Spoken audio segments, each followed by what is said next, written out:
The wind howled through the valleys, sharp and biting, cutting through the layers of fur that the people wrapped around themselves. It was a wind that carried no warmth, a cruel force that seemed to laugh at their suffering. The earth was blanketed in frost, its icy grip refusing to let go. Night after night, the darkness stretched longer, and the cold grew more merciless. The stars blinked above, distant and indifferent, offering no relief to those below. The people huddled together in the shelter of caves, their breath visible in the freezing air. They shared their meager warmth, pressing close to one another, but it was never enough. Mothers whispered to their children, trying to calm their shivers, though their own teeth chattered with the same uncontrollable tremors. The eldest of the tribe, frail and weary, told stories of a time when the earth was not so cruel, when life was kinder, though those days seemed more myth than memory. Food was scarce in the grip of winter. The streams were frozen, their usual bounty locked beneath layers of ice. Animals that roamed the land were lean, their ribs jetting sharply under their fur, just as hungry as the people who hunted them. Every hunt was a test of survival, each step through the snow a gamble. Hunters often returned empty-handed, their faces etched with guilt and despair. And when they did bring back a kill, it was raw and cold, the taste a bitter reminder of their inability to make it better. The cold wasn't just a physical torment, it was alive, a predator that stalked them endlessly. It crept into their bones, into their very spirits, weakening resolve and stealing hope. Fingers stiffened until they couldn't hold tools. Feet became numb and useless, a torment to every step. The old and the frail slipped into an eternal sleep, their bodies too tired to fight any longer. And when one of their own was lost, the cries of the tribe echoed against the stone walls of their caves, mingling with the wind's mournful song. The children felt the cold the worst. Their small bodies shivered relentlessly, their eyes wide with fear as they looked to the adults for comfort. But what comfort could they give? They could only press the children closer, muttering empty reassurances that the sun would rise stronger tomorrow, though it rarely ever did. A mother's tears would freeze on her cheeks as she cradled a sick child, knowing there was no warmth to heal them, no cure for a world so unforgiving. The people knew the fire existed, but it was a distant thing, guarded fiercely by those who deemed themselves its keepers. They had seen its glow on mountaintops during storms, glimpsed its flicker in the distant trees when lightning struck. But the fire was wild, untouchable, a force they could not claim. And so, they stared at their frozen hands and wondered what it would be like to feel its warmth, to have a flame of their own to keep the darkness at bay. The animals suffered, too, their cries echoing in the stillness of the frozen world. Wolves howled in hunger, their lean bodies circling the caves of the humans, driven to desperate measures. Birds fell silent, their feathers coated in frost, their fragile forms too cold to fly. Even the great beasts of the forest, the elk and the bears, struggled to find enough to sustain them. The earth itself seemed asleep, locked in a silence so profound it was suffocating. One night, as the moon hung low and cold above the world, a boy from the tribe sat near the entrance of the cave, staring out into the icy expanse. His breath formed clouds in the air, and his fingers fidgeted with a piece of frozen bark. He was too young to hunt, but old enough to understand hunger. He pressed his hands against his chest, longing for a warmth that didn't exist. The moonlight cast shadows on the snow, and in the stillness, he thought he saw something flicker, a light, faint and far away. It vanished before he could tell anyone, leaving him to wonder if his frostbitten eyes had imagined it. But the flicker planted a seed in his mind, a quiet defiance against the cold that had ruled their lives for too long. It was as if the earth itself whispered to him, hinting at something greater, something worth fighting for. His heart beat faster, and for a moment, he forgot the chill. He didn't know it then, but that faint flicker, real or imagined, would ignite more than just hope. It would set in motion a tale that would be told for generations. But for now, he sat, shivering, waiting for a warmth that had yet to come. The fire crackled in a hidden grove atop the highest mountain, its flames alive with colors no human eyes had ever seen. It was not an ordinary fire, it danced with hues of gold, crimson, and the sharp blue of lightning. Sparks leapt into the air, swirling and twisting like living creatures, before disappearing into the cold night. Around the fire, Figures stood tall and radiant, their forms glowing with an otherworldly brilliance. They were the firekeepers, ancient beings who guarded the flame with a devotion as fierce as the fire itself. The firekeepers were not bound by the rules of men or beasts. Their faces shifted like storm clouds, their eyes burning with the intensity of the sun. Each keeper was born of the elements, the thunder beings, children of the storm, whose voices rumbled like distant thunder, and the fire spirits, whose very presence radiated warmth and danger. Together, they guarded the fire with an unyielding purpose, their resolve etched into the fabric of the world. On this night, their gathering was solemn. A storm brewed above the mountain, clouds swirling in defiance of the calm stars beyond. Lightning streaked the sky, illuminating the sacred grove, and the wind carried the scent of scorched earth. The oldest of the firekeepers stepped forward, his form shimmering like heat waves rising from the desert. His voice, when he spoke, was low and powerful, vibrating through the air like the growl of an approaching storm. "The world is not ready," he said, his words resonating like an unspoken truth. "Fire is a gift too great for their fragile hands. It burns, it consumes, it destroys. They will wield it without understanding, without respect. They will bring ruin." The younger keepers nodded, their faces solemn. They had seen what happened when fire was unleashed without control. Long ago, in a time before memory, a spark had escaped their grasp, touching the earth below. A great forest burned for days, its trees turning to ash, its creatures fleeing in terror. Rivers boiled, the land scorched beyond recognition. The destruction lingered in their minds, a warning of what could come if fire fell into unworthy hands. "They are weak," another keeper said, her voice sharp like the crack of a breaking branch. "They are driven by hunger, by greed. They will use fire to claim power, to destroy each other. It is better that they shiver in the cold than perish in the flames." Her words hung in the air, heavy with conviction. Yet, not all agreed. One keeper, younger than the rest, stepped forward, his glow softer, like the warm embers of a dying fire. His voice was thoughtful, his tone carrying a trace of sadness. "Are they so different from us when we were young?" he asked. "Did we not stumble, make mistakes, and learn from the scars we earned? Perhaps they need the fire not to destroy, but to survive. The cold claims them, one by one. Their cries reach even this high mountain." The others turned to him, their expressions unreadable. A moment passed, stretched thin by the weight of his words. Then the eldest keeper spoke again, his tone as unyielding as stone. "You pity them," he said. "But pity does not change their nature. The fire will test them, as it tests all things. And they are not ready to endure its trials." Lightning split the sky, the crack of thunder echoing across the peaks. The fire at the heart of the grove flared brighter, its flames rising as if in response to the storm. The keepers stood in silence, their faces lit by its glow. Each of them carried the burden of their charge, the knowledge that they held something both beautiful and terrible in their care. The fire had its own will, its own desires. It whispered to the keepers in crackling tones, speaking of creation and destruction, of warmth and pain. It was not a tamed thing, it could not be tamed. The keepers understood this truth better than anyone. They had devoted their existence to holding back its power, to shielding the world below from its hunger. And yet, they knew the fire was not meant to remain hidden forever. It was a gift, but a dangerous one, a double-edged blade that could heal as easily as it could harm. One keeper, her form flickering like candlelight, knelt beside the flames. She reached out a hand, her fingers hovering just above the heat. Her face was serene, but her voice trembled as she spoke. "The fire longs to be free," she said. "It yearns to touch the earth, to bring light to the shadows. But the earth is not ready for its light.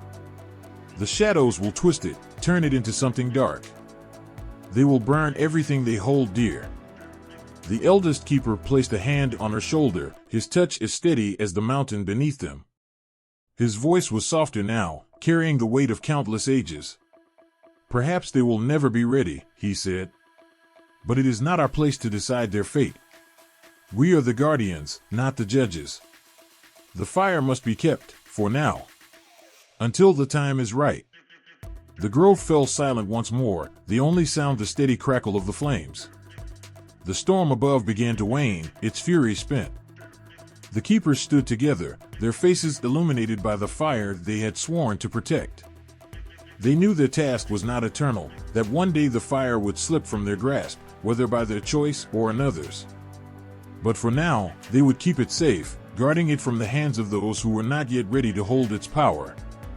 Below the mountain, in the frozen world of men and beasts, the cold continued its relentless reign. But in the hearts of those who watched the stars, a flicker of hope burned quietly, unnoticed by the keepers above. The night stretched out endlessly, blanketing the land in quiet shadows. The stars above flickered like tiny fires, scattered across the vast darkness, their light cold and distant. Somewhere in the silence of the plains, a faint rustle broke the stillness. Then, a low, melodic howl rose into the air, carrying with it a mixture of longing and mischief. It was no ordinary cry. It was the call of Coyote. Coyote was not like the others who walked the earth. He was neither bound by the rules of men nor the ways of the beasts. He was something entirely his own, part creator, part destroyer, part fool, and part genius. His fur was the color of the earth after a storm, streaked with tones of silver and ash. His eyes gleamed with a sharp intelligence, glinting like twin stars that seemed to see more than what lay before him. Coyote was a trickster, and the world was his playground. In the stories whispered by the fireside, elders spoke of his birth. They said Coyote was not born in the way of mortals, but was brought forth by the Great Spirit to bring chaos and balance. His first cry, they said, split the silence of creation, a sound so wild and untamed that the mountains trembled, and the rivers laughed in their courses. From that moment, Coyote roamed freely, weaving his way through the tapestry of the world, leaving mischief and laughter in his wake. Coyote was clever enough to outwit even the most cautious. He had a way of talking that made others forget their suspicions, his words as smooth as the flowing river. But beneath his charm lay a sharp wit, quick to find an opportunity, and quicker still to exploit it. He could find a crack in the strongest wall, a flaw in the most perfect plan. Where others saw problems, Coyote saw possibilities. Yet, his intelligence was a double-edged thing. For all his cleverness, Coyote was also ruled by his impulses. If he saw something he wanted, he took it, often without considering the consequences. If a situation amused him, he meddled, even if it brought trouble to himself or others. His laughter was as much a weapon as his cunning, sharp and unrelenting, often hiding the ache of loneliness that gnawed at his heart. One such tale spoke of the time Coyote tried to catch the stars. He had grown restless under the night sky, watching the shimmering lights that seemed just out of reach. In his heart, he believed they were not meant to stay so far above. Why should they sit there, untouched and useless, when I could put them to good use, he had mused aloud. So, he devised a plan. He fashioned a rope from the strongest vines, long enough to stretch to the heavens, and began to climb. As he neared the stars, his eyes glittered with triumph. But when he reached out to grab the brightest one, it burned his paw, the pain shooting through him like lightning. Startled, he lost his grip, tumbling back to earth in a heap. The stars above seemed to twinkle brighter, as if laughing at his folly. Though he failed, the tale was told with laughter, for Coyote's determination and audacity were as remarkable as his fall. Coyote's mischief was not born of malice, but of curiosity and an unyielding desire to test the boundaries of the world. He wanted to understand how things worked, why the sun rose, why the rivers flowed, and why the fire burned so fiercely. His tricks often had unexpected consequences, and many times, his failures taught the world valuable lessons. Where others saw him as a troublemaker, the elders knew he was a teacher, though his methods were as unpredictable as the wind. But beneath his mischief lay a loneliness that few could see. For all his cleverness, Coyote often found himself on the outskirts of the world he shaped. He was too wild for the order of the villages, too free-spirited for the ways of the animals. He moved between the realms, belonging to none, his laughter sometimes tinged with a sadness that echoed in the silence of the plains. One night, as the moon hung low in the sky, Coyote sat by a quiet stream. His reflection stared back at him, its eyes just as sharp, just as wild. "They call me a fool," he murmured, his voice soft and filled with a strange mix of pride and sorrow. "But what is a fool but someone who dares to act when others hesitate? I am the wind that stirs the still water, the spark that ignites the dark." In that moment, a spark of an idea lit in his mind. He had heard whispers of a great fire, guarded by beings of immense power. The fire that could warm the coldest night, light the darkest path, and bring life to the frozen world. Coyote's eyes narrowed, a sly grin spreading across his face. "If they cannot see the beauty of chaos, perhaps it is time I show them what a little fire can do." Coyote's grin widened as he stood, his tail flicking with anticipation. The world was about to change, and he would be the one to set it in motion. With a howl that split the night, he leapt into the shadows, his mind already weaving plans, his heart beating with the thrill of the challenge. The night was colder than anyone could remember. Frost clung to the earth like a stubborn curse, creeping into every crack and hollow, biting into flesh and bone. The wind howled like a restless spirit, slicing through the thin coverings of the tribe huddled together in their frail shelters. Mothers wrapped their arms around their children, their bodies the only barrier between the little ones and the merciless cold. Breath hung in the air like tiny clouds, the only warmth visible in a land gripped by icy silence. The people had always endured winters, but this was different. This winter was alive, gnashing its teeth at the feeble attempts to resist it.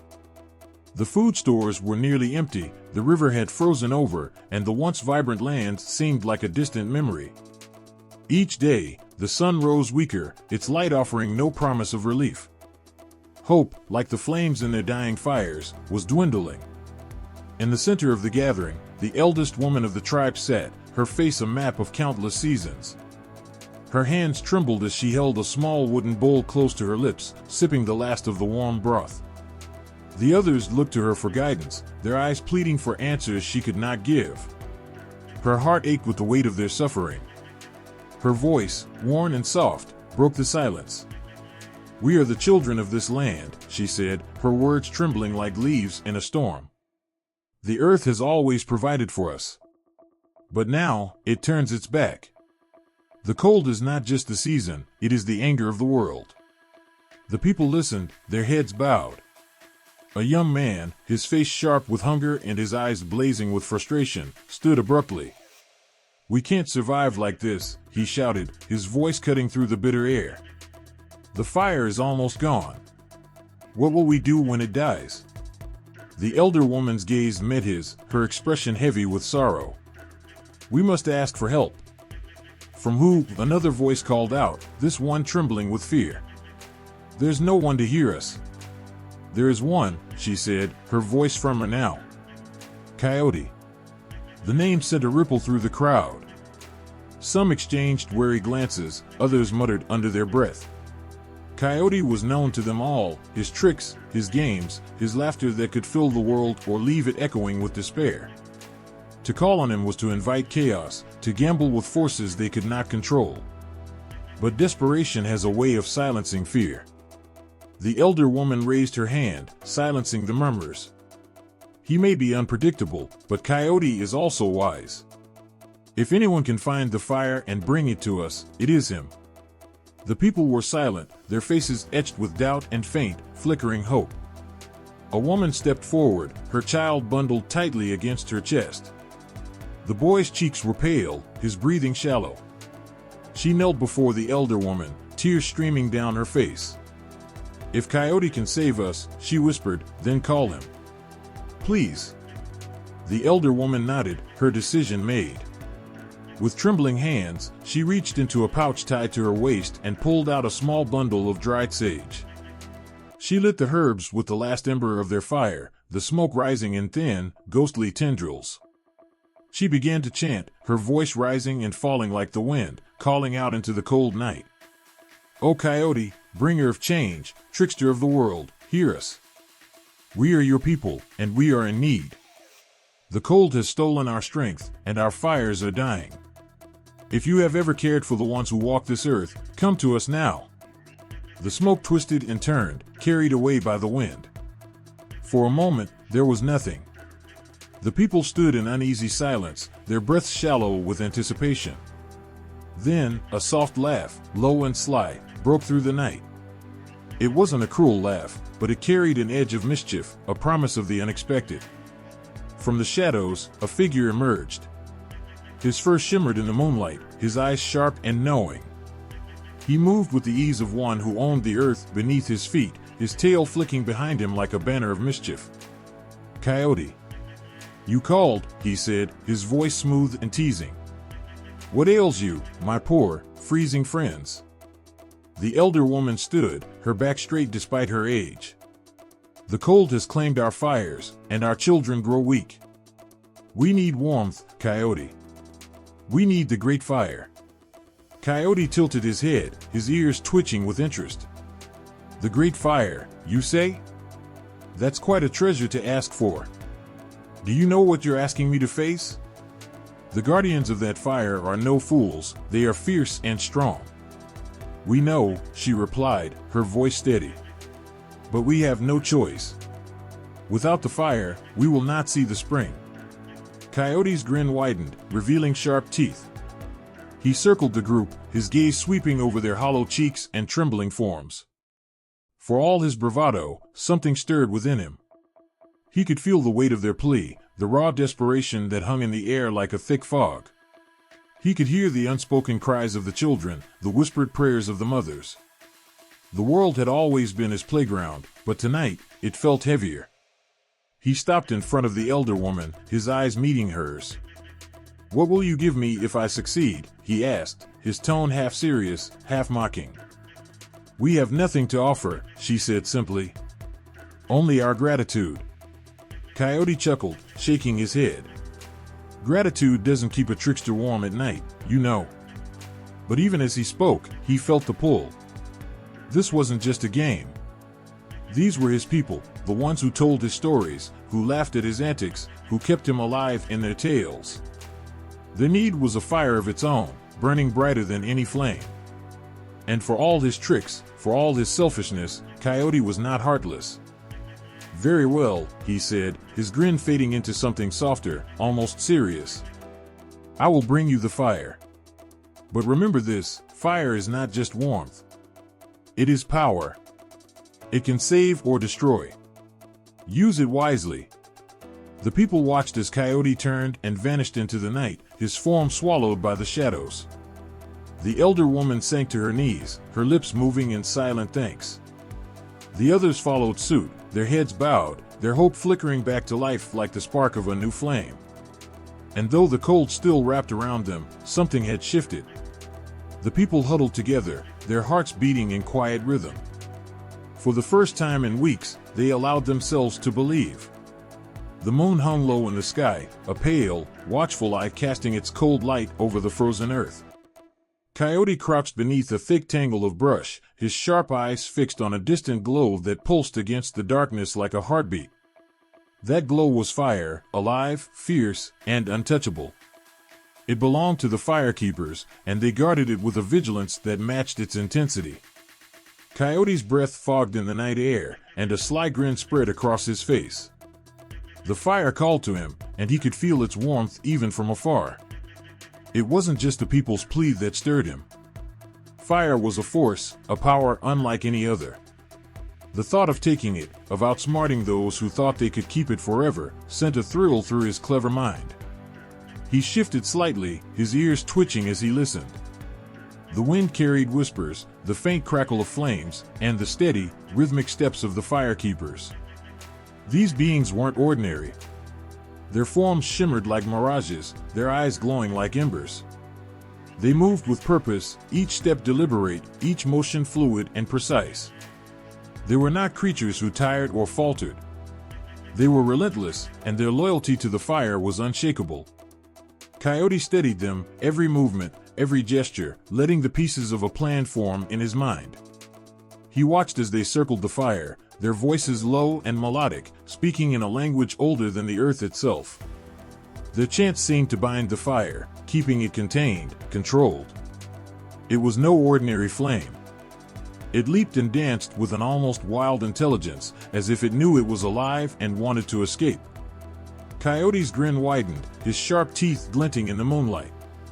They thought they could tame the fire, but fire was chaos. And chaos was something Coyote understood all too well. He crept closer, his movements as silent as the shadows. The glow grew brighter, and the air grew warmer. It was a stark contrast to the biting cold that had wrapped around the land for so long. He could feel the heat prickling against his fur, a tantalizing reminder of what was at stake. He paused behind a boulder, his sharp eyes narrowing as he took in the scene before him. The firekeepers stood in a loose circle around the flames, their forms tall and imposing. Their bodies seemed to shift and shimmer, like smoke and light woven together. Each carried a staff, its tip glowing with a faint, fiery hue. They moved in harmony, their chants rising and falling in a hypnotic rhythm. The fire responded to their voices, its flames bending and twisting as if it were alive, as if it obeyed them. Coyote's tail flicked behind him, a sign of his restless energy. He needed to learn their patterns, their weaknesses. Patience was not his strong suit, but he knew this required cunning. He settled into his hiding spot, his body tense and alert, his mind racing with possibilities. The firekeepers' movements were like a dance, and Coyote began to see the pattern. Their steps followed a rhythm, a repetition that he could exploit. He noticed the way their focus was fixed on the fire, their backs often turned to the surrounding darkness. They relied on the fire's light to reveal any intruders, but Coyote was the master of shadows. He could slip through the cracks in their vigilance, unseen and unstoppable. As he watched, an idea began to spark in his mind, small and fragile at first, like the ember of a fire. He would need speed and cunning, but above all, he would need a distraction, something to pull their attention away from the flames long enough for him to act. His sharp mind began to weave a plan, each piece falling into place like the threads of a web. But he needed more than just a distraction. He needed to understand the fire itself. It was no ordinary flame, and stealing it would not be as simple as grabbing a burning branch. He would need something to contain it, something that could hold its wild energy without being consumed. He glanced down at his paws, his mind racing as he considered the possibilities. He thought of the hollow reeds that grew near the frozen river, their insides dry and empty, their walls strong and smooth. They could hold the fire, at least long enough for him to escape. But he would need to be fast. The firekeepers were powerful, and they would not let the fire go without a fight. Coyote's eyes gleamed with excitement as the plan took shape in his mind. He would use his speed, his cunning, and his unmatched ability to sow confusion. He would slip past the firekeepers, snatch the flames, and disappear into the night before they even knew what had happened. The thought sent a thrill through him, and he couldn't help but let out a soft laugh, low and teasing. The sound echoed through the still night, and one of the firekeepers paused, their glowing eyes scanning the darkness. Coyote froze, his body pressed low to the ground, his breath shallow and quiet. The moment stretched thin, the tension crackling like the flames they guarded. After a long moment, the firekeepers turned back to the fire, their focus shifting once again. Coyote let out a silent breath, his grin returning. He would need to be careful, but the challenge only made it more exhilarating. The fire was calling to him, and he would answer. As he crept away, his mind buzzed with possibilities. He would return to the tribe, gather what he needed, and prepare for the greatest trick he had ever pulled. The fire would be his, and with it, he would bring warmth and life back to the frozen land. The cold wind bit at his fur as he moved through the shadows, but he barely noticed. The spark of an idea had ignited within him, and nothing, not the cold, not the firekeepers, not even the fire itself, could extinguish it. The moon was high and bright, its silver glow spilling across the clearing where Coyote stood. The air was cold and sharp, filled with the quiet sounds of animals stirring in the shadows. They had come because he had called, their curiosity outweighing their caution. One by one, they stepped into the moonlight, their eyes glinting, their breath misting in the icy air. Coyote paced in the center of the clearing, his tail swishing with restless energy. He glanced at the gathering, a motley group of creatures that carried their own strengths and doubts. Raven perched on a low branch, her dark feathers shimmering like oil under the moonlight. Rabbit huddled close to the ground, her ears twitching nervously. Badger lumbered forward, his steps slow but deliberate. Even Mountain Lion lingered at the edge of the shadows, his golden eyes unblinking. Coyote stopped and looked at them all, his sharp smile flashing. "I have a plan," he began, his voice steady and filled with conviction. "The fire the keepers guard, it's not just theirs. It belongs to the earth, to us all. The people are freezing. Their children cry out in the night, their breath stolen by the cold. It's time we take what is ours." Raven tilted her head, her beak clicking softly. "You're bold, Coyote," she said, her voice a mix of curiosity and skepticism. "But the keepers are powerful. They do not forgive those who challenge them." "True," Badger rumbled, his deep voice carrying a warning. "They will not let the fire go without a fight. And their wrath is not something to provoke lightly." Coyote's grin didn't falter. He looked at them, his eyes gleaming with a mischievous light. "The keepers are strong, yes, but they're not invincible. They rely on their rituals, their patterns. I've seen their weaknesses. With your help, I can outwit them. Together, we can bring the fire to the people." Rabbit trembled slightly, her small body tense. "It's dangerous," she whispered. "If we fail, they'll punish us all. They'll hunt us down.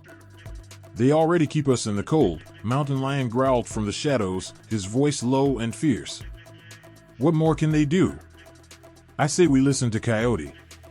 If he has a plan, we have nothing to lose but the chill in our bones." Coyote nodded, his grin softening into something more earnest. "It's not just for the people," he said. "It's for all of us. Fire can warm the ground, bring life back to the earth. It can chase away the darkness, make the nights less cruel. We don't have to live like this anymore." The animals exchanged uneasy glances, their silence heavy with unspoken fears and unspoken hopes. Raven broke the quiet, her sharp eyes fixed on Coyote. "What's the plan, then?" she asked, her tone cautious but intrigued. Coyote's grin returned, sly and confident. "The keepers are vigilant, but they're not perfect. They rely on their rituals to keep the fire contained, and they trust the flames to alert them to intruders. But fire is wild. It wants to spread. If we can distract the keepers, just for a moment, I can take the flame." "And how do you plan to distract beings who see everything?" Raven asked, her voice laced with doubt. "That's where you come in," Coyote said, his gaze sweeping over the group. "Each of you has a gift, a strength the keepers can't ignore.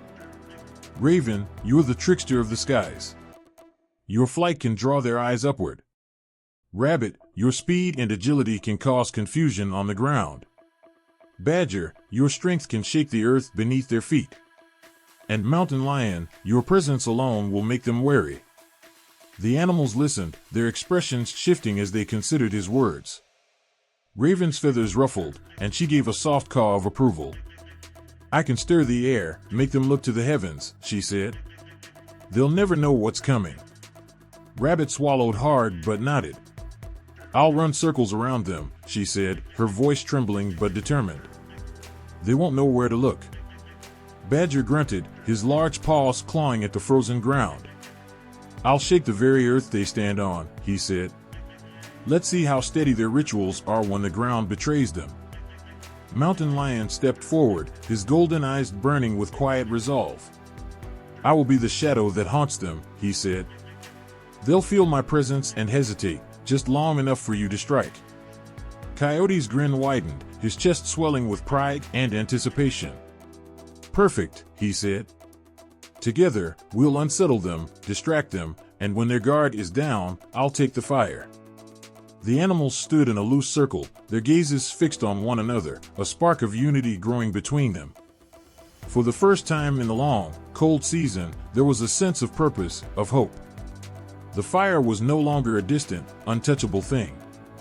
It was within reach, and they were the ones who would bring it back. Coyote stepped forward, his voice firm but filled with gratitude. "You're all risking a lot," he said. But this isn't just about survival. It's about reclaiming what the earth gave to us. The keepers think they can control the fire, but they've forgotten its true nature. Fire isn't meant to be caged. It's meant to burn.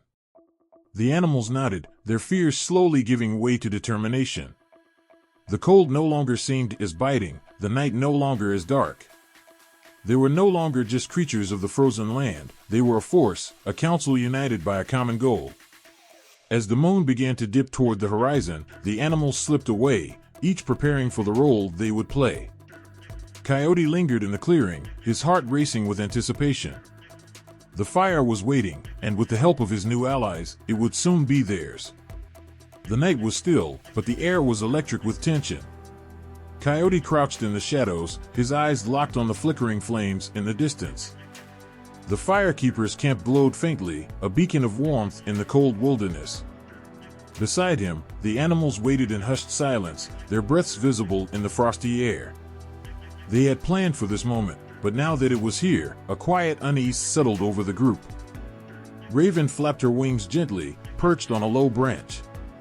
"It's too quiet," she muttered, her sharp eyes scanning the scene. "They must know we're coming." "They can't know," Coyote whispered back. "This is our chance.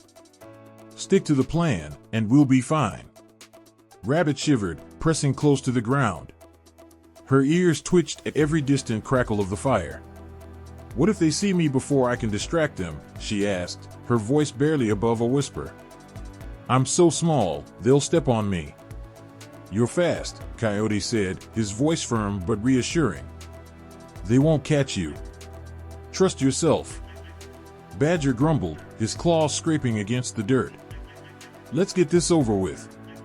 The longer we wait, the colder it gets." Mountain Lion's golden eyes gleamed in the darkness. He said nothing, but his presence was steady, a silent promise of strength. Coyote took a deep breath and nodded. "Let's move." Raven launched herself into the air, her wings slicing through the cold night.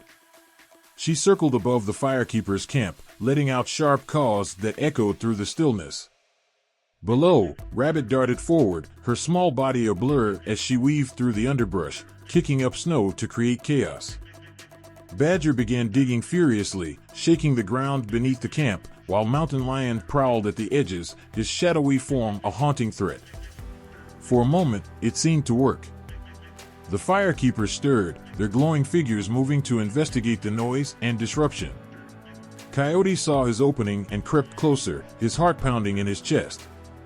The fire flickered, almost as if it sensed his presence, but he pressed on, his movements silent and deliberate. But then, everything went wrong.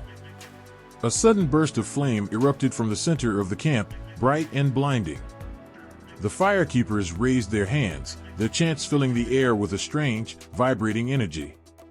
The ground beneath Badger cracked open, forcing him to retreat. Rabbit's swift movements caught the attention of one keeper, who hurled a glowing ember in her direction. She barely escaped, her fur singed and her heart racing.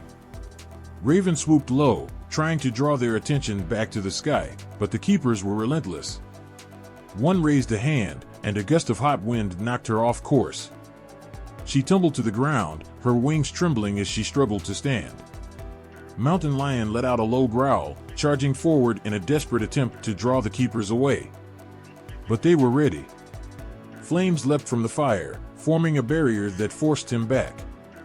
His golden eyes burned with frustration as he paced at the edge of the camp, unable to break through. Coyote froze, his body pressed to the ground. The fire was so close, its heat licking at his fur. But the keepers were everywhere, their movements precise and unyielding. He had underestimated them. They weren't just protectors of the fire, they were its embodiment, their strength tied to the very flames they guarded. "Fall back," he barked, his voice cutting through the chaos. The animals hesitated, their instincts urging them to flee, but their loyalty to Coyote holding them in place. "Now," he shouted, and this time, they obeyed. They retreated into the forest, their breaths coming in ragged gasps. The firekeepers didn't pursue them, their focus returning to the fire. But the animals' defeat was palpable, a heavy weight that settled over the group as they regrouped in the shadows. Raven sat on a low branch, her feathers singed and her pride wounded. "That was a disaster," she said bitterly. "They were ready for us." Rabbit huddled close to Badger, her small body trembling. "I almost didn't make it," she whispered. "They're too powerful." Badger's claws dug into the frozen ground, his frustration evident. "They're stronger than we thought," he admitted. "But that doesn't mean we can't try again." Mountain Lion's golden eyes narrowed, his voice a low rumble. "We need to be smarter. Their strength comes from the fire, but it also blinds them. They didn't expect us to fall back. Next time, we use that against them." Coyote listened, his mind racing. He had led them into this, and they had trusted him. He couldn't let their first failure be the end. "We learned something tonight," he said, his voice steady despite the doubt gnawing at him. "We know their patterns now. Their strengths, their weaknesses. They're not invincible." Raven gave a sharp laugh, her eyes glinting with a mix of anger and determination. "Weaknesses? I didn't see any." "They overreacted," Coyote said, his tone thoughtful. "They threw everything at us because they didn't know what we were planning. That's their weakness. They're cautious, maybe too cautious. If we can use that against them, we'll have a chance." Rabbit looked up, her wide eyes filled with uncertainty. "But how? They're so strong." Coyote crouched beside her, his expression softening. "Because they don't understand us," he said. "They think we're just animals, scattered and weak. But we're more than that. We're a team. And teams learn from their mistakes." The animals fell silent, their gazes shifting to one another. The sting of failure was still fresh, but beneath it was something stronger, resolve. They had faced the firekeepers and survived. It wasn't enough, but it was a start. As the first light of dawn began to creep over the horizon, Coyote stood tall, his sharp smile returning. "We'll rest for now," he said. "But this isn't over. The fire is still out there, waiting for us. And next time, we won't fail." The wind was eerily still, as if the forest itself held its breath. The animals huddled in silence, their defeat from the night before heavy in their hearts. But the calm didn't last. A distant rumble broke the quiet, a sound that made the ground quiver and the trees tremble. It wasn't thunder, it was something alive, something furious. Coyote's ears twitched, his sharp eyes scanning the forest. "They're coming," he said, his voice low but filled with urgency. "We need to move." Before anyone could respond, the temperature shifted. A wave of heat swept through the air, unnatural and suffocating. The animals looked toward the horizon, where a dull, orange glow began to spread. It wasn't the soft, welcoming light of sunrise, it was fire. And it was moving. The firekeepers had unleashed their wrath. The flames surged through the forest with terrifying speed, consuming everything in their path. Trees crackled and groaned, their branches snapping under the intense heat. The once cool earth turned to ash beneath the animals' paws. The fire was alive, twisting and writhing like a serpent, its hunger insatiable. Rabbit bolted, her small body darting through the underbrush. "It's everywhere," she cried, her voice shaking. "We can't outrun it." Raven took to the sky, her wings beating furiously against the rising heat. But even from above, the destruction was overwhelming. "They're punishing us," she called down, her voice filled with both anger and fear. "This isn't just fire, it's a message." Coyote growled, his mind racing. He knew they had angered the firekeepers, but he hadn't anticipated this level of fury. "Stick together," he shouted. "We'll find a way out." Badger snarled, his claws digging into the scorched earth. "They're burning everything," he said, his voice a low, rumbling growl. "They want to make sure we never try again." The flames roared louder, their heat so intense it felt like the air itself was on fire. Animals that had nothing to do with the heist scattered in all directions, their cries of terror echoing through the forest. Birds fell from the sky, their feathers singed. Small creatures burrowed into the ground, seeking refuge that wouldn't last. Mountain Lion let out a fierce roar, his golden eyes blazing. "This isn't just about us," he said, his voice cutting through the chaos. "They're punishing the entire forest." Coyote's heart sank. He could see it now. The firekeepers' flames weren't just targeting them. They were spreading indiscriminately, a force of destruction meant to send a clear warning. The fire was sacred, and anyone who dared challenge its guardianship would suffer. The animals pressed on, their bodies pushed to the limit as they fled the inferno. The forest, once a place of safety and life, had become a nightmare. Smoke choked the air, making it hard to breathe. The once familiar paths were unrecognizable, obscured by flames and falling debris. Rabbit stumbled, her small legs giving out beneath her. "I can't," she gasped, her voice weak. "It's too much." Mountain Lion swept her up in his powerful jaws, carrying her without a word. His muscles strained as he pushed through the heat, his determination unyielding. Coyote glanced back, his sharp eyes catching a glimpse of the firekeepers in the distance. Their figures were barely visible through the smoke, but their presence was undeniable. They stood motionless, their glowing forms watching as the flames did their work. They weren't just punishing the animals, they were asserting their dominance, reminding all who dared challenge them that the fire belonged to them alone. A sudden explosion of flames sent the group scattering. A massive tree, its trunk hollowed out by fire, collapsed with a deafening crash, sending sparks flying in all directions. Badger let out a guttural roar, shielding himself as the embers rained down. "We're not going to make it," he growled, his voice raw with frustration. "Yes, we will," Coyote snapped, his eyes blazing with determination. "Keep moving." Raven circled above, her sharp eyes scanning for a way out. Through the thick smoke, she spotted a break in the inferno, a narrow path that led to the river. "This way," she called, her voice barely audible over the roar of the flames. The animals followed her lead, their bodies battered and their spirits frayed. The river loomed ahead, its cool, glistening surface a beacon of hope in the fiery chaos. They plunged into the water, the flames hissing and spitting as they met the cool current. For a moment, there was relief, a reprieve from the relentless heat. But the destruction wasn't over. The riverbank, once lush and vibrant, was charred and lifeless. The water, usually crystal clear, was clouded with ash and debris. The animals looked around, their hearts heavy with the weight of what they had witnessed. The firekeeper's wrath had left its mark, not just on them, but on the entire forest. Rabbit's eyes welled with tears as she gazed at the ruined landscape. "It's all gone," she whispered, her voice trembling. "Everything." Badger growled, his claws digging into the wet earth. "They'll pay for this," he said, his voice filled with fury. "They think they can scare us into submission, but they're wrong." Mountain Lion stood silent, his golden eyes fixed on the horizon.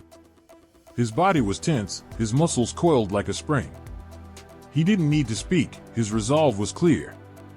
Coyote sat on the riverbank, his fur singed and his body aching. He stared at the smoldering remains of the forest, his mind racing. The firekeepers had proven their power, but they had also revealed something else, their fear. They wouldn't have unleashed such destruction if they didn't see the animals as a threat. "They wanted to break us," he said, his voice low but steady. "But they didn't." The others turned to him, their eyes filled with a mixture of pain and hope. They had survived the firekeeper's wrath, and though the cost had been high, their spirit remained unbroken. The fire was still out there, untouchable for now. But Coyote knew one thing for certain, they would try again. The night was thick with silence, a kind that felt alive, pressing down on everything. Coyote stood alone at the edge of the forest, his sharp eyes fixed on the distant glow of the firekeeper's domain. His fur still bore the scent of smoke, and his heart carried the weight of the destruction they had wrought. But he wasn't afraid. Not anymore. He was planning. The firekeepers were powerful, but they weren't invincible.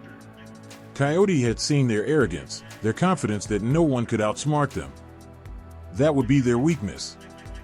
He had a plan, and it was as bold as it was dangerous. Coyote closed his eyes, his mind racing through the stories he'd heard, tales of those who had used trickery to overcome the impossible. He had always been clever, but this time, cleverness wouldn't be enough.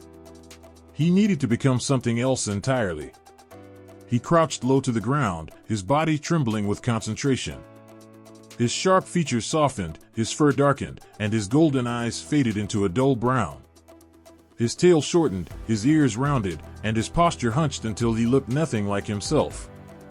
When he rose, he was no longer Coyote but a hunched and scruffy creature, unremarkable and forgettable. Coyote studied his reflection in a pool of water, barely recognizing himself. His new form would carry him into the heart of the Firekeeper's territory, where no one would expect him. His paws were steady, but his heart thundered. This wasn't just a game of trickery, it was survival. As the first light of dawn painted the sky, Coyote began his approach. The Firekeeper's domain was like nothing else. The ground glowed faintly, warm and alive underfoot, and the air shimmered as if the fire itself breathed around him. Massive spires of glowing embers jetted into the sky, casting eerie shadows that danced and flickered like living things. Coyote shuffled forward, careful to look as insignificant as possible. He hunched his shoulders, kept his head low, and let his movements mimic the aimless wanderings of a creature with no purpose. He was invisible, just another shadow among the flickering lights. But the Firekeepers were watchful. Their eyes glowed like molten gold, and their presence was everywhere. Coyote could feel their gaze, heavy and piercing, as if they were peeling back layers of his disguise to find the truth beneath. He didn't falter. His movements were slow and deliberate, each step measured to avoid suspicion. A Firekeeper loomed ahead, its form massive and crackling with energy. It moved like liquid flame, its body shifting and flowing as it patrolled the border of their domain. Coyote's heart pounded, but he didn't stop. He kept his head low, his steps steady, his breathing even. The Firekeeper paused, its glowing eyes narrowing as it studied him. Coyote felt the heat of its gaze, a burning intensity that threatened to unravel him. But then, the Firekeeper moved on, its glowing form fading into the distance. Coyote exhaled, his breath shaking but silent. He had passed the first test. The closer he got to the heart of their domain, the hotter it became. The air was thick and heavy, each breath a struggle against the oppressive heat. Sweat dripped from his brow, his fur matted and damp, but he didn't stop. His steps were slower now, each one an effort, but his resolve was unshaken. As he reached the center of the Firekeeper's territory, Coyote saw it, the source of their power. A massive fire burned at the heart of their domain, its flames impossibly bright and alive. It wasn't just fire, it was something more, something ancient and sacred. It pulsed with life, its glow illuminating the entire area. Coyote's disguise wouldn't hold forever. He needed to move quickly, but he couldn't rush. Every step was a balance between urgency and caution. He approached the fire, his body low and unassuming, his eyes scanning the area for any sign of danger. The Firekeepers were everywhere, their glowing forms moving in and out of the flames. They didn't speak, but their movements were purposeful, their presence overwhelming. Coyote's heart raced as he stepped closer, each movement a calculated risk. Suddenly, one of the Firekeepers turned, its glowing eyes locking onto him. Coyote froze, his body tense but his face calm. The Firekeeper approached, its form towering and imposing. It leaned close, its molten eyes burning into him, as if searching for something. Coyote held his ground, his disguise flawless. He hunched lower, letting out a weak, pathetic whimper, the kind of sound a harmless creature might make. The Firekeeper stared for a moment longer, then turned and moved away. Coyote's muscles relaxed, but only slightly. He was too close to let his guard down. The fire roared in front of him, its heat almost unbearable. Coyote reached out, his paw trembling as it neared the flames. This was what he had come for, the power that the Firekeepers guarded so fiercely. He could feel it, the energy radiating from the fire, pulling him in. But just as his paw grazed the edge of the flames, a sudden sound made him freeze. It was faint, barely audible over the roar of the fire, but it was enough. He turned his head slowly, his eyes meeting the glowing gaze of another Firekeeper. This one was smaller, its form more fluid and less imposing, but its eyes burned with an intensity that made Coyote's heart stop. The firekeeper tilted its head, its movements curious but suspicious. Coyote didn't move. His disguise was still intact, but the firekeeper's gaze was sharp, its glowing eyes scanning him with unnerving precision. Coyote let out another weak whimper, his body trembling as he backed away. The firekeeper watched him for a moment longer, then turned and disappeared into the flames. Coyote's breath came in short, shallow gasps, his body shaking with adrenaline. He wasn't safe yet, but he had learned something. The firekeepers were powerful, but they weren't perfect. They could be fooled, if only for a moment. And sometimes, a moment was all it took. The earth trembled beneath Coyote's paws as he approached the heart of the firekeeper's stronghold. His breath came in shallow, measured gasps, each step feeling heavier than the last. Ahead of him, the land seemed to shimmer with heat, the ground rippling as though it was alive, stretching and bending with an almost unnatural energy. It was as if the very air around the fire had a pulse, a rhythm that matched the beating of his heart. Coyote had seen many strange things in his life, many dangers and countless traps, but this place felt different. The firekeepers had built something here, something more than a stronghold. This was no ordinary fortress. This was a temple, a shrine to the fire they so fiercely guarded.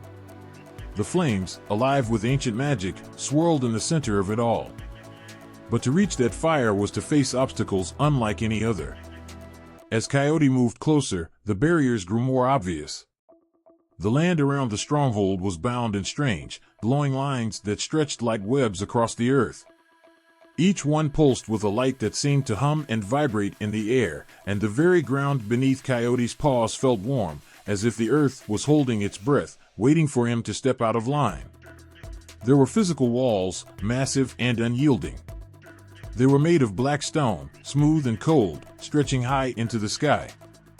The stones seemed to absorb the light from the surrounding flames, casting eerie shadows on the ground below. But it wasn't just the walls themselves that were a threat, it was what lay behind them. The fire flickered within, just out of reach, but its power radiated through the very air, a constant reminder of what awaited those who tried to trespass. The walls were protected by more than just stone. Magic surged through them, a dark force that was felt more than seen. Every step Coyote took seemed to draw the power from the air, feeding something inside him that screamed to turn back. The barrier around the fire was invisible yet palpable, like a storm that swirled just beyond sight. It was a force that could not be fought with strength or wit alone. The fire that the keepers protected was not like any ordinary flame. Its light twisted and warped in the air, an ever-changing dance of color, impossible to follow with the eye. It was as if the fire itself was alive, a living, breathing entity, with a will of its own. Coyote could feel its presence, as if it were aware of him, watching him, waiting for him to make a mistake. The air grew thicker as Coyote approached the perimeter of the stronghold. A soft, barely audible hum filled the air around him, a sound that seemed to come from all directions at once. The ground beneath his paws vibrated, and Coyote could feel the pulse of power running through it, a current that reached out to touch him. It was the magic that protected the fire, the firekeeper's enchantment, binding the flames to this place. The very earth itself had become a barrier, a shield that was as deadly as the fire it protected. But it was not just the magic that made the stronghold impassable. The physical barriers were designed to trap, to hold anyone who dared to come too close. Massive gates of solid iron, black and scorched from years of guarding the fire, stood before him. They were locked with no key, only an endless warning in the form of a shimmering light that pulsed from within, urging him to stay away. Coyote's ears flicked as he watched the gates, feeling the power of the barrier vibrate through his bones. He knew that these gates weren't just meant to keep intruders out, they were meant to keep something in. He could sense it in the very air, the pressure building, tightening around him with every passing second. The walls, the gates, the very ground beneath his feet, they were all part of something bigger, something that was more than just a physical fortress. They were an extension of the fire itself, an unbreakable barrier forged from magic and stone, impossible to penetrate without the right knowledge. Everywhere he looked, there were signs of the fire's power. The flames that burned in the center of the stronghold were not just a source of warmth, they were a living, breathing force that intertwined with the very fabric of the land. Coyote could feel its heat seeping into the earth, sinking deep into the roots of the trees, the stones beneath his paws, the very air that surrounded him. It was a power that consumed everything, devouring the land, the sky, and even time itself. The fire was the heart of this place, and it beat with an intensity that threatened to swallow him whole. But it wasn't just the fire that was dangerous. The firekeepers themselves moved silently among the shadows of the stronghold, their eyes glowing like embers in the darkness. Their presence was like a shadow, a weight that pressed down on Coyote's chest. He could feel their watchful gaze on him, always there, always waiting. They didn't need to speak to know his presence. The fire whispered it to them, a warning carried on the wind. He was an intruder, an outsider, a thief in their sacred domain. Coyote felt the pressure building, the weight of the magic in the fire and the ever-watchful gaze of the firekeepers pressing in on him from all sides. He had come so far, and yet he was still so far from reaching his goal. He had to find a way through, a crack in the wall, a weakness in the magic. But as he stood there, staring into the heart of the fire, he knew that this would be no easy feat. The fire was watching him, waiting for him to make his move. The stronghold was impenetrable, the barriers unbreakable. But Coyote had never been one to back down from a challenge. He had tricked and deceived his way through countless obstacles before. He could do it again. He had to. But for the first time, Coyote wondered if even his cunning could match the sheer force of the fire that burned at the heart of the firekeeper's fortress. The answer, he knew, would come only when he stepped forward, when he made his choice. Would he be the one to steal the fire, to bend its will to his own? Or would the fiery fortress prove too much for even him to overcome? The wind howled through the trees as Coyote stood at the edge of the high cliff, looking out across the land. His body tensed, his eyes narrowed, and his thoughts raced. He could feel it, the fire, just beyond the horizon, waiting for him to come closer. He had to find a way to get it, to carry it back, but the fire was still beyond his reach. The fortress was too strong, its magic too thick for any normal creature to breach. It was then that he heard the faintest flutter above him, the kind of sound that could only belong to one being, the eagle. Looking up, Coyote's sharp eyes caught the glint of golden feathers against the pale sky. The eagle, soaring high above, was more than just a bird. It was a force of nature, powerful, fast, and free. The eagle had always been a symbol of strength and resilience, soaring higher than any other creature could hope to reach. Coyote's heart leaped in his chest. This is it, he thought. This is the answer. He called out, his voice carrying on the wind, "Eagle, I need your help. The fire calls to us, but I cannot carry it alone." The eagle circled once, his keen eyes scanning the ground below. Without a word, he swooped down, landing beside Coyote in a flash of gold and brown. The air seemed to ripple as the eagle's massive wings beat against the wind, shaking the earth beneath them. Coyote stepped forward, his voice low but urgent. "The fire is beyond the reach of any creature on foot. The firekeepers guard it with magic and strength, but you have the power to reach it. You can fly where none of us can." Eagle studied him for a moment, the wisdom of ages reflected in his sharp, piercing gaze. "What is it that you ask, Coyote?" he asked, his voice deep and thunderous, as if the wind itself carried the weight of his words. "The fire you seek is not a gift, it is a burden. It will burn, and it will destroy. Can you carry that weight?" Coyote hesitated, feeling the gravity of the eagle's words settle on him like a heavy stone. He had always been clever, always managed to slip past obstacles with his wit, but this fire was different. It was a force of nature, wild, untamable, destructive. Could he handle it? Could anyone? But then, as he thought of all the others, the creatures of the land, the ones who suffered in the cold and the darkness, Coyote's resolve hardened. He had come too far to turn back now. "I can handle it," he said, his voice steady. "We all can. The fire is meant to be shared, not hoarded. With your strength, Eagle, we can carry it together." The eagle's sharp gaze softened for a moment, and he spread his wings wide, feeling the power in every feather. He knew the fire would not be an easy prize to claim, but he also knew that the world could not remain in darkness forever. His wings fluttered, and with a single beat, he lifted into the air, soaring high above the trees. Coyote watched as the eagle circled above, his wings slicing through the sky with unmatched grace and power. The bird was a force of nature, and together, they would take on the impossible. It was not just the eagle's strength and speed that would make this plan work, it was the way the eagle moved with the world, never rushing, always in harmony with the winds. Coyote knew that this partnership was their best hope. Coyote, the eagle called down from above, his voice like thunder rolling across the sky. You say I have strength. But I will need more than that. I will need speed, and the fire must be carried carefully. I cannot fail. Coyote nodded, his eyes alight with determination. I trust you, Eagle. I know that together, we will succeed. You are the one who can carry the flame far beyond the reach of those who guard it. Your wings are the key. The eagle let out a low cry, as though answering Coyote's words, before diving toward the earth. He hovered just above the ground, his eyes fixed on the distant fortress where the fire waited. Coyote's heart raced as he began to make his way toward the fire's stronghold, leading the eagle from the ground.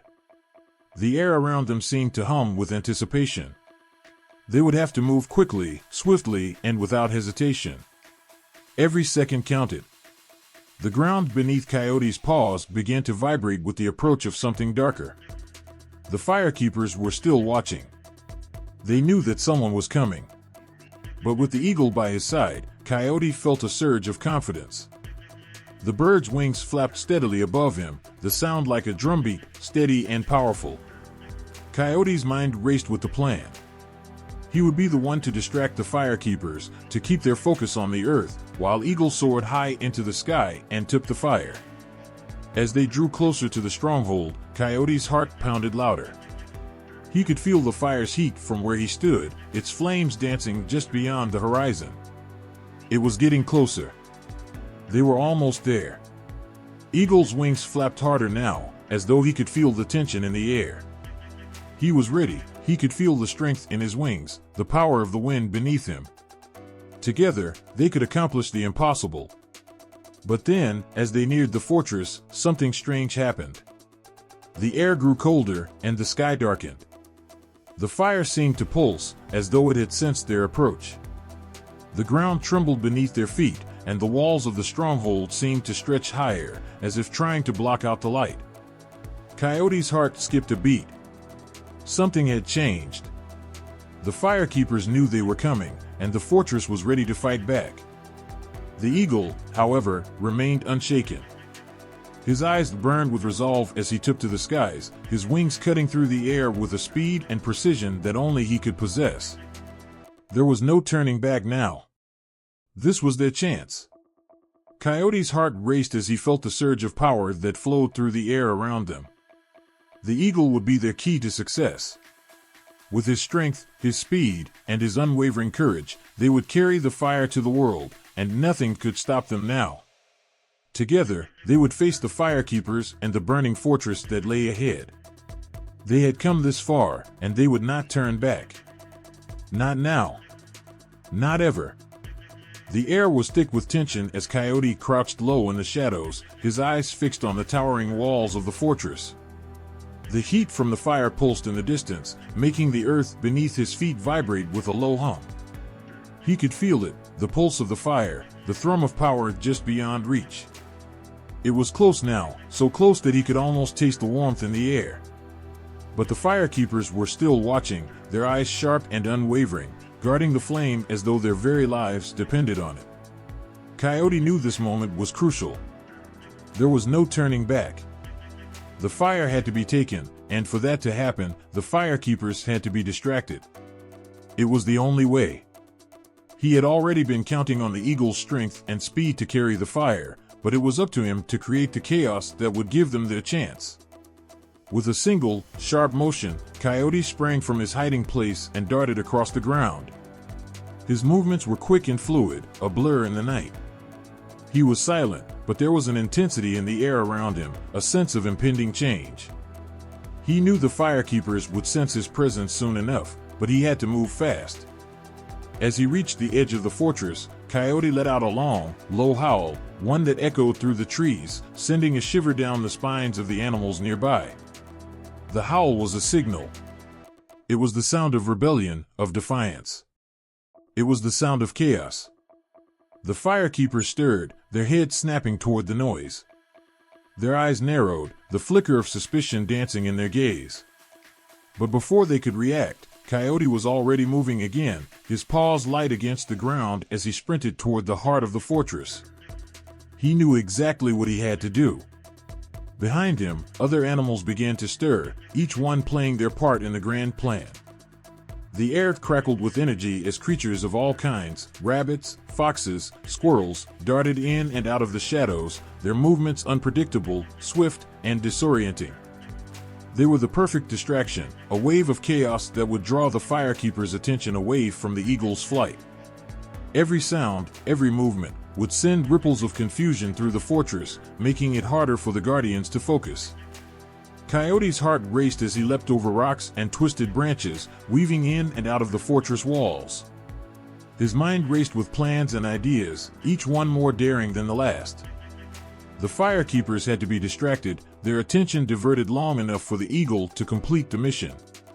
It wasn't enough to simply cause a commotion, he had to make them believe the threat was bigger than it truly was. With a sly grin, Coyote spotted a cluster of dry branches near the fortress. He pounced on them, sending them crashing to the ground with a thunderous noise that echoed through the night. The sound was deafening, like a storm had suddenly erupted in the heart of the forest. The firekeepers immediately reacted, their eyes blazing with fury. They moved swiftly, their bodies lithe and powerful as they charged toward the noise. But Coyote was already gone, slipping into the shadows like the wily creature he was. Behind him, the chaos continued to unfold.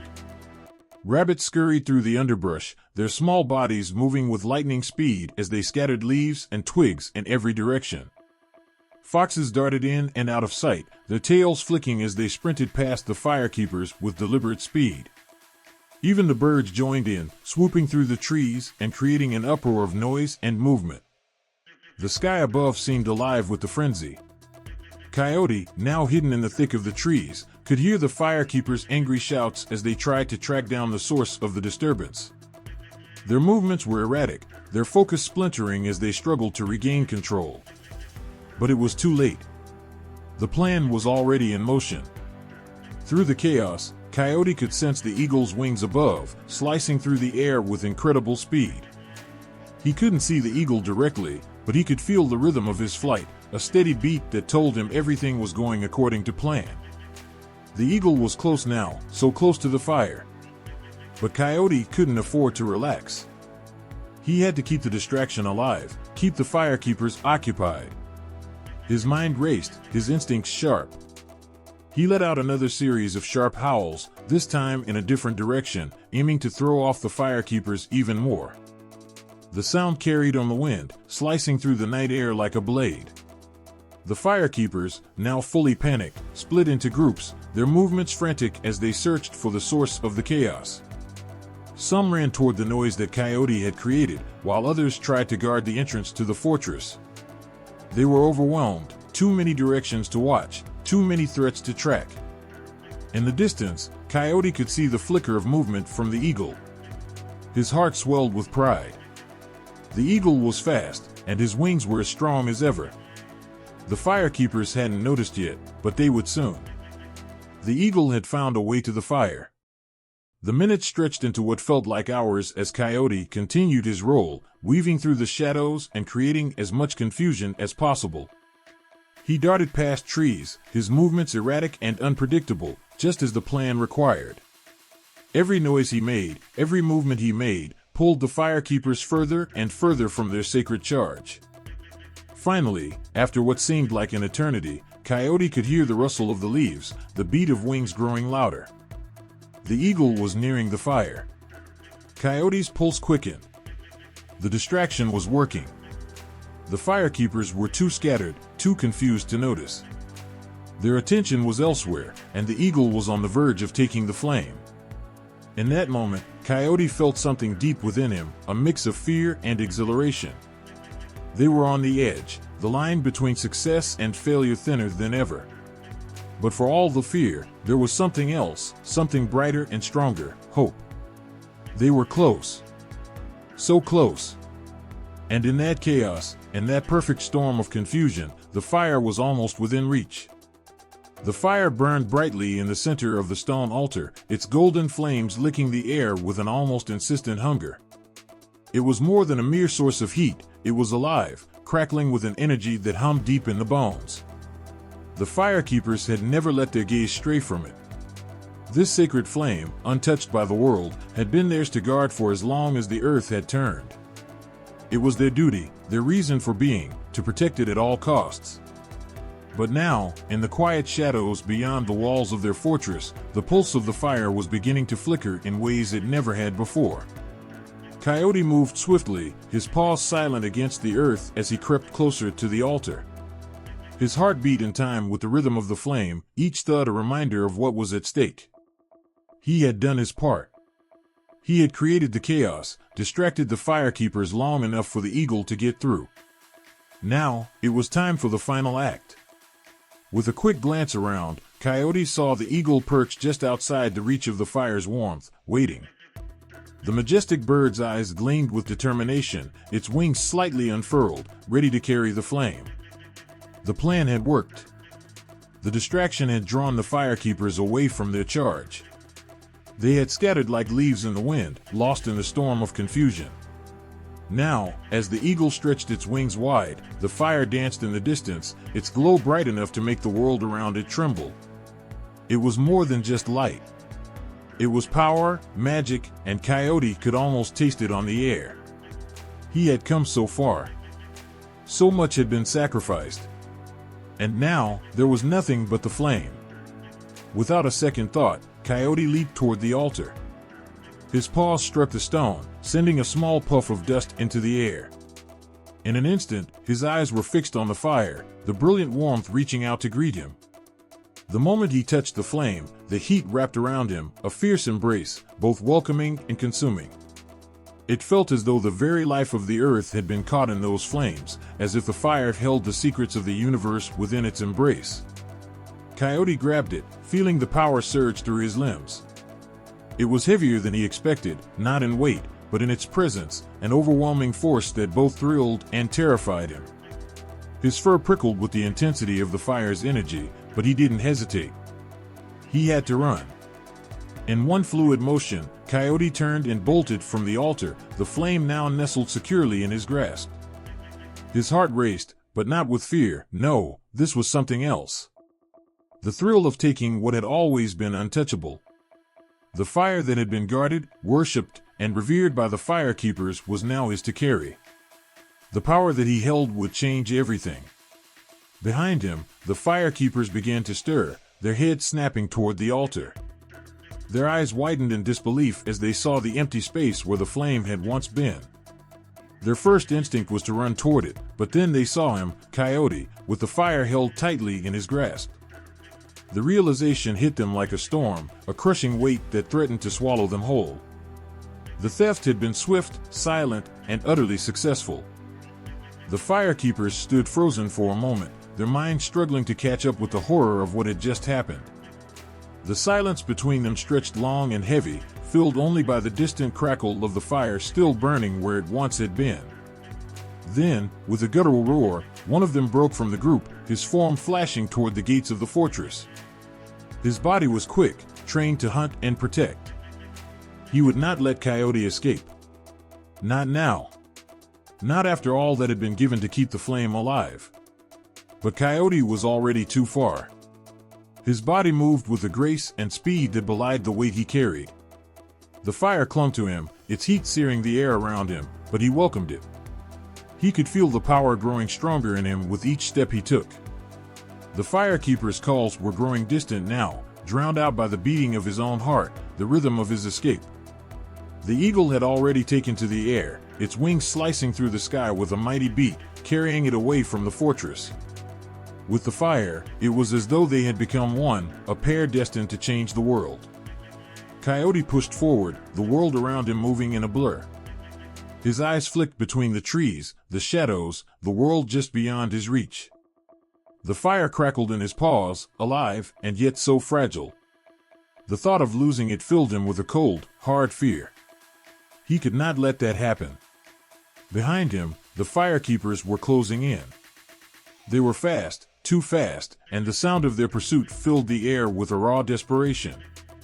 Coyote could hear their frantic shouts now, their calls for the fire, for justice.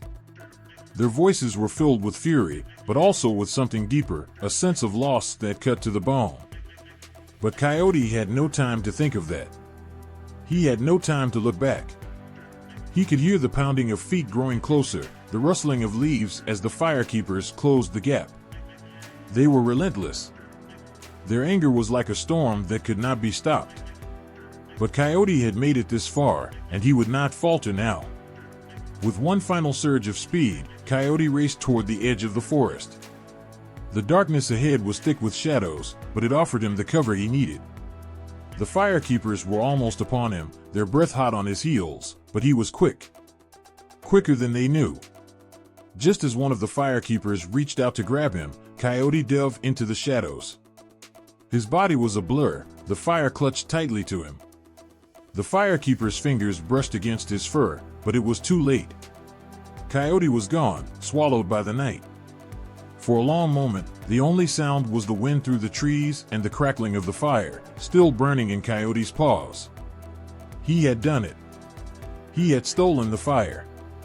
And as the firekeepers stood in the distance, helpless and broken, they knew the world would never be the same again. The night air was thick with tension, a deep and restless quiet that hummed through the trees. The ground beneath Coyote's paws was soft, damp with the evening dew, but he barely noticed. He had the fire, and the weight of it, warm, pulsing, was both a gift and a curse. Behind him, the firekeepers were relentless, their fury like a thunderstorm crashing through the night. The chase had begun. Coyote's heart raced, but not with fear. He was used to running, used to slipping through shadows like water, unnoticed. But this chase was different. It was more than a simple hunt. The fire he carried was too important. It wasn't just light and warmth anymore. It was power. And if he lost it, everything would be for nothing. The firekeepers were not far behind. He could hear them crashing through the underbrush, their steps heavy and fast. Their anger was a tangible thing, crackling through the air, and the closer they got, the more it threatened to close in on him. But Coyote's senses were sharper than theirs. He could hear the rustling of their clothes, the snap of twigs beneath their boots, and he smiled to himself. They were close, but not close enough. His mind was already working, calculating, planning. He had to lose them. He had to disappear into the land, like the wind vanishing into the trees. The fire he carried burned hotter now, the flames licking at the air, almost eager to escape, but Coyote kept a tight grip. His paws moved swiftly, silent against the earth, his body low to the ground. His fur blended with the night, every muscle honed for this. This was the chase he had been waiting for. The firekeepers' voices grew louder, their shouts now echoes in the air. But they were not as clever as they thought. Coyote's mind whirled with ideas. He had to get to the river, he decided. The rushing water would confuse them, hide his scent. The firekeepers were determined, but they were not made for the swiftness of the river. Coyote had to think fast. He veered to the left, his paws striking the ground with a surety that only came from knowing the land better than anyone. The forest around him was a maze, full of paths he had traveled since he was a cub. With every twist and turn, the firekeepers drew closer, but not fast enough. Then, as the moonlight flickered through the trees, casting long shadows across the forest floor, Coyote darted into a dense thicket.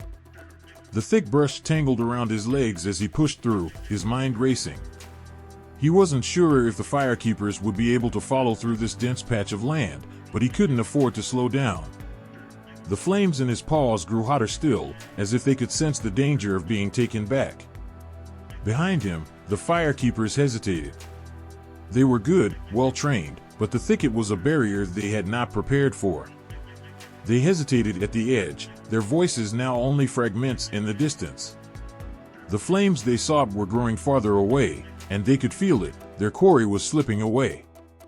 But Coyote knew he couldn't stop. He heard them call out, their voices cutting through the night. And with that, something inside him clicked. He couldn't let them catch him, not when the fire meant so much. The fire could change everything. He had to keep going. And so, with a determined leap, Coyote broke from the thicket, heading straight for the river. The water was cold, a sharp contrast to the burning heat of the fire he carried. He could hear the rush of it, the roar of the river as it moved past him, its current swift and unforgiving. The firekeepers would be forced to stop at the river's edge. They weren't quick enough to follow him in. Coyote's eyes narrowed as he bounded across the wet stones, the fire still clasped tightly between his paws. But even as the river began to carry him farther away, he could feel the firekeepers closing in again. They were clever, and they had learned from their mistakes. They were not about to give up so easily. The forest around him thickened as he sped on, the world becoming a blur of shadow and light. He could still hear the voices of the firekeepers, shouting commands to one another, but they were growing more distant now. They had slowed, unsure of where he had gone. The river, though, was a new challenge. Coyote couldn't stay on its banks forever. He had to find higher ground. Somewhere where he could rest and plan his next move. The fire in his paws was burning brighter now, casting flickering shadows across the land. But Coyote didn't hesitate. His legs pushed harder against the earth, his body instinctively seeking higher ground. The firekeepers were still a distance away, but with each second, they were catching up. He could hear their steps, faster now, their frustration mounting. Coyote's thoughts raced, he had to think of something. Anything. They were determined, but so was he. And then, without warning, Coyote veered to the right, disappearing into a narrow ravine. It was a trick, a gamble. The firekeepers would follow, of course. They always did. But the ravine was narrow, too tight for them to chase him through. Coyote could hear them crashing toward him, their footsteps loud and heavy against the ground. They were coming. But this time, they would not catch him. He scrambled up the rocks at the side of the ravine, his body agile and quick. His paws scraped against the stone, but his grip held. The fire he carried burned brightly still, but it was not a weight to him. It was his prize, and he would not let go.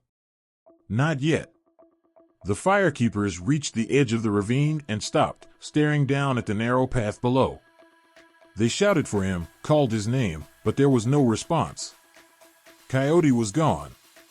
With the fire still burning in his grasp, Coyote slipped away into the night, his eyes scanning the horizon for the next place to hide. The chase would continue. The wind was picking up, biting at the fur on Coyote's back as he sprinted across the land, the flames of the fire crackling softly in his grasp. He could hear the firekeepers' voices in the distance, louder now, growing frantic as they searched. They were getting closer, and his paws, though quick and nimble, were beginning to tire. The fire that burned between his claws was not only heavy in weight but in responsibility. He could feel its heat, its power pulsing with every beat of his heart, and he knew it couldn't stay with him forever. It had to be passed on. The fire had a purpose beyond him, a purpose that stretched across the land, waiting for others to carry it to its destiny. Coyote slowed to a stop at the edge of a thick forest, the flames flickering in his hands. His mind raced. The chase would not end with him. He couldn't outrun them forever. The fire needed to live, needed to spread, and he could feel it calling to him, urging him to share it. But with whom? Who could carry it next? From the shadow of a tall oak, a figure emerged, Deer, with her sleek legs and soft, quiet steps.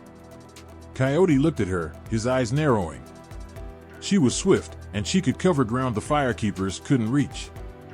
Her gentle eyes met his, and without a word, she understood. She knew the fire's importance, knew that it had to be passed on. With a nod, Coyote stepped closer, his fur brushing against hers. The fire in his paws seemed to flicker brighter as it recognized her presence, reaching out as if eager to join her. Deer lowered her head, her eyes steady and calm, accepting the flame into her own hooves. The warmth of the fire radiated from her, but she didn't flinch. Instead, she held it steady, the flickering light casting a soft glow over her graceful form. The fire had passed on, but the journey was far from over. Coyote watched as Deer bounded away, her legs moving like wind across the earth, her pace a blur. Her speed was unmatched, and she would outrun any predator, any danger that came her way. But Coyote knew that Deer couldn't carry the fire forever. She was swift, yes, but she couldn't cross the great mountains that lay ahead. He watched the ground shift beneath his paws, the earth trembling as a mighty shadow swept across the path. Eagle. He had been watching from above, his keen eyes seeing everything from the sky. Coyote didn't have to call for him. Eagle had known what was needed, and he had come. Without hesitation, Coyote stepped back, allowing Eagle to land beside him, his wings folding against his sides. The fire was passed into Eagle's talons, where it glowed brighter than ever. The wind caught the fire, swirling it around, lifting it higher as Eagle prepared to take off. Coyote's heart raced as the eagle spread his wings, the fire now a part of him. Eagle's flight was a symbol of freedom, a symbol of rising above the chase. With a powerful thrust, he soared into the sky, the flames trailing behind him like a comet streaking through the night. But Coyote knew this wasn't the end either. The mountains ahead were treacherous, too high, too dangerous for Eagle. The fire couldn't rest with him for long. The earth needed the fire as much as the sky did, and Coyote knew there was more to be done. There were others who could carry it farther, deeper. He watched as Eagle disappeared into the clouds, the fire still glowing in his wake, and then his gaze fell to the ground once more. A low growl rumbled from the distance, and soon, Bear appeared, massive and strong. Bear had the power to defend the flame, to protect it from any danger that might come from the shadows. Coyote stepped forward once again, his eyes meeting Bear's. Bear nodded slowly, understanding the weight of what was being asked. The fire passed between them, and Bear took it gently in his paws, cradling it like a precious stone. The fire was safe with him. Strong, unyielding. He would guard it against all threats. With a mighty roar, Bear lumbered off, the fire glowing fiercely, its light unwavering. Coyote watched him go, feeling the weight of the responsibility shift once again. The fire had been passed to those who could carry it, each contributing to its journey in their own way. Deer, swift and silent, had carried it across open plains. Eagle, soaring high, had taken it above the mountains. And now Bear would guard it, ensuring that the fire was safe from the dangers below. But even Bear couldn't keep it forever. The fire needed to be passed again, carried by another who could take it to the very heart of the world. Coyote's mind raced. He couldn't stop now. He had to keep going. A rustle of leaves caught his attention, and out from the shadows emerged another creature, Turtle.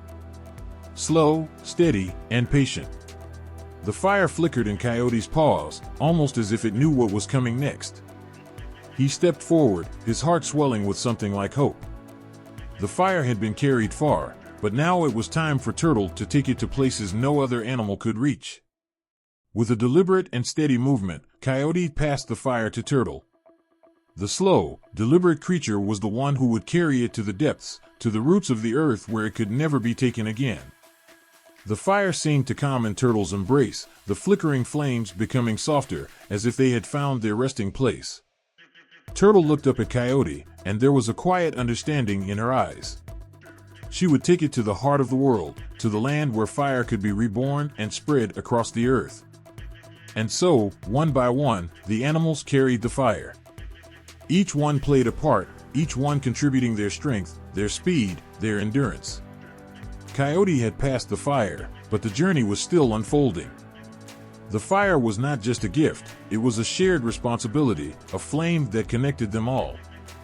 Each animal, with their unique gifts, carried it toward a future that had yet to be written. The fire, once a secret of the gods, now belonged to the world, and it would be shared, guarded, and passed on again and again. The flames burned brighter than ever, its journey just beginning. The animals, one by one, each embraced their role in this timeless dance. And as Coyote looked out across the land, he knew that the fire would endure, carried by those who were willing to share it, to protect it, and to pass it on when the time came. The air was thick with the scent of pine, and the forest stood still, as if holding its breath. Coyote watched as the fire danced, casting shadows on the trees. Its flames were bright, wild, and alive in his paws, but as the wind began to shift, something was wrong. The fire, once contained, now began to flicker uncontrollably, pushed by the gusts of wind that swept through the forest like a whispered warning. Coyote had carried the fire far, passing it on to others who had done their part. But the moment of carelessness, the misstep, had come. A single spark, too quick, too careless, had escaped from the fire, catching the dry leaves of the forest floor. In an instant, the dry brush caught, crackling and snapping. The fire had found new life. Panic swept through the trees as the flames began to spread. The ground trembled underfoot as the heat pressed in, and the sound of the fire grew louder, an angry roar that filled the air. Coyote's heart skipped a beat, his mind racing. This wasn't supposed to happen. The fire was meant to travel, to light the way, not to destroy. The wind picked up, carrying the flames farther and farther, licking the bark of trees, the flames climbing higher, faster. The once peaceful forest now felt like an untamed beast, wild and raging, tearing through everything in its path. Coyote's legs were frozen, and for a moment, all he could do was watch as the fire spread, as the trees he had once walked beneath now groaned and crackled, consumed by the blaze. From somewhere deeper in the forest, Bear arrived, his massive form crashing through the underbrush. His fur was singed, and his eyes were wide with alarm. The fire had reached the edges of the forest, and it was growing stronger with each passing second. Bear, who had once carried the flame, was now caught in the fire's wrath. "Coyote!" Bear called out, his voice a low growl. "The forest is burning. We have to stop it." Coyote's heart ached. He had meant to bring light to the world, but now, he had brought destruction. The fire had a life of its own, and it spread with a ferocity that couldn't be contained. What had once been a symbol of hope, of warmth, had now become a force of nature, uncontrollable, wild, and destructive. The animals of the forest began to gather, some fleeing, others standing their ground. Deer, with her graceful legs, leapt through the smoke, her eyes wide with fear. Eagle soared above, circling the sky, his sharp gaze scanning the flames for any sign of escape. And Turtle, slow but steady, crawled through the smoke, her shell heavy with the weight of the situation. But it was too late. The fire had spread too far. The smoke rose in thick plumes, twisting in the air like a living thing, choking the sky. The trees, once full of life, now stood like silent sentinels, their branches heavy with flames. The forest, the home they had known, was dying. Coyote's heart pounded in his chest as the realization set in. The fire was no longer just a symbol of light. It was a force that could not be tamed. The animals, once harmonious in their connection to the land, now found themselves in a battle against the very thing they had once sought to share. The fire spread faster than any of them could move. The earth trembled beneath their feet as the flames leaped from tree to tree, crackling and snapping. The air grew thick with heat, and the once cool breeze became a suffocating blanket. Coyote could feel the heat on his fur, the air around him becoming thick, heavy. In the distance, the first tree collapsed, its towering form falling to the ground with a deafening crash. And then, another, and another. The forest, once green and alive, was now crumbling beneath the weight of the fire. Bear turned, his large body moving quickly as he tried to lead the others away from the spreading flames. Deer, with her light feet, bounded beside him, and Turtle, though slow, moved with purpose, her determination unshaken. Coyote stood at the edge of the destruction, the fire now all around him, licking at the sky. He felt the heat on his skin, the flames crackling in his ears, but it was the smoke that burned his lungs, that made him choke. "Coyote," Eagle called from above, his voice a warning in the wind. "We can't save the forest now. It's too far gone. But we can save what's left. Coyote turned his eyes upward, his heart heavy with guilt. The fire had not only burned the forest, it had left a scar in his heart. He had meant to bring light, to share the warmth, but now all he could see was destruction. The animals scattered, fleeing from the flames, but they all carried the fire, a burning ember in their hearts. The fire had become a part of them, and no matter how far they ran, it would never leave. It had become something bigger than any one of them, bigger than Coyote, bigger than the animals who had tried to protect it. It was a force of nature, as ancient and unpredictable as the winds that carried it. As Coyote turned to flee, he caught a glimpse of the forest behind him, now nothing more than a haze of smoke and ash. The trees, once a sanctuary, were now consumed by the flames. The land that had once been home to so many creatures was now reduced to nothing more than a memory, a dream of what had been. And yet, even as the fire burned, something new began to stir. From the ashes, from the smoldering remains of the forest, something was awakening.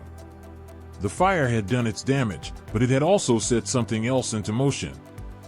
The cycle of life, the balance of the earth, could not be destroyed. Even in the wake of disaster, there was hope. The fire had changed everything.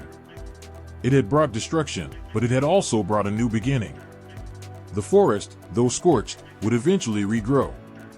The animals, though scattered, would find their way back. The fire, wild and untamed, had shown its true nature, not just as a symbol of warmth, but as a force that could burn, create, and transform. And as Coyote ran, the flames still licking at his heels, he realized that the fire would always be with him. It had become a part of the earth, a part of the sky, a part of the animals who carried it. The forest may have burned, but the fire's journey was far from over. It would continue to shape the world, to leave its mark on everything it touched. The animals would never forget the lessons it had taught them, how fragile and powerful the fire truly was. The fire crackled in the quiet of the forest, its warmth curling into the air like a secret only the trees could understand. It had begun as a small, cautious flame, just a flicker in the wind, but now, it spread like a whisper, sneaking its way across the underbrush, toying with the roots of the trees. The dry leaves shivered under the heat, and the ground, parched from seasons of little rain, offered no resistance. It was only a matter of time before the forest, this sacred place, would be consumed by its own warmth. Coyote's heart pounded. The fire had been passed from one animal to another, from one paw to another, each with a mission to carry the flame forward. But this was not supposed to happen. It was only supposed to bring light, warmth, and hope. The flame was meant to be contained, each animal's role was clear. But now, the fire seemed to have its own will. It danced and leapt, curling into the sky, its tendrils reaching out like fingers grasping for something just beyond its reach. Bear had warned him. He had warned Coyote to be careful, to carry the fire with intention, but now, there was no turning back. The flames had spread too quickly. They had found their way into the dry grass, the brittle twigs, and the leaves that rustled at the slightest touch. What was once a simple spark had become a beast with a hunger of its own. Coyote stood frozen in place, watching in horror as the flames began to leap from one tree to another. The air was thick with the scent of burning wood, sharp and bitter. The once peaceful forest, alive with the rustling of leaves and the songs of birds, was now filled with the terrible crackling of fire, eating everything in its path. Smoke rose in thick columns, darkening the sky. The wind began to pick up, pushing the fire faster, harder, until it seemed as though the entire forest was burning. The trees, tall and proud, now groaned and shook as the fire clawed at their trunks, pulling the life from them. One by one, they fell. The flames ate at the branches, their leaves curling, turning to ash before they even touched the ground. Coyote's eyes searched the forest for signs of escape, for some way to stop the madness. But there was nothing. The fire was everywhere, its power far beyond anything he had imagined. He could feel the heat on his fur, a constant reminder of the destruction he had set in motion. Every breath he took was filled with smoke, every step he took, a reminder of the chaos he had unleashed. The animals who had once stood by him now scattered, running in every direction, seeking shelter from the blaze that had claimed their home. Deer bounded through the smoke, her legs a blur of movement, her eyes wide with terror. Eagle soared above, his sharp wings cutting through the air, but even he could not escape the thick cloud of smoke that was now choking the life from the forest below. It wasn't just the animals that were in danger. The very earth beneath their paws seemed to tremble, as though the land itself was waking up to the threat. The fire wasn't just a danger to the forest, it was a force of nature, a force that could destroy and create in equal measure. And now, it was rewriting the story of the land. Coyote's mind raced. How could he have been so careless? How could something meant to be so good have turned so terrible? The fire, which had once been a gift, was now a curse. It was a beast that could not be tamed, a force that was both beautiful and terrifying in its strength. And still, the fire spread.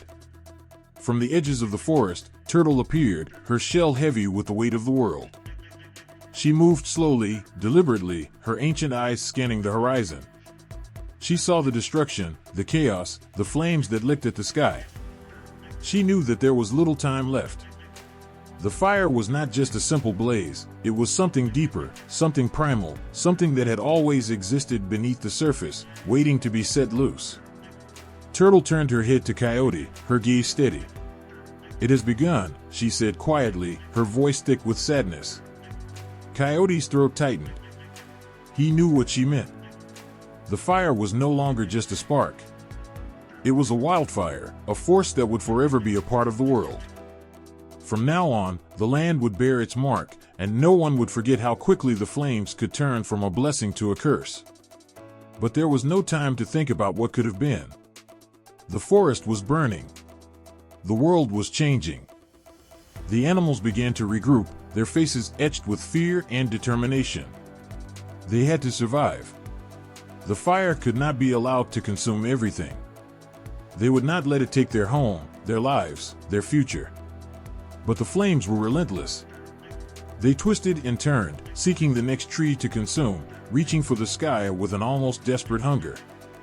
The smoke made it difficult to see, to breathe, but still, the animals pressed on, desperate to escape the wrath of the fire they had set in motion. The ground beneath them began to burn, the heat rising in waves. It was a race against time. They could hear the fire crackling behind them, its roar growing louder with every passing second. Coyote pushed forward, his legs moving faster than he had ever moved before. He could hear the other animals behind him, their breaths ragged, their hearts racing. But there was no escape. The flames were everywhere now. They surged forward, unstoppable, feeding on everything in their path. The forest, which had once been their sanctuary, was now a burning hellscape. Coyote could feel the earth beneath him tremble as the fire reached its peak, roaring like a wild beast, its hunger unquenched. And then, something shifted. As if in response to the fire's fury, the wind shifted. It howled through the trees, pushing the fire in new directions. It was no longer just a blaze.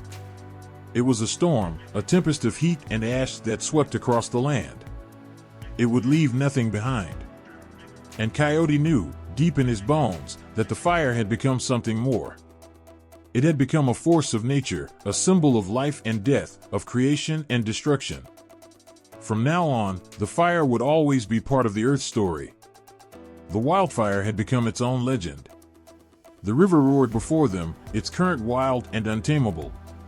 It was a creature of its own, a beast with teeth, thrashing its way across the land. The waters churned, crashing against the rocks, sending sprays of water high into the air. The fire that had been passed from one animal to another, a precious flame that had been carried with hope and fear alike, now seemed fragile in the face of this violent river. Coyote stood at the edge of the water, staring into the swirling depths. The fire was still in his possession, its heat a constant pulse against his chest, but the river, this monster of water and fury, threatened everything they had worked for.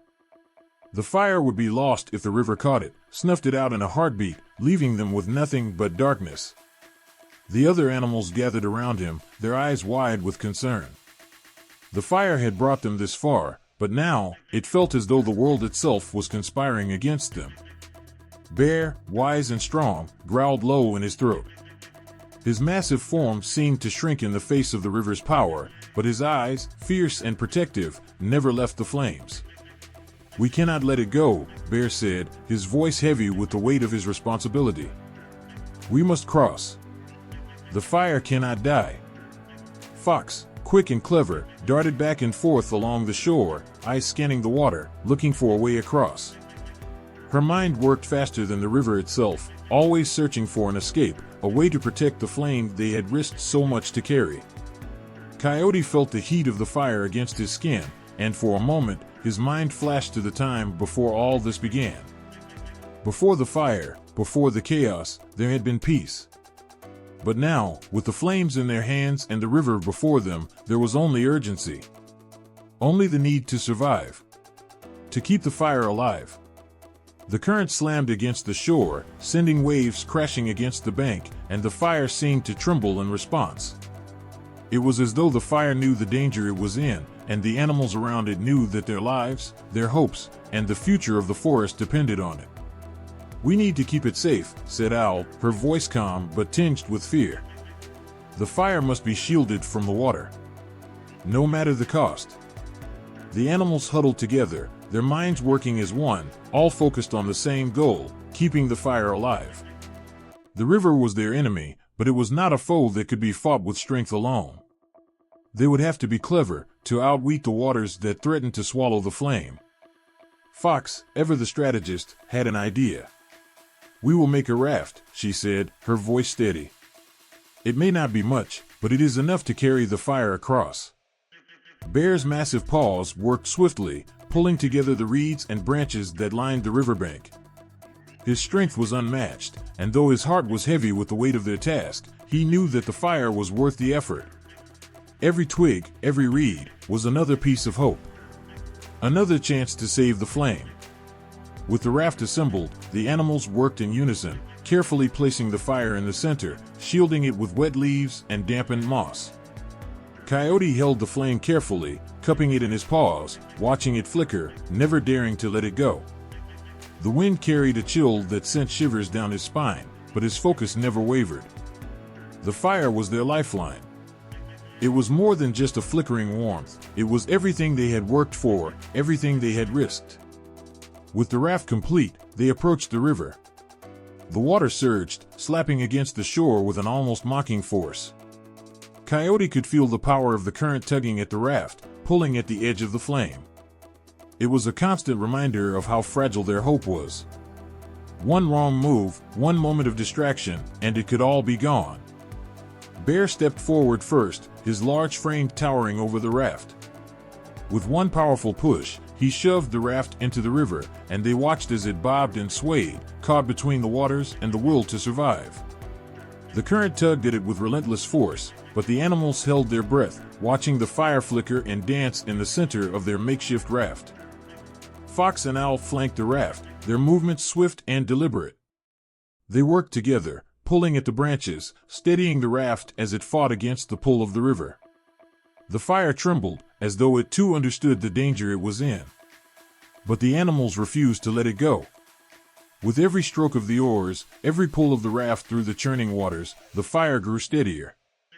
It was as though the river itself had acknowledged their determination. The flames began to burn brighter, stronger, in defiance of the cold, rushing water. It was no longer a fragile thing, but something that could not be extinguished so easily. The river lashed out, its waters rising higher, but the raft held strong. The animals' hearts pounded, their breaths coming in quick, shallow gasps. They had come so far, fought so hard. They would not let it end here, not with the fire so close to being lost forever. The current grew fiercer, but they were closer now. The other shore loomed ahead, a dark line against the sky, and as the raft neared, Coyote's heart soared. They had done it. The fire had made it across. It had survived the river. With one final push, the raft reached the far bank, and the animals scrambled to pull it ashore. The fire, still burning, still alive, flickered brightly in the center of the raft. Coyote let out a breath he hadn't realized he had been holding. They had done it. But the river had not forgotten them. As the animals gathered on the bank, the roar of the water continued, a reminder of how close they had come to losing everything. The fire was safe for now, but they knew they could not rest. The journey was far from over. The flame had survived the river, but it would not be safe for long. For a moment, they stood in silence, the river's song still echoing in their ears. They had crossed the waters. The fire was safe. But the world was still a place of danger and uncertainty. They had only just begun to understand the true power of the fire they carried, and they knew the road ahead would be filled with challenges they could never have imagined. But for now, the fire burned brightly, a small beacon of hope in the darkness of the world. The river roared before them, furious and unyielding, a great stretch of water that swallowed the land with its hunger. It wasn't just a river, it was a beast, its body thrashing wildly against the banks, sending waves crashing against jagged rocks that pierced through the churning surface. The fire, small yet mighty, flickered nervously in the cold wind, its warmth trembling as if it knew the danger it was about to face. Coyote stood at the edge of the river, the fire carefully held in his paws, feeling its heat pulse like a heartbeat. The others, his fellow bearers, Bear, Fox, and Owl, gathered behind him, their eyes focused on the same enemy. The river. They had come so far to keep this fire alive, had risked so much to protect it. But now, it was here, this rushing flood of water, waiting to take everything from them. Hold steady, Bear's voice rumbled deep in his chest. He was the strongest of them all, but even he couldn't ignore the weight of the task ahead. If this fire goes out, everything we've done will be for nothing. Coyote nodded, feeling the weight of Bear's words like a heavy stone in his stomach. They had reached the river's edge, but the water's ferocity threatened to steal their hard-earned prize. The fire was fragile, its flame small enough to be extinguished with a single gust of wind or a wave from the current. And yet, it was more than just a fire, it was hope, it was life, it was everything that the world needed to keep turning. Fox darted around them, her sharp eyes scanning the water, searching for some way across. "We can't cross like this," she said, her voice quick and sharp. "The current will sweep us away before we even make it halfway." Owl, perched high on a branch above them, watched the scene below, her feathers barely moving in the wind. Her voice, when it came, was calm but laced with urgency. "The fire must stay protected. We cannot let it touch the water." The wind howled through the trees, adding to the intensity of the moment. The fire flickered again, as though it too understood the danger. Coyote felt a pang in his chest, his paw tightening around the flame. If it went out, they would all be lost. They couldn't lose the fire. Not now. With a deep breath, Coyote looked around. They needed to think quickly, to act fast. They couldn't just wait for the river to be kind.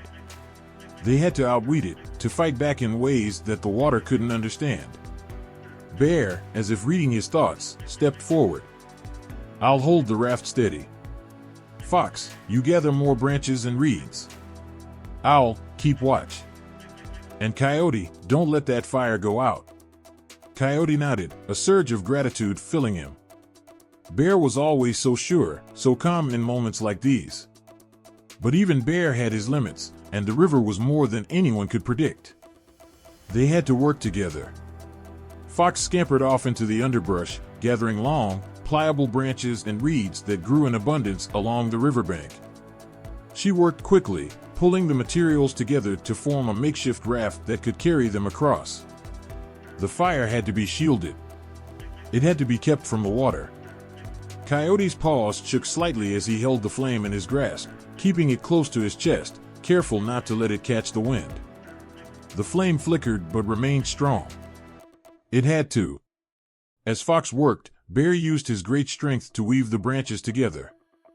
His massive paws were surprisingly gentle, working in slow, deliberate movements. He didn't need to speak. His actions told the story. They would make this work. They had to. Fox returned with the last of the reeds, and together, the animals created a raft that would hold the fire above the water, shielded from the current's grasp.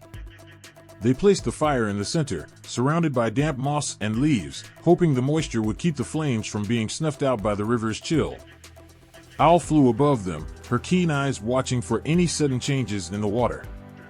"It's now or never," she called down, her voice sharp and clear against the rising wind. Coyote took a deep breath, his heart pounding in his chest. He looked at the raft, at the fire, at his companions. They were ready. They had to be. With one final glance at the river, Coyote stepped onto the raft, keeping the fire steady.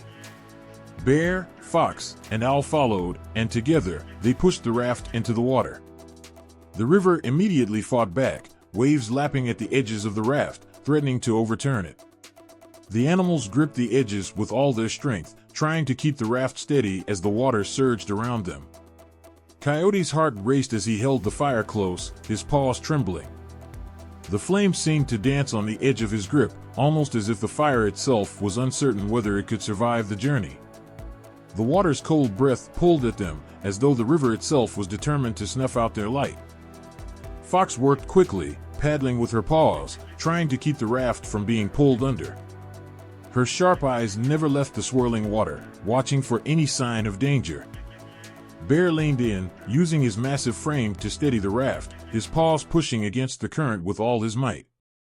The fire flickered, sending a flare of warmth into the cold night air, but Coyote refused to look away. If he lost it now, he couldn't even bear to think of the consequences.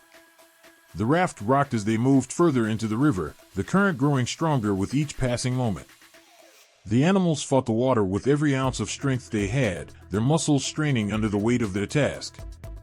But slowly, with each stroke and every effort, they began to make progress. The water fought, but they fought harder. They couldn't afford to stop. Not now. The fire, still burning, grew brighter in the darkness, its light cutting through the night like a beacon. And in that moment, Coyote realized something. The fire wasn't just something they were protecting. It was a part of them. It was their strength, their hope, their reason to keep going. And they would carry it across, no matter what it took. Finally, after what felt like an eternity, the water began to ease. The current, though still strong, was no longer pulling them in. The raft, battered and weary but intact, reached the other side of the river. Coyote's heart leapt in his chest. They had made it. The fire was safe. But as they stepped onto the shore, the water's roar continued to echo behind them. The river had been defeated for now, but there would be more challenges ahead. The flame would need more protection, more courage. And they would give it, no matter the cost. The air was thin and biting, the kind that clawed at your throat and left it raw with every breath. The mountain loomed ahead, its jagged peaks slicing into the sky like cruel blades.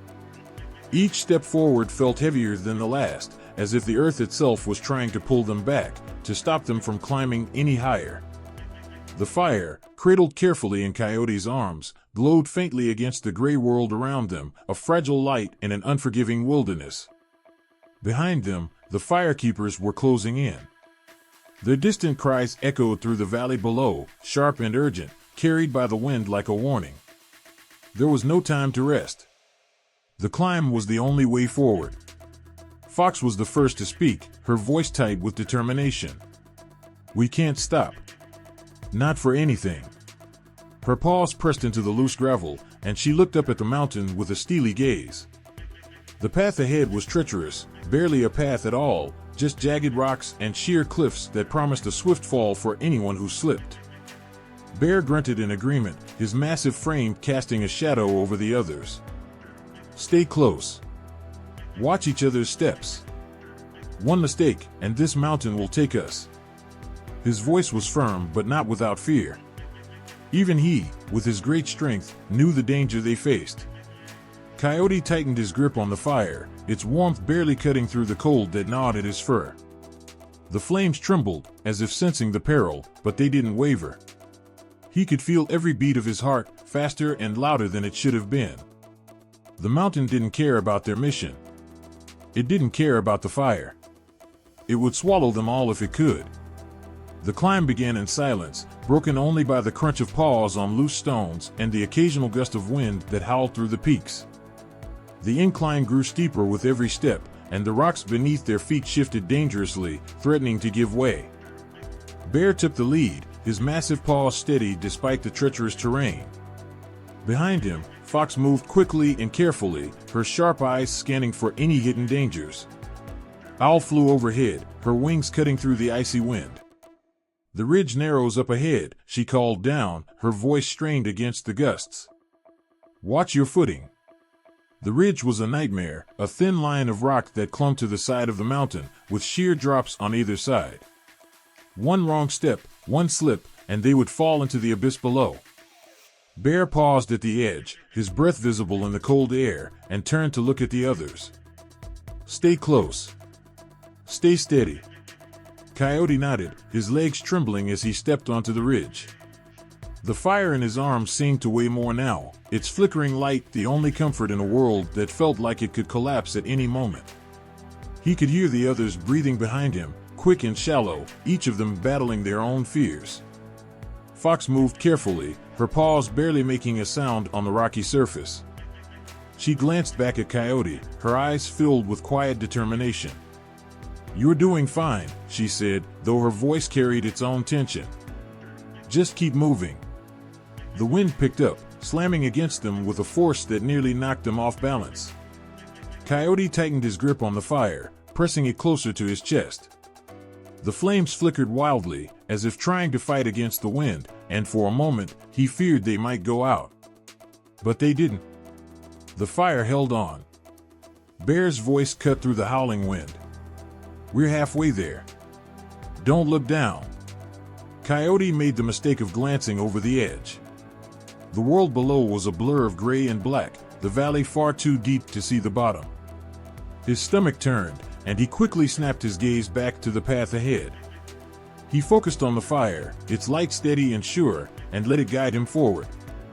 They moved slowly, every step calculated, every breath a struggle against the cold. The ridge seemed endless, stretching on forever, but finally, they reached the other side. The ground leveled out, and for a moment, they all stood still, catching their breath. The firekeepers' cries were closer now, their voices carried up the mountain by the wind. There was no time to celebrate. The climb wasn't over. The next section was even steeper, a near vertical wall of rock that towered above them. Bear looked up, his brow furrowing. I'll go first. Fox, you follow. Coyote, keep the fire steady.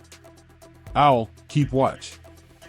Bear dug his claws into the rock, his muscles straining as he pulled himself upward. The others watched in silence, their hearts pounding as he slowly but surely made his way up. When he reached a narrow ledge above, he called down, "It's solid. Come on." Fox followed, her movements quick and precise, like a dancer on the rocks. She reached the ledge without slipping, and Bear helped her up. Then it was Coyote's turn. He hesitated, looking at the sheer wall of rock and then at the fire in his arms. The climb would be nearly impossible with the fire, but he couldn't leave it behind. It was their purpose, their lifeline. He took a deep breath, steadying himself, and began to climb. The rock was cold and unforgiving, cutting into his paws as he gripped it tightly. The fire pressed against his chest, its heat a faint reminder of what he was fighting for. He moved slowly, his muscles screaming with every pull, but he didn't stop. "Keep going," Fox called down, her voice steady. "You're almost there." A sudden gust of wind slammed into him, nearly knocking him off the wall. His heart leapt into his throat as he clung to the rock, his claws scraping against the surface. The fire flickered dangerously, but he tightened his grip, refusing to let it fall. Bear reached down, his massive paw wrapping around Coyote's arm and pulling him up onto the ledge. Coyote collapsed onto the rock, his chest heaving, but the fire was still burning. He looked up at Bear, gratitude filling his eyes. "Thank you." Bear nodded, his expression unreadable. "We're not done yet." Owl landed beside them, her feathers ruffled by the wind. "The firekeepers are close. We have to move." They pressed on, the climb growing harder with every step. Their bodies ached, their breaths came in gasps, but they didn't stop. They couldn't. The fire needed them, and they needed each other. As they reached the peak, the firekeepers' cries echoed one last time, distant now, swallowed by the mountain. The wind died down, and the world seemed to hold its breath.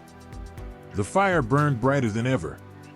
The sound of pursuit grew louder, a relentless rhythm that matched the frantic pounding of Coyote's heart. The firekeepers were close now, their voices sharp and full of purpose, slicing through the cold air like knives. There was no more room for hesitation, no chance to falter. The fire, cradled carefully in Coyote's trembling arms, flickered as if it too felt the weight of the moment. The path ahead was narrow and uneven, a thin thread of earth clinging to the side of a steep hill. Each step was a gamble, the ground shifting beneath their paws with every hurried move. Bear led the way, his massive frame steady but tense, his eyes scanning the horizon for any sign of safety. Fox was close behind, her sharp ears twitching at every sound. Owl flew above, her wings silent but purposeful, circling like a watchful guardian. Coyote glanced back, his breath catching as he saw shadows moving in the distance. The firekeepers were not far, their torches blazing against the darkness, their determination as fierce as the flame he carried. His legs burned with exhaustion, his lungs begging for rest, but there was no time. They couldn't stop now. Fox's voice cut through the tense silence. The hill flattens out ahead. If we can reach the clearing, we might have a chance to outpace them. Bear grunted in agreement, his powerful strides never faltering. Keep moving. Stay together. The clearing came into view just as the firekeepers' cries grew deafeningly close. It was a small, barren stretch of land surrounded by dense woods, the kind of place that offered no cover and little comfort. They reached it just as the first of the firekeepers emerged from the shadows behind them, their faces lit with grim determination. "We're surrounded," Owl called from above, her voice tight with urgency. "They're closing in." Panic threatened to take hold, but Coyote refused to let it. He tightened his grip on the fire, its warmth pulsing against his chest like a heartbeat. The others turned to him, their eyes filled with a mix of fear and trust. "What now?" Fox asked, her voice steady despite the tremor in her hands. Coyote took a breath, steadying himself. "We run." Without another word, they darted into the woods, their movements swift and desperate. The trees were close together, their branches clawing at their fur and feathers as they pushed forward. The fire's light flickered wildly, casting eerie shadows that danced across the forest floor. Behind them, the firekeepers followed, their torches weaving through the trees like angry stars. The gap between pursuers and pursued grew smaller with every passing moment, the firekeepers relentless in their chase. Coyote's legs ached, every step feeling heavier than the last. The fire seemed to grow hotter in his arms, its weight pressing down on him like a physical burden. But he couldn't let it go. It wasn't just a flame, it was hope, purpose, life itself. The woods grew denser, the path harder to navigate. Bear pushed through with brute strength, clearing a way for the others even as branches scraped at his sides. Fox moved with agility, her quick movements keeping her just ahead of the danger. Owl flew low now, her wings brushing against the treetops as she scanned for any sign of escape. A sharp cry from behind sent a jolt of fear through them all. One of the firekeepers had caught sight of them, his voice ringing out like a war drum. The others joined in, their shouts echoing through the woods, urging each other forward. Coyote stumbled on a root, nearly falling, but Bear caught him before he hit the ground. "Keep going." Bear growled, his voice as fierce as the fire itself. "Don't stop." The forest seemed endless, a maze of shadows and sounds that played tricks on their senses. Every step felt like a battle, every breath a struggle. The fire flickered dangerously, its light dimming for a moment before surging back to life. Ahead, the woods began to thin, revealing a rocky outcrop that overlooked a steep drop. They skidded to a halt at the edge, their hearts sinking as they saw what lay before them. The cliff was too high to climb down, the drop too far to jump. Behind them, the firekeepers closed in, their torches casting long, ominous shadows. "We're trapped," Fox said, her voice barely more than a whisper. Her sharp eyes darted around, searching for a way out, but there was none. Bear growled low in his throat, his muscles tensing as if ready to fight. We can't let them take the fire. Coyote looked down at the flame in his arms, its glow steady and defiant. He felt the weight of their trust, their hope, resting on his shoulders. The firekeepers were nearly upon them now, their voices ringing out like a death knell. A sudden gust of wind swept through the clearing, stirring the fire and sending sparks dancing into the night. Coyote's eyes widened as an idea took shape, wild and desperate, but the only chance they had. He turned to the others, his voice firm despite the fear in his chest. We'll use the wind. The fire can protect us. Bear frowned, but Fox nodded, understanding immediately. If we spread the flame, it might hold them back. Owl landed beside them, her feathers ruffled by the wind. It's risky, but it's all we've got. Coyote knelt, carefully placing the fire on a patch of dry grass at the cliff's edge. The wind caught the flames, feeding them, sending them leaping higher and higher. The fire roared to life, its heat pushing back against the cold, its light casting a protective circle around them. The firekeepers hesitated at the edge of the clearing, their torches dimming in comparison to the blaze before them. For a moment, there was silence, the kind that stretched too long and held too much. Then the fire surged, a wall of flames that burned brighter and fiercer than ever. The firekeepers faltered, their determination flickering like dying embers. One by one, they began to retreat, their cries growing faint as they disappeared into the woods. Coyote stared at the fire, its light reflecting in his eyes. His chest heaved with exhaustion, but his heart was steady. The flame had held, just as they had. The air was thick with tension, each breath sharp and hurried as if the forest itself was holding its breath. Coyote felt the heat of the fire against his chest, its flickering light a fragile reminder of how close they were to losing everything. Behind them, the firekeepers' shouts grew louder, echoing through the trees like the howls of relentless hunters. They were close, too close. Fox darted ahead, her movements swift and precise as she scanned the terrain for a path that wouldn't lead them into a trap. We have to move faster, she called back, her voice tight with urgency. We're moving as fast as we can. Bear growled, his massive paws pounding against the earth. He was carrying a heavy burden, a sack of dry wood to keep the fire alive if it faltered, but his strength was waning, and it showed in the strain of his movements. Owl swooped low, her keen eyes narrowing as she spotted a glimmer of water up ahead. There's a stream. We can use it to throw them off our trail. Coyote's legs burned with exhaustion, his paws raw from the relentless pace. But there was no time to rest. He glanced at the fire, its glow steady yet fragile, and felt a surge of determination. They couldn't let it go out. Not now. Not when they were so close. The stream came into view, a narrow ribbon of water winding through the forest. They splashed through it without hesitation, the cold biting at their limbs. The sound of the rushing water masked the noise of their pursuers, but only briefly. The firekeepers were relentless, their torches flickering in the distance like the eyes of a predator. Coyote's heart pounded as he pushed forward, the fire clutched tightly in his arms. He could feel its warmth seeping into his skin, a small comfort against the cold fear gripping him. The stream curved sharply, leading them to a dense thicket of thorny bushes. Through here, Fox urged, slipping between the branches with practiced ease. Bear hesitated for a moment, his size making the passage difficult, but he forced his way through, ignoring the scratches that tore at his fur. The thicket provided a brief reprieve, the dense foliage hiding them from sight. They crouched low, their breaths coming in quiet, uneven gasps. The fire's light flickered faintly, barely visible beneath the cover of the bushes. We can't stay here, Owl whispered, her voice barely audible above the sound of her wings as she hovered close. They'll find us. Bear nodded, his expression grim. Then we keep moving. No matter what. The forest seemed endless, each step a test of their endurance. The firekeepers' cries grew louder again, their torches cutting through the darkness like blades. Coyote's mind raced, searching for a way to shake them off, to buy even a few precious moments of safety. Split up, he said suddenly, his voice firm despite the fear gnawing at him. We'll confuse them. Fox's ears twitched, her sharp eyes locking onto his. "Are you sure?" He nodded, holding the fire close. "I'll keep the fire.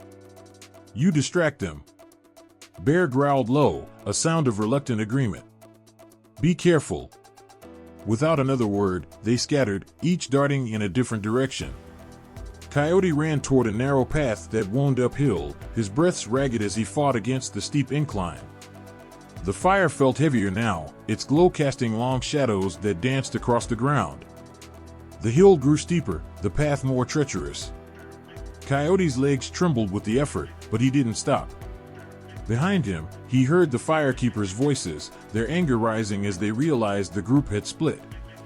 Torches flickered in the distance, their light weaving through the trees like searching eyes.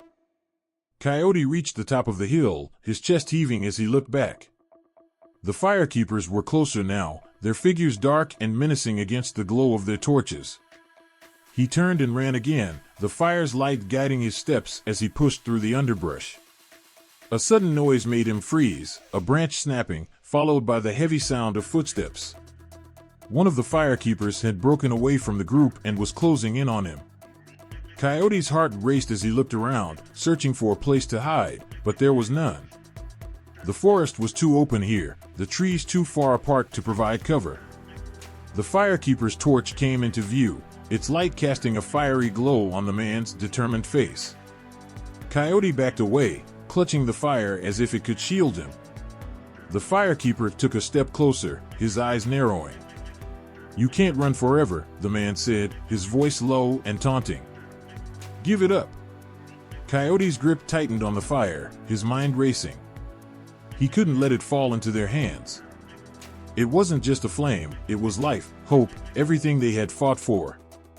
Desperation surged through him, and he did the only thing he could think of. He threw the fire. The flame arced through the air, a brilliant streak of light that seemed to hang in the darkness for a moment before landing in a patch of dry grass. The fire roared to life, its flame spreading quickly as the wind caught them. The firekeeper stumbled back, his eyes wide with shock as the fire surged toward him, forcing him to retreat. Coyote took the chance to run, his legs moving on pure instinct. He didn't look back, didn't stop, even as the heat of the fire warmed his back and the cries of the firekeepers faded into the distance. His only thought was to find the others, to keep moving, to protect the fire at all costs. The forest thinned as he ran, the trees giving way to open ground. He spotted Fox up ahead, her sharp eyes lighting up with relief as she saw him. Bear and Owl were close behind, their expressions weary but determined. "You're alive," Fox said, her voice breathless. Coyote nodded, his chest heaving. "The fire?" Fox pointed to the horizon, where a faint glow lit up the sky. "Safe. For now." The firekeepers were nowhere in sight, but their absence felt temporary, a pause in the relentless pursuit. Coyote knew they would return, fiercer and more determined than ever. But for the moment, the fire was safe, its light burning brightly against the encroaching darkness. Coyote's paws barely touched the earth as he ran, each step a desperate promise to the fire he carried. It flickered low now, the struggle of its journey clear in its weak flames, but it was still burning. Still alive. As he broke through the trees and entered the clearing, the first glimpse of the human tribe came into view. The sight was both a relief and a weight on his chest. They were gathered around the central fire, the light from the flames casting long shadows across their faces. Children played near the edges of the village, their laughter echoing like music through the air. The people went about their business, unaware of what had been done to bring this flame to them. But Coyote was keenly aware. He had fought for it, sacrificed for it, and bled for it. His paws, torn from the thorns and rocks, were a testament to how far he had traveled to bring this fire here. His heart pounded in his chest, a drumbeat of both exhaustion and anticipation. He approached the tribe's elders first, their eyes wise and knowing, yet still full of hope. The moment they saw him, they straightened, their expressions shifting to one of reverence. It was then that Coyote realized just how much they had been waiting for this moment. Their eyes glittered with unspoken questions, but no one spoke. Not yet. Coyote lowered his head slightly, his body aching with every movement, but he still held the fire close, protecting it with a tender care. "The fire has come," he said, his voice hoarse but steady, his pride and exhaustion merging into one quiet strength. The elders exchanged a glance, and then one of them, an older woman with a face carved by time, stepped forward. Her hands were withered, her fingers stained by years of labor, but they reached out gently to touch the flame that Coyote cradled. Her breath caught as she felt the warmth, the power, radiating from it. "From the spirits themselves, Coyote," she whispered. "You have brought us fire. The heart of life." Tears welled in Coyote's eyes, and for the first time since the journey began, he felt the full weight of his sacrifice. His body was worn, but his heart soared with the realization that what he had carried so far, so carefully, was finally here. The people of the tribe, those whose lives had been bound by the limits of night and cold, would no longer face the same struggles. The fire would change everything. The elders took the flame from him with reverence, cradling it as if it were a newborn. A hush fell over the crowd, the sense of awe and wonder palpable in the air. Then, the village erupted into celebration. Children screamed with joy, racing around the fire as if they had just been given the gift of the stars themselves. The women began singing, their voices rising in a harmonious chorus that seemed to carry all the sorrow, the hope, and the prayers of the people. The men clapped their hands and danced, moving in time with the rhythm of the songs, their steps full of energy and life. Coyote stepped back, his gaze sweeping over the scene. His heart swelled at the sight of the people he had risked everything for. This was why he had carried the fire. This was why he had fought. The fire that he had brought, that tiny spark, had grown into a force of nature. The flames now danced in the sky, casting their warmth and light over the people who had once shivered in the dark. The heat of the fire kissed their skin, warming them in ways they had only dreamed of. And yet, the gratitude they showed was far beyond mere words. It was in the way the children's laughter filled the air, in the way the elders clasped their hands together, in the way the people stood taller, stronger, as if the very flame had renewed their spirit. One of the young children, a boy no older than 6, ran up to Coyote, his eyes wide with wonder. "You brought the fire, didn't you?" he asked, his small hands outstretched as if he wanted to touch the magic itself. Coyote smiled, the corners of his mouth lifting despite the fatigue that weighed down his bones. "I did," he said softly. "I did." The boy grinned and ran back to the others, eager to share the news. Coyote stood for a moment longer, watching the scene unfold. The fire had brought something else with it, a sense of unity, a promise of safety, a future no longer shackled by darkness. The elders gathered around Coyote, their faces glowing with gratitude. They spoke in hushed tones, their words full of reverence for the journey he had made.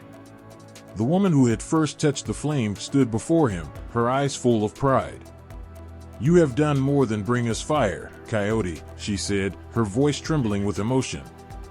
"You have brought us the gift of life itself." Coyote bowed his head, humbled by their words. But inside, he knew the truth.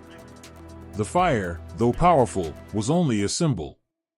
The true gift was not the warmth it provided or the light it cast, but the spirit it represented, the spirit of determination, sacrifice, and the unbreakable bond between all living things.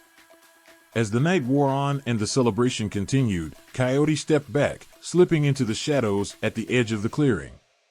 He wanted to witness this moment from afar. He had done his part. Now, it was their turn to carry the flame, to tend to it, and to keep it alive. In the distance, the fire blazed brighter than ever, its warmth reaching into the hearts of everyone who had gathered to celebrate. The world, for a brief moment, seemed to glow with possibility. And Coyote, the one who had carried the flame from the farthest reaches of the earth, smiled softly to himself. He had given them everything they needed. All that was left now was for them to carry it forward. The wind howled through the trees, carrying with it a dry, bitter chill. Coyote stood on the edge of the cliff, his gaze cast downward toward the village where the fire now burned brightly. The once humble flame he had brought to the people had grown beyond anything he could have imagined. It warmed their homes, lit their nights, and gave them power. Yet, as he watched the flames leap higher into the sky, something stirred in his heart, a deep, gnawing feeling that the fire he had delivered might not be the gift he had once thought. The fire was more than warmth, it was alive. It pulsed with a dangerous energy, an energy that gave life, but could also take it away. In the weeks that had followed its arrival, the people had flourished. They built taller homes, they could cook their food, and they felt a new strength in their bones, a new hope in their hearts. But with every bright flame that rose into the night, a shadow followed. For every warmth it gave, there was a cost, a price that Coyote hadn't fully understood when he had set out on his quest. It started small. At first, the fire brought people closer together. The village gathered around the fire at night, sharing stories and songs. The warmth of the flames seemed to kindle something in the people's hearts, bringing joy and laughter. The children no longer feared the dark, for the fire had chased it away. But then, something changed. The fire, in all its strength, began to burn too brightly. The people became careless. One evening, a small spark from the cooking fire flew into the dry grass, igniting it with a speed no one had expected. The flame spread across the land, devouring everything in its path. The villagers scrambled to put it out, but the fire was relentless, a beast they could no longer control. Coyote watched from afar as the fire spread across the land, faster than any of them could have imagined. He had given them the gift of warmth, but now that same warmth was turning against them. He could hear the cries of the people, their frantic shouts as they tried to contain the blaze. But the fire didn't listen. It didn't care. The next day, the aftermath of the fire was clear. The trees that had once stood tall and proud were now nothing but charred stumps. The fields, once rich with food, were blackened and barren. The village, though still standing, had lost much of its life. The villagers moved slowly through the ruins, their faces hollow, their spirits crushed. They had gained fire, but they had lost something too, a part of themselves that could never be replaced. Coyote felt the weight of it all. He had brought the fire to them to protect them, to give them strength, but in doing so, he had unleashed something that could destroy everything. The fire, once a source of life, had become a force of death. In the days that followed, the village began to rebuild, but the people had changed. They no longer gathered around the fire with the same joy. Their eyes were filled with fear now, the warmth they had once welcomed now felt like a threat. Every crackle of the flames sent a chill down their spines, and every flicker seemed to remind them of the destruction it had caused. Coyote, too, felt the weight of the fire's consequences. He watched as the villagers worked, their hands trembling as they tried to rebuild their homes, their lives. They spoke in hushed tones, glancing nervously at the fire that burned at the heart of their village. It had given them everything they needed, but it had also taken from them. It was a powerful thing, fire. It could heal and it could harm. It could bring light, but it could also bring darkness. He walked through the village, his paws soft against the earth, and he could feel the sadness in the air. The people still needed the fire, it was undeniable. Without it, they would return to the darkness, to the cold and the fear. But the fire had also become a reminder of what they had lost, and it was a burden none of them had asked for. As he walked, he came across a mother, her face drawn with grief. She sat by the remains of a once beautiful garden, the soil now blackened and scorched. Her child, a little girl with dirt-smeared cheeks, played nearby, oblivious to the sorrow that hung in the air. Coyote stopped and watched for a moment, feeling the sorrow in her eyes.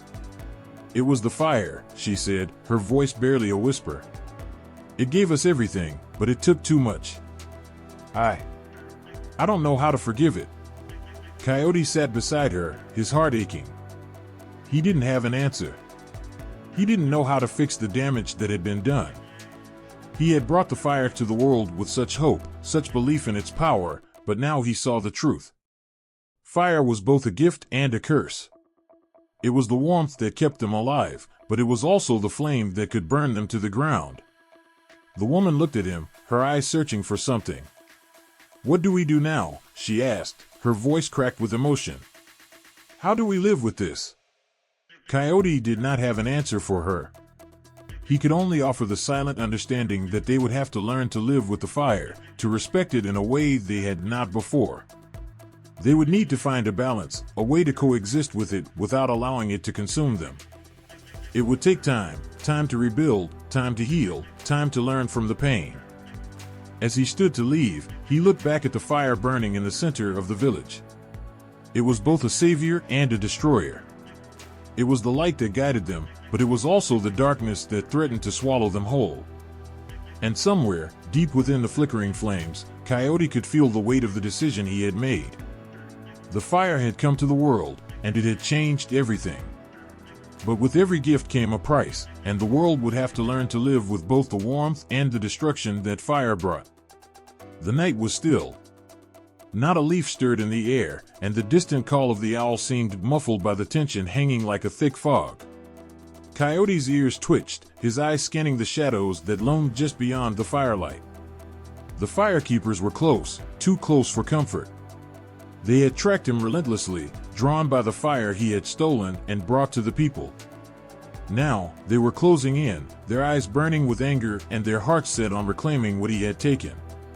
Coyote felt the weight of the hunt, but he was no stranger to danger. In fact, he had lived his life outwitting those who sought to control the world's most powerful forces. He had tricked death before, and now he would do it again. The firekeepers may have been relentless, but Coyote knew how to disappear into the night like no one else. And tonight, he would make them regret underestimating him. The wind shifted. It was a small change, but to Coyote, it was everything. He knew the scent of the firekeepers, their bodies, and their weapons. He had memorized their movements, the way they stalked the earth like wolves hunting in the dark. They thought they had him cornered, but they had made one critical mistake. They underestimated the power of the wild. The night stretched out, its silence growing heavier as he waited, crouched low to the ground. The firekeepers were almost upon him, their footfalls like thunder in the quiet forest. Coyote could hear them now, their voices harsh as they barked orders to each other, the clinking of their weapons loud and impatient. They were close enough that he could smell their sweat, but he remained still, hidden in the shadows, his heart steady. And then, in a moment, the plan clicked into place. With a quick motion, Coyote dashed toward a thick patch of bramble, his lithe form moving like a shadow. He could hear the firekeepers shouting, confused by his sudden movement. They didn't know which direction he had gone, and they were falling into the trap. He was already gone, a wisp of smoke on the breeze, leaving behind only the scent of the forest and the faintest trace of his passing. He moved swiftly, using the terrain to his advantage. The forest was his home, a place he knew like the back of his paw. The trees whispered his name, the wind urged him on, and the earth seemed to open up before him. He was the trickster, the spirit of the wilderness, and no force in the world could hold him for long. The firekeepers were growing desperate now, their voices rising in frustration. They had been so sure they could catch him, but now they were lost in the maze of trees, tripping over roots, cursing at the dark. Coyote smiled to himself as he continued his swift journey through the night. Their anger was music to his ears. They had come for him, but now they were nothing but prey in his game. He turned, making a sharp left into a small ravine, the sound of rushing water filling the air. The river was swift here, the water moving like liquid silver under the moonlight.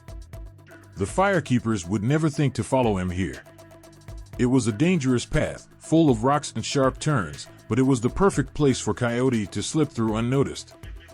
He could almost hear the firekeepers' frustrated cries from a distance as they searched the edge of the ravine, unaware that he had already crossed to the other side. Coyote didn't stop to rest. He didn't need to. The rush of adrenaline was enough to keep him moving, his legs pushing harder, faster, toward the wilderness that lay beyond the hills. It was calling to him, the place where he could be free again. The fire, the humans, the firekeepers, they all felt like distant memories now, each step carrying him farther away from the chaos he had left behind. As he moved deeper into the woods, he could feel the weight of his journey. The fire he had stolen had been both a blessing and a curse. It had given the people light and warmth, but it had also cost them something precious. He had known the risks, but in the end, it wasn't about the fire. It was about the freedom he had always sought, the wildness that called to him in ways no human or keeper of the flames could understand. The sky began to lighten, the first signs of dawn pushing the darkness back. Coyote's paws patted softly across the earth, each step a silent promise to the land that he had not forgotten his roots. The firekeepers, exhausted and confused, were far behind now. They would search for him, but they would never find him. He was already blending into the wilderness, becoming one with the land once again. And then, there it was, an open clearing, bathed in the soft, golden light of dawn. The trees parted like the curtains of a stage, revealing the vast, endless wilderness that stretched before him. His heart swelled with a deep, uncontrollable joy. This was where he belonged. This was where he had always belonged. Coyote stood there for a long moment, taking in the beauty of the land he had never truly left. The mountains, the rivers, the skies, they were his companions, his allies, the only ones who had never betrayed him. He could hear the wind whispering through the trees, a voice that called to him, a song of freedom that no firekeeper could ever silence. He closed his eyes, allowing himself a breath of peace. He had outsmarted them, fooled them, and now he was free. No more chains, no more fire to control him. The wilderness was his, and it always would be. But as he stood there, a subtle change stirred in the air. A familiar scent reached his nose, the same one that had been with him since the beginning. It was the smell of fire, the smell of home. And though he could hear the firekeepers' distant cries fade into the wind, Coyote knew that the wild was not just a place. It was a state of mind. And no matter where he went, no matter how far he ran, the wild would always be with him. The fire crackled, casting long shadows on the earth. Around it, the tribe gathered, their faces illuminated by the orange glow. Their eyes were fixed on the flames, their minds heavy with the ancient stories that had been passed down from generation to generation. Tonight was different. Tonight, the fire wasn't just a source of warmth or light. It was something far greater, something sacred. As the elder stepped forward, his voice low and steady, the rhythm of the drums filled the air, setting a pulse that seemed to beat in time with the heart of the world itself. His hands, weathered by years of wisdom and experience, held a single flame. It was the flame that had been passed down for countless generations, a flame that had seen both the beauty and destruction of life. The people watched, knowing the significance of this moment. "This is the fire of our ancestors," the elder began, his voice carrying the weight of years long gone. "It is the fire that warmed the first human hands. It is the fire that gave birth to our stories, our lives, our very souls. It is the fire that Coyote himself stole, the fire that changed everything. And tonight, we honor it." The flames danced in the elder's hands, flickering and twisting like the very spirit of Coyote, the trickster who had both gifted and cursed the world with fire. The story of Coyote was more than just a tale, it was a lesson. A warning. A blessing. And as the elder spoke of it, the tribe listened intently, knowing that each word, each phrase, carried the weight of truth that only fire could reveal. "Coyote gave us the gift of fire," the elder continued, his eyes flicking toward the flames. "But as with all gifts, it came with a price. Fire has the power to warm our hearts, but it can also burn everything we hold dear. It can light our path or consume it. It is up to us how we use it." The flames crackled louder, as if to emphasize the elder's words. The tribe sat in silence, the weight of the message sinking into their bones. This wasn't just a story, they knew that fire was something to be respected, something to be handled with care. It could be their greatest ally or their most dangerous enemy, depending on how they treated it. As the elder spoke, the people's minds traveled back to the first fire, the fire that Coyote had stolen from the gods. They thought of how the humans had once lived in the cold, darkness of the world, unable to survive without warmth or light. And then came Coyote, with his clever tricks, stealing the fire and bringing it to the people. He had changed everything. The world had never been the same since. But with fire came the lessons. The fire had taught the people to work together, to share its warmth and light. It had shown them that they were not meant to live in isolation, but in community, where each person had something to offer. The fire had taught them that survival was a matter of balance, of understanding both the light and the dark, the warmth and the burn. The tribes had many rituals that honored fire. They had dances where they circled around the flames, their movements mirroring the flicker of the fire itself. They had songs, sung by the eldest among them, songs that told of the first spark, the first flame, the first warmth shared by the people. These rituals were not just performances, they were prayers, a way of honoring the gift and the curse of fire. One such ritual took place each year, when the winter cold threatened to take hold of the land. The people would gather around the largest fire pit, their bodies close to one another, feeling the warmth of the flames as they sat in silence. They would give thanks for the fire that had kept them alive through the harshest months, and they would ask for the strength to endure the coming trials. They would whisper their hopes and fears to the fire, knowing that it could carry their words to the spirits. But the most sacred of all the fire rituals was the fire of remembrance. It was done in honor of those who had passed on, those who had left their mark on the tribe. The elder would take the flame from the center of the fire and walk it through the crowd, stopping at each person's hearth. Each person would offer a prayer, a wish, a piece of themselves to the flame. And when the fire had touched everyone, it would be returned to the center, where it would burn through the night, a symbol of the unity and strength of the tribe. As the elder spoke, his voice softening, the people felt the weight of the lesson. Coyote had given them the gift of fire, but it was a gift that had to be handled with care. It had the power to warm their homes, to cook their food, to light their way. But it also had the power to destroy. It could burn their fields, their homes, their very lives. The fire could be both a friend and a foe, and it was up to them to choose how they would treat it. They knew, deep in their hearts, that fire was a part of them now. It had shaped them, defined them. It was in their blood, in their bones. The lessons passed down from Coyote's tale were not just stories, they were truths, guiding them through the ups and downs of life. They were reminded of the importance of respect and balance, of understanding the dual nature of fire. And as the fire crackled on, the people's minds were filled with the legacy of Coyote.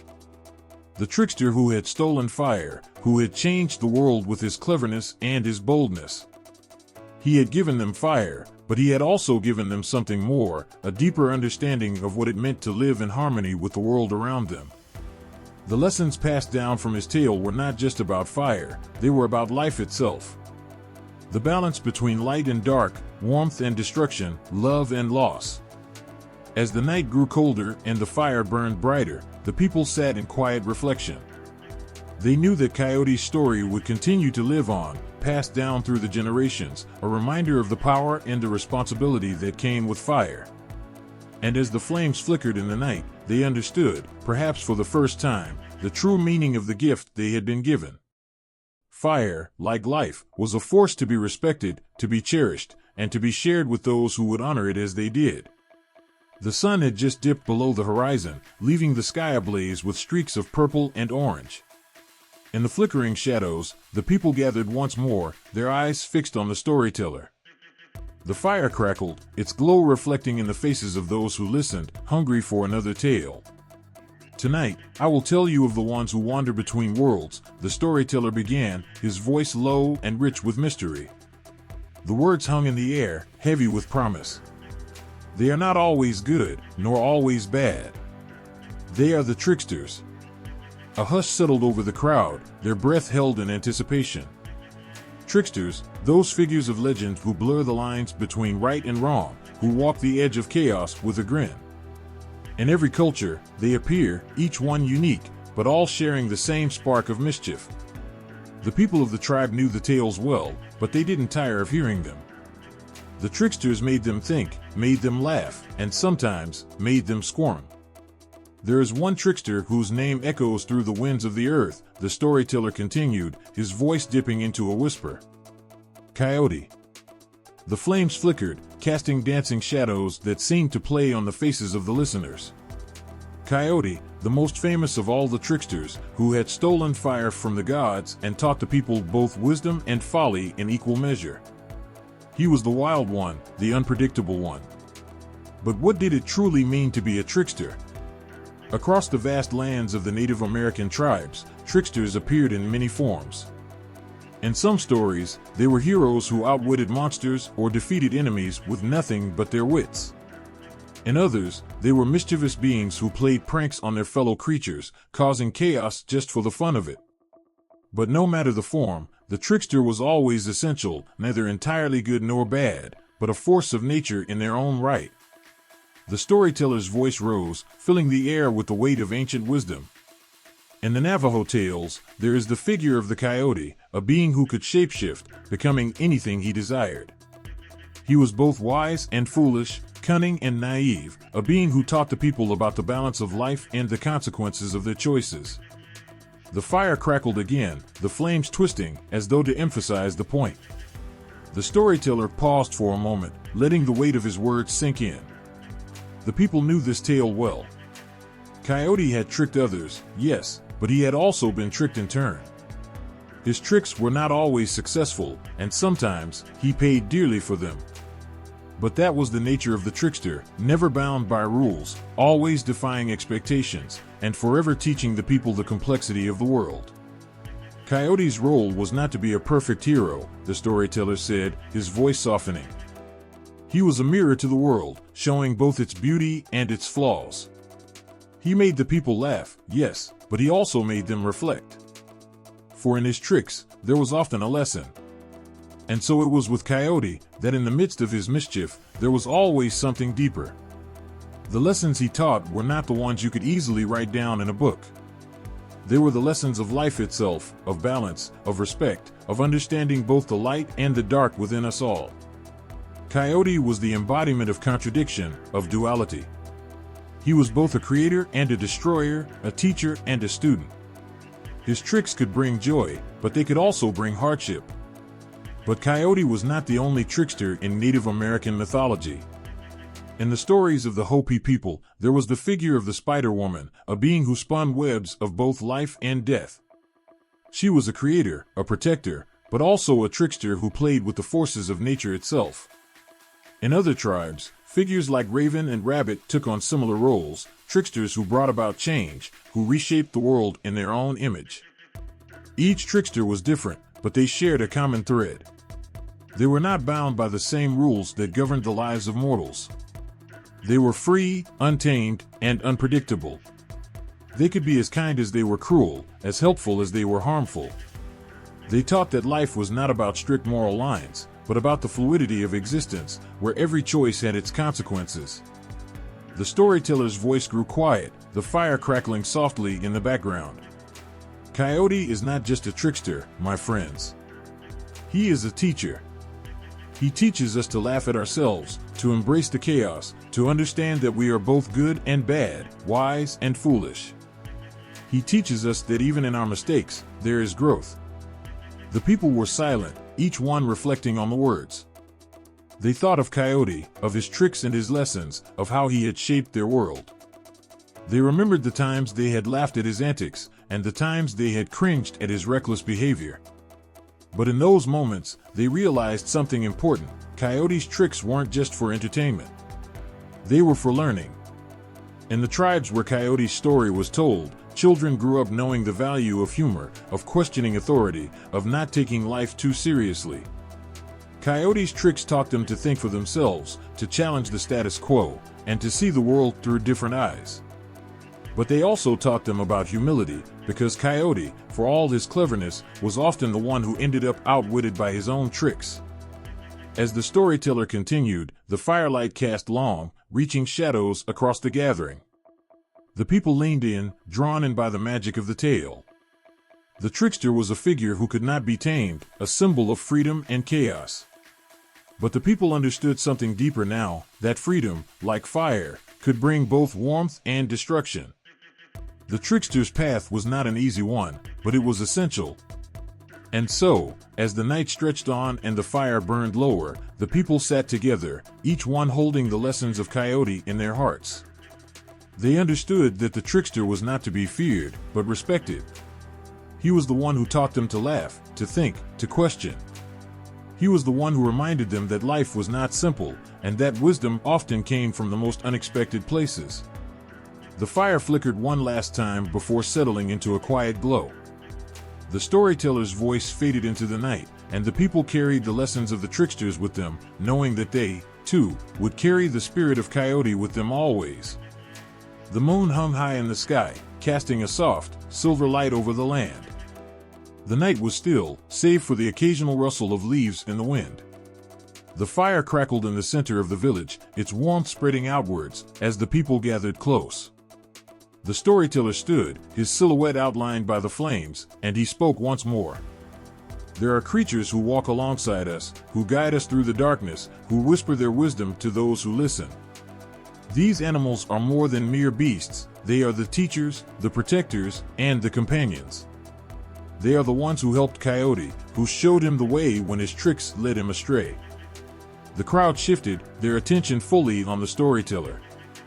The air felt charged with anticipation, as though the night itself was holding its breath. The animals, Coyote's companions, had always been figures of great importance in the tales.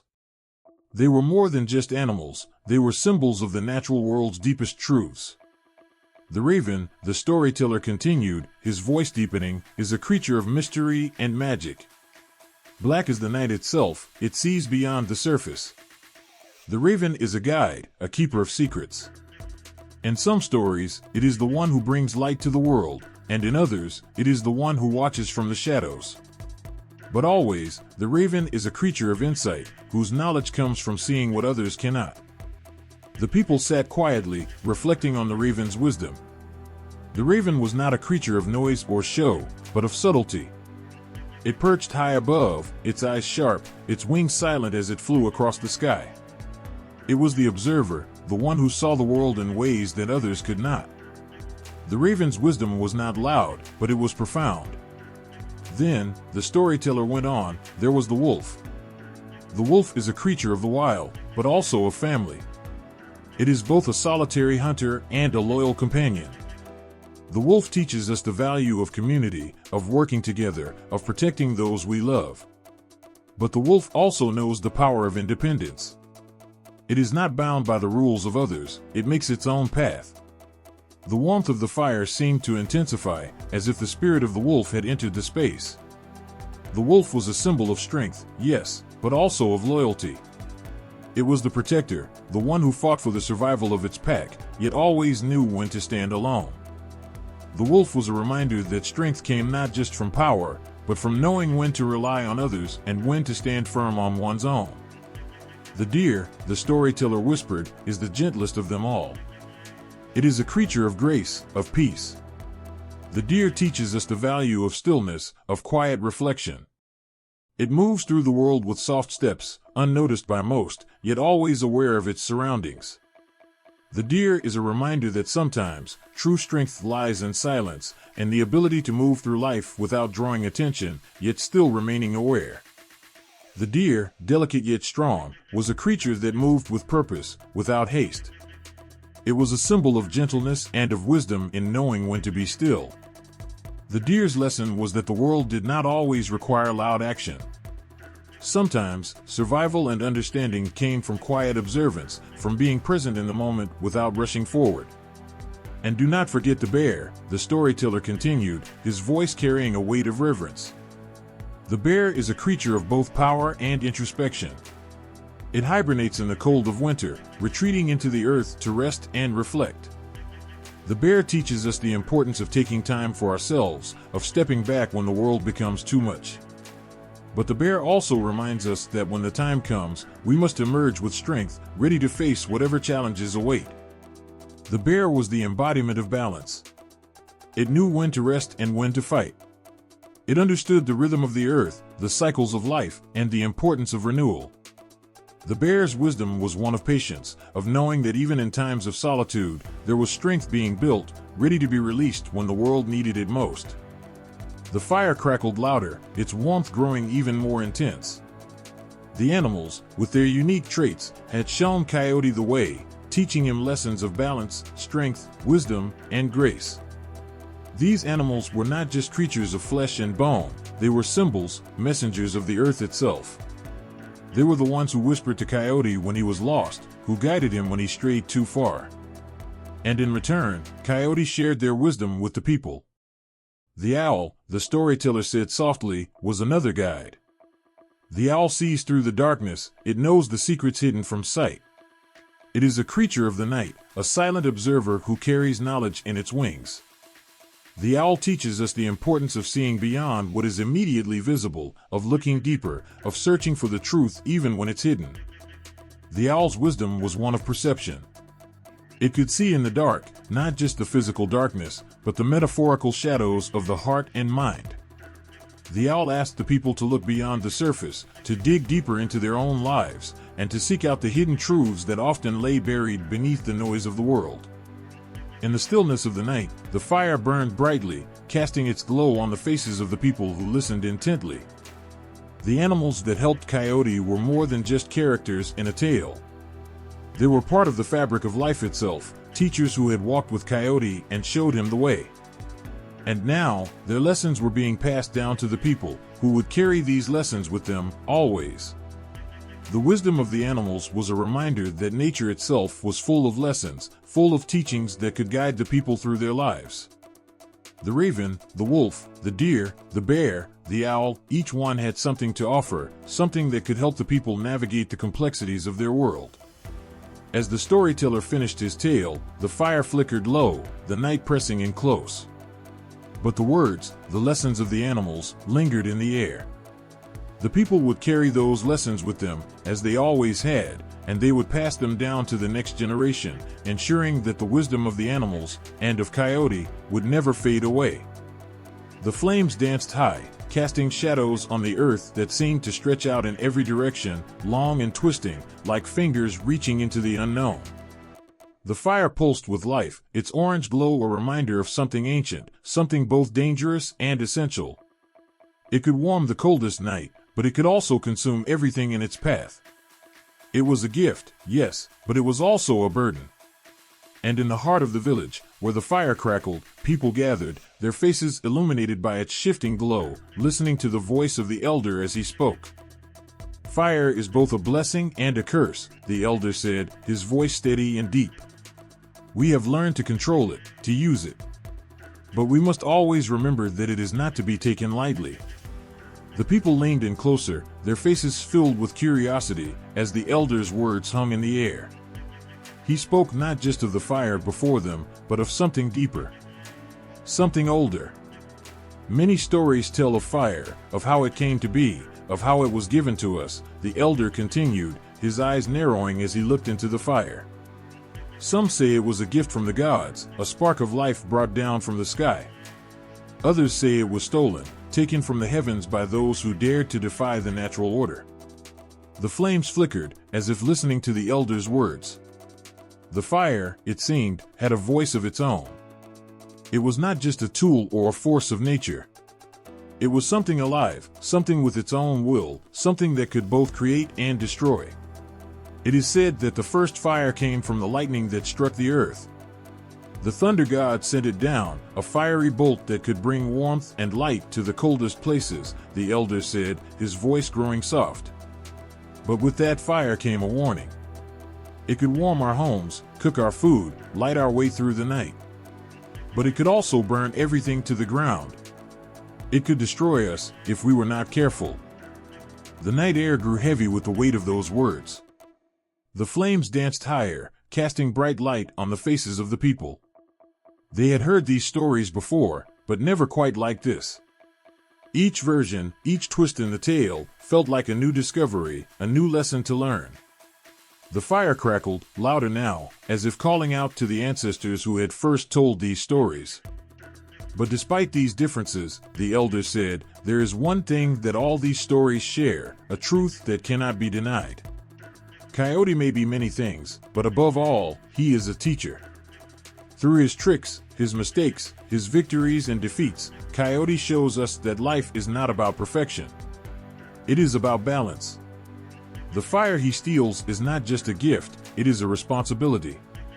A power that must be respected. A burden that must be carried. The people sat silently, the weight of the elders' words sinking deep into their hearts. There was a stirring in the air, a recognition that each tribe, each individual, had their own version of this tale. And yet, they all carried the same heartbeat, the same understanding.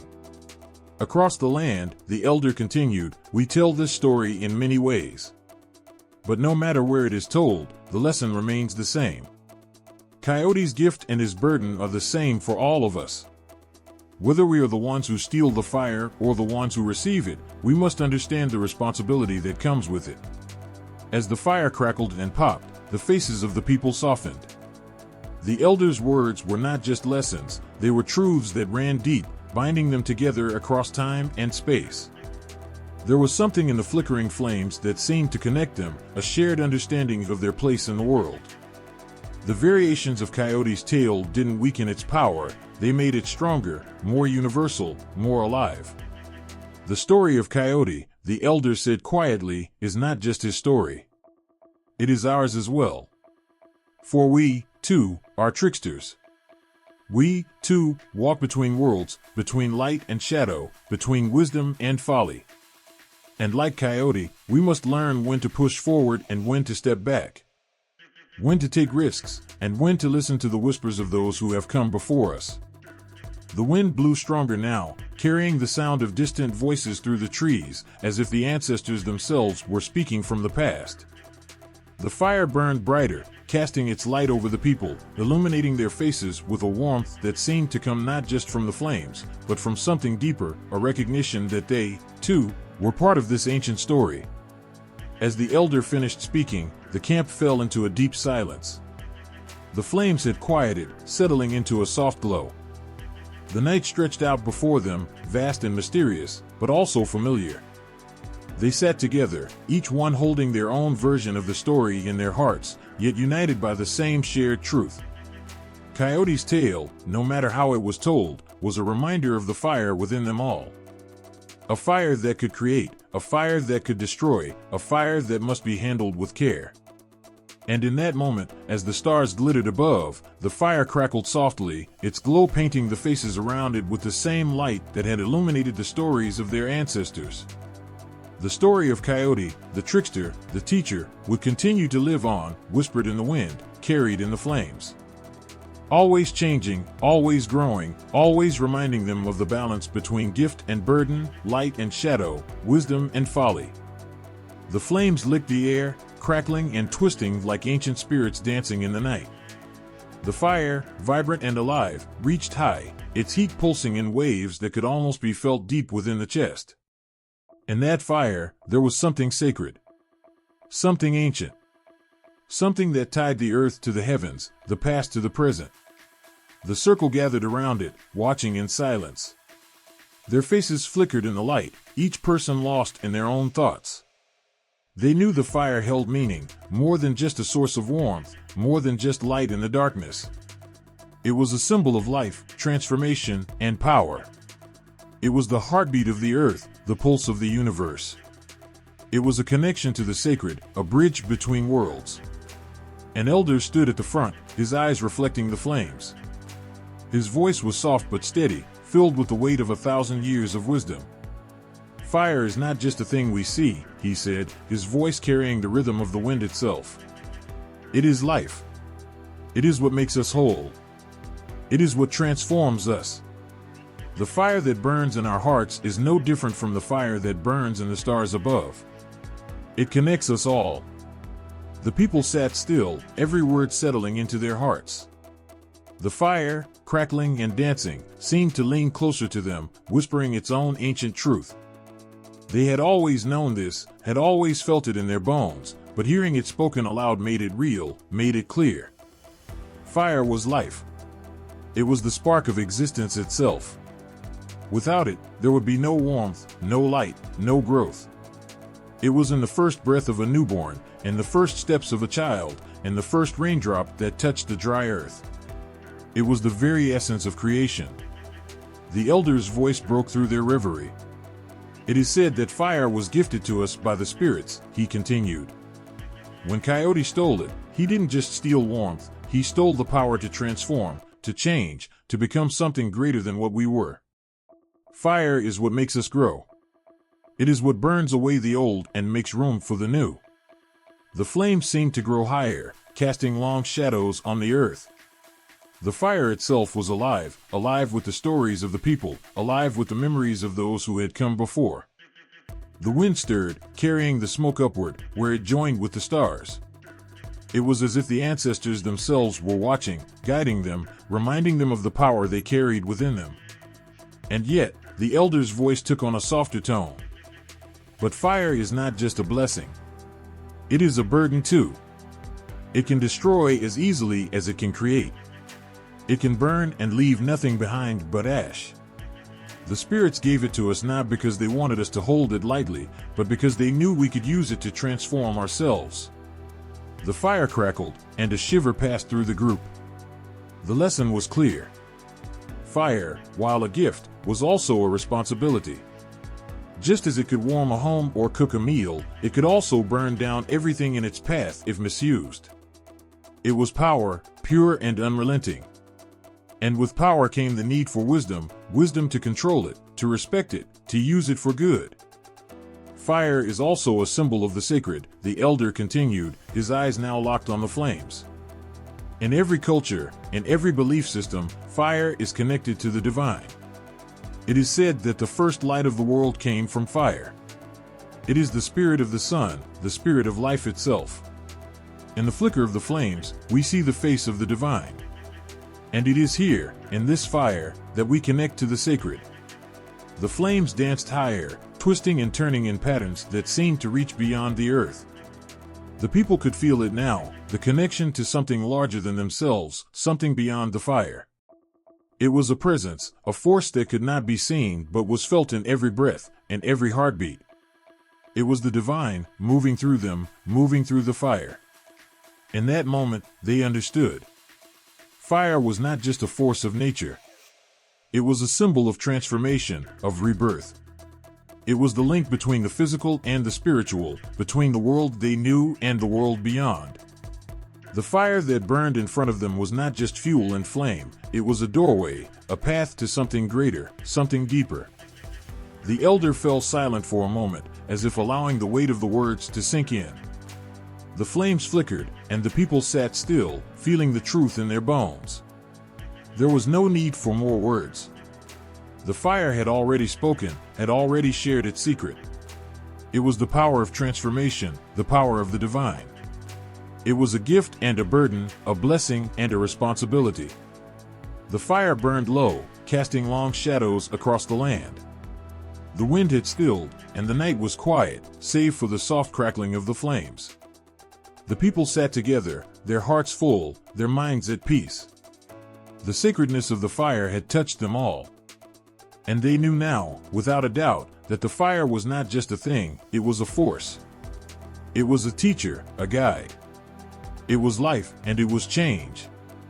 As the night deepened, they rose, one by one, and stepped away from the fire. The warmth of the flames still lingered on their skin, a reminder of the connection they shared with the earth, with each other, with the divine. The fire had given them a gift, a lesson they would carry with them, always. In the quiet of the night, the fire flickered one last time before settling into embers. It was a slow, gentle fading, like a heartbeat that had run its course. But even as the flames died down, the people knew that the fire would never truly leave them. It would live on in their hearts, in their spirits, always burning, always transforming. Forever sacred, forever powerful. The moon hung low, casting a silver glow over the desert. A coyote prowled the edges of the night, his fur catching the light, his eyes gleaming with mischief. There was something in the air, something that whispered of untold stories, of tricks and laughter, of lessons learned the hard way. Coyote was not just a creature of the night. He was a force, wild, unpredictable, and always one step ahead of everyone else. But even as he danced in the shadows, the coyote knew his adventures were far from over. One story spoke of how Coyote tricked the sun. It was said that in the days when the world was new, the sun shone too brightly, too hot. The people suffered beneath its relentless rays. One day, Coyote, ever clever, decided he would do something about it. He tricked the sun into a game, a race, and promised that whoever won would have the power to decide the fate of the day. The sun, sure of its strength, accepted the challenge, only to find itself outwitted by Coyote's cunning ways. Coyote won the race, and from that day on, the sun's heat was tempered, its light softened by the trickster's intervention. The people, grateful for the shade and cool breezes that followed, would laugh and tell the tale around the fire, their faces glowing in the warm light. Coyote had done it again. He had changed the world with his tricks, but always with a lesson tucked inside. Power, it seemed, could be tempered by wisdom. And even the mightiest could be outsmarted if they underestimated the quiet, cunning trickster. In another tale, Coyote sought to create something beautiful. He wanted to bring music to the world, a gift that would fill the air with joy and harmony. But the gods, jealous of his ambition, refused to grant him the gift of sound. Coyote, undeterred, did what he did best: he tricked them. Using his sly ways, he stole the music from the gods, and with it, he filled the world with songs. The wind carried the notes, the rivers hummed along, and the animals sang in their own way. It was Coyote's music, his gift to the world, and it was beautiful. But as with all things, there was a price. Coyote's music brought joy, but it also stirred emotions, wild emotions, uncontrollable ones. The songs he created were not always sweet. They could be haunting, filled with longing, or wild with sorrow. The people would listen to the music, and some would laugh, while others would cry. Coyote, as always, had shown them that even the best gifts came with their own shadows, their own costs. Music could heal, but it could also wound. Yet, not all of Coyote's adventures were ones of mischief or trickery. In one story, he sought redemption. The winds had been harsh, and the land had grown barren. The people were suffering, their crops failing, their spirits dimming. Coyote, driven by a rare moment of genuine compassion, decided he would fix it. He set off on a journey to find a way to bring water back to the land.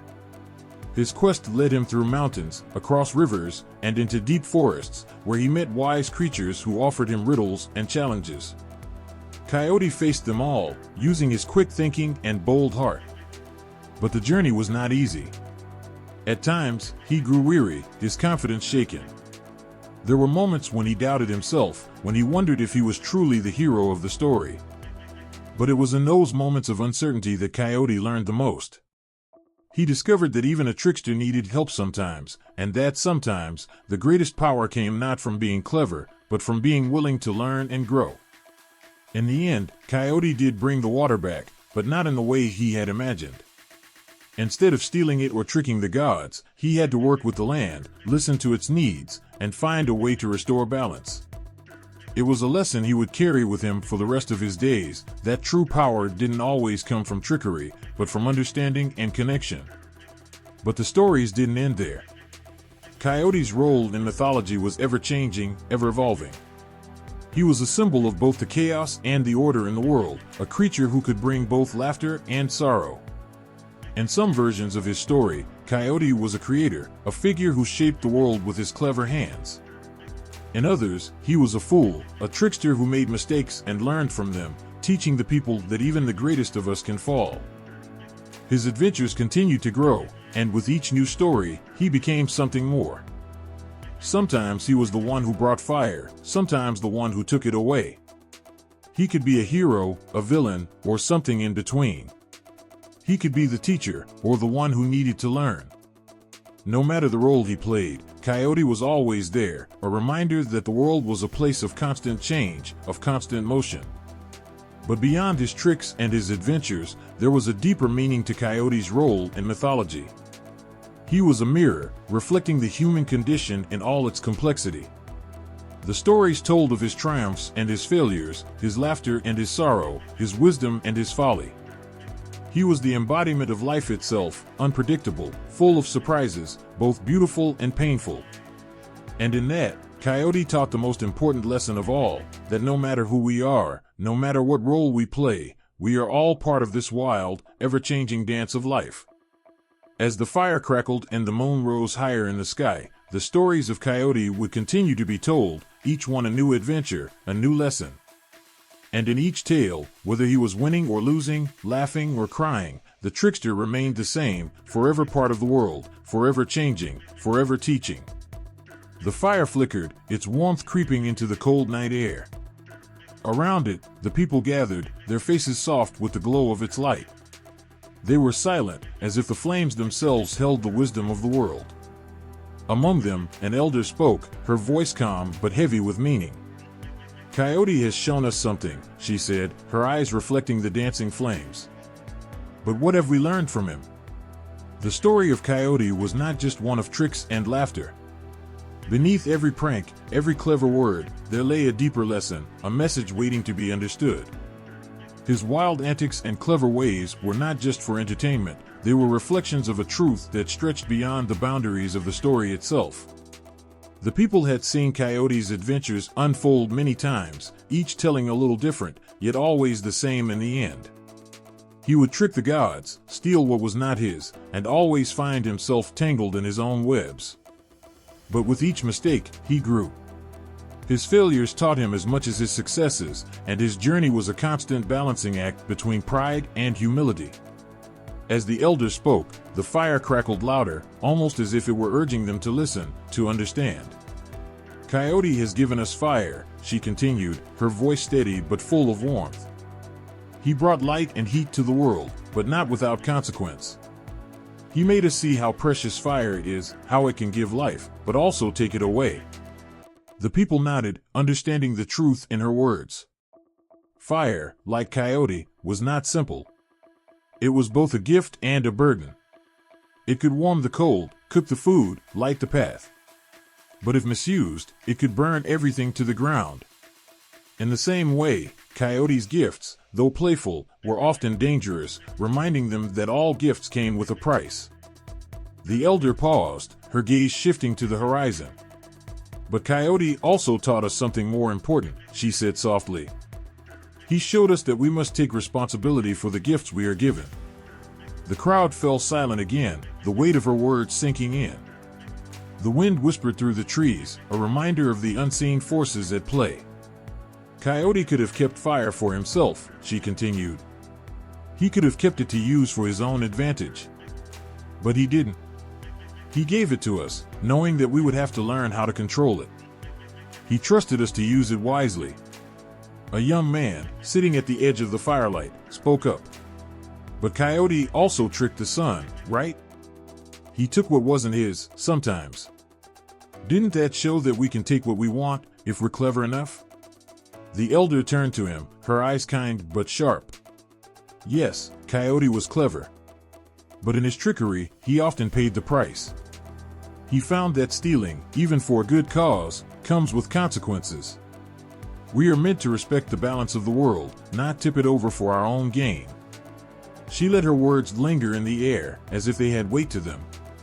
The fire crackled again, and for a moment, the people sat still, letting the quiet fill the space.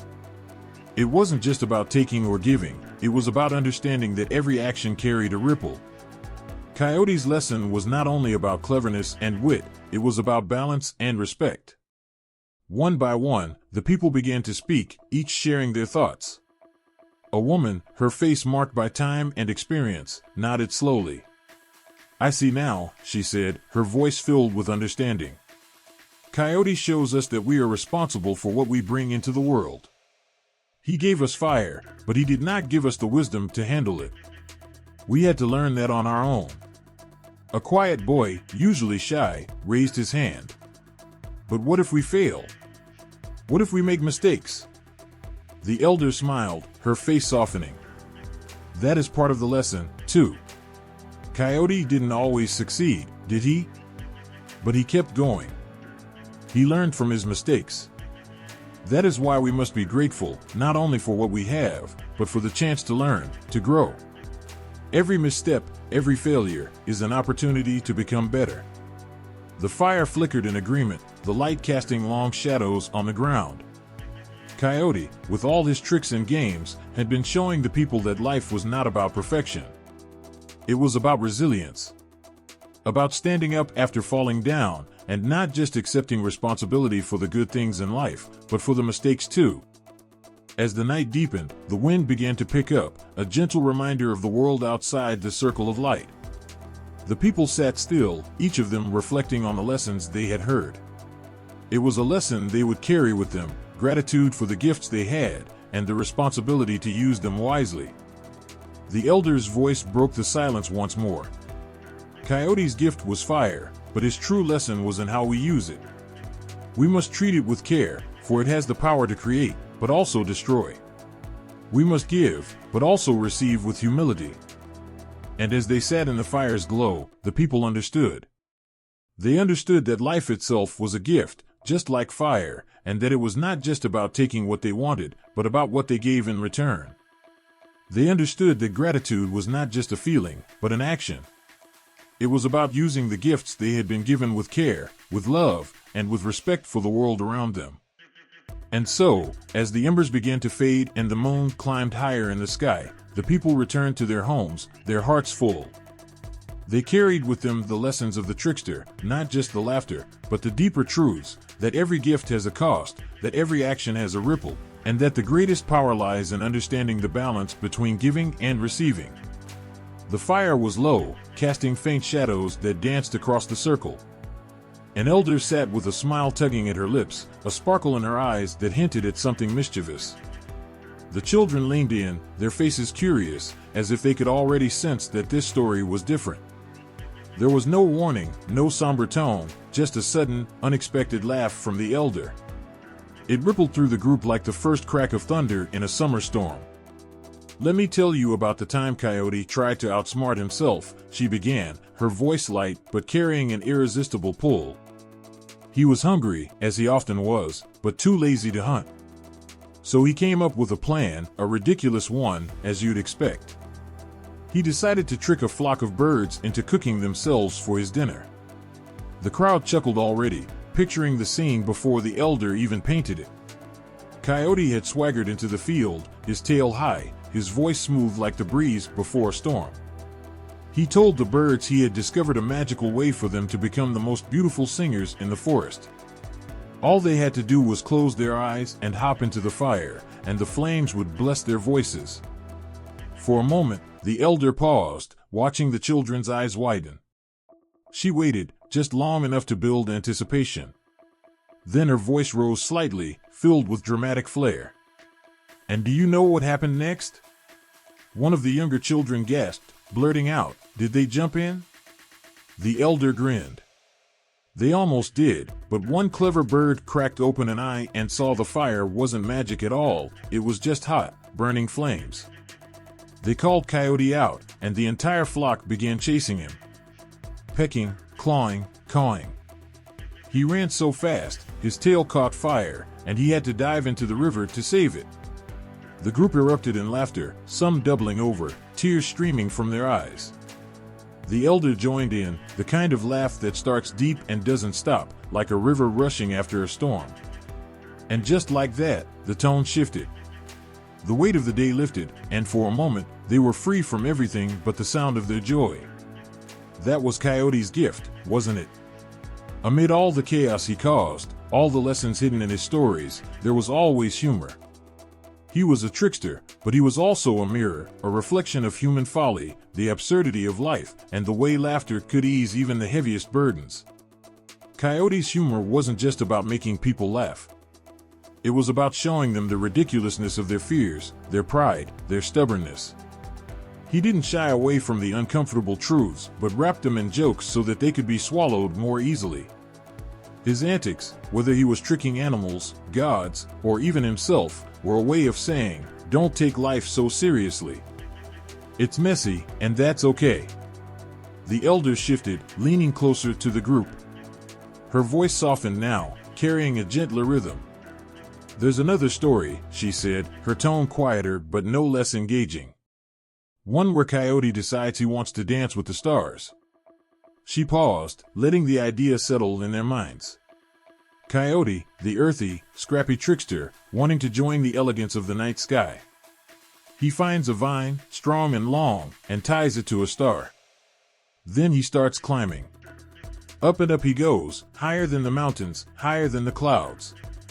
But as he reaches the stars, he realizes he's afraid of heights.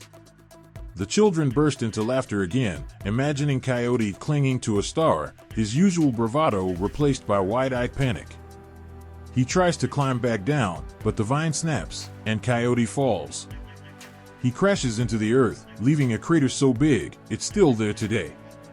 Even as they laughed, there was something touching in the story, a subtle reminder of ambition, of reaching too far and falling. But instead of making it heavy, the humor kept it light, making the lesson easier to carry. Coyote's stories had a way of blending humor with truth. The laughter wasn't just for fun, it was a kind of medicine. It soothed wounds that couldn't be healed with words alone. When life was hard, when food was scarce, or when the days felt unbearably long, stories of Coyote brought relief. His failures, his clumsiness, his endless tricks, they reminded the people that even in the toughest times, there was room for laughter. The elder's voice grew softer still, drawing the group closer. "Do you know why laughter is so important?" she asked, her gaze sweeping over them. "Because it connects us. When we laugh together, we're not alone. We share something, even if it's just for a moment." She let the fire fill the silence for a few heartbeats. The warmth of its glow seemed to echo her words, wrapping them in a comforting embrace. "Coyote reminds us of that," she continued. "He shows us that even when things go wrong, and they will, there's always something to smile about. Even if it's just the sight of a foolish trickster falling from the stars." The group sat quietly now, the laughter fading but leaving a warmth behind. The elder leaned back, her eyes reflecting the flickering flames. "And that's why we tell his stories," she said softly. "Not just to learn, but to laugh.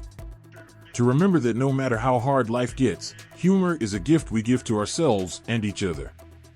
The fire crackled again, sending a shower of sparks into the night sky.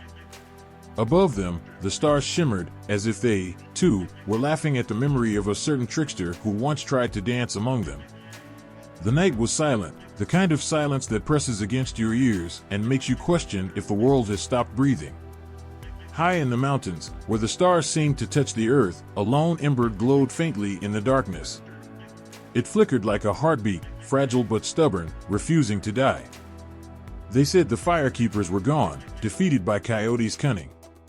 Their once mighty flames, fierce and untamed, had been stolen and scattered across the world. But there was a rumor, a whisper carried on the wind, that their essence had not vanished entirely. Some claimed that the firekeepers had melted into the natural world, their spirits entwined with the elements they once commanded. Others said they lingered in the shadows, waiting, watching. One night, a young girl named Taya, curious and restless, ventured to the edge of the forest.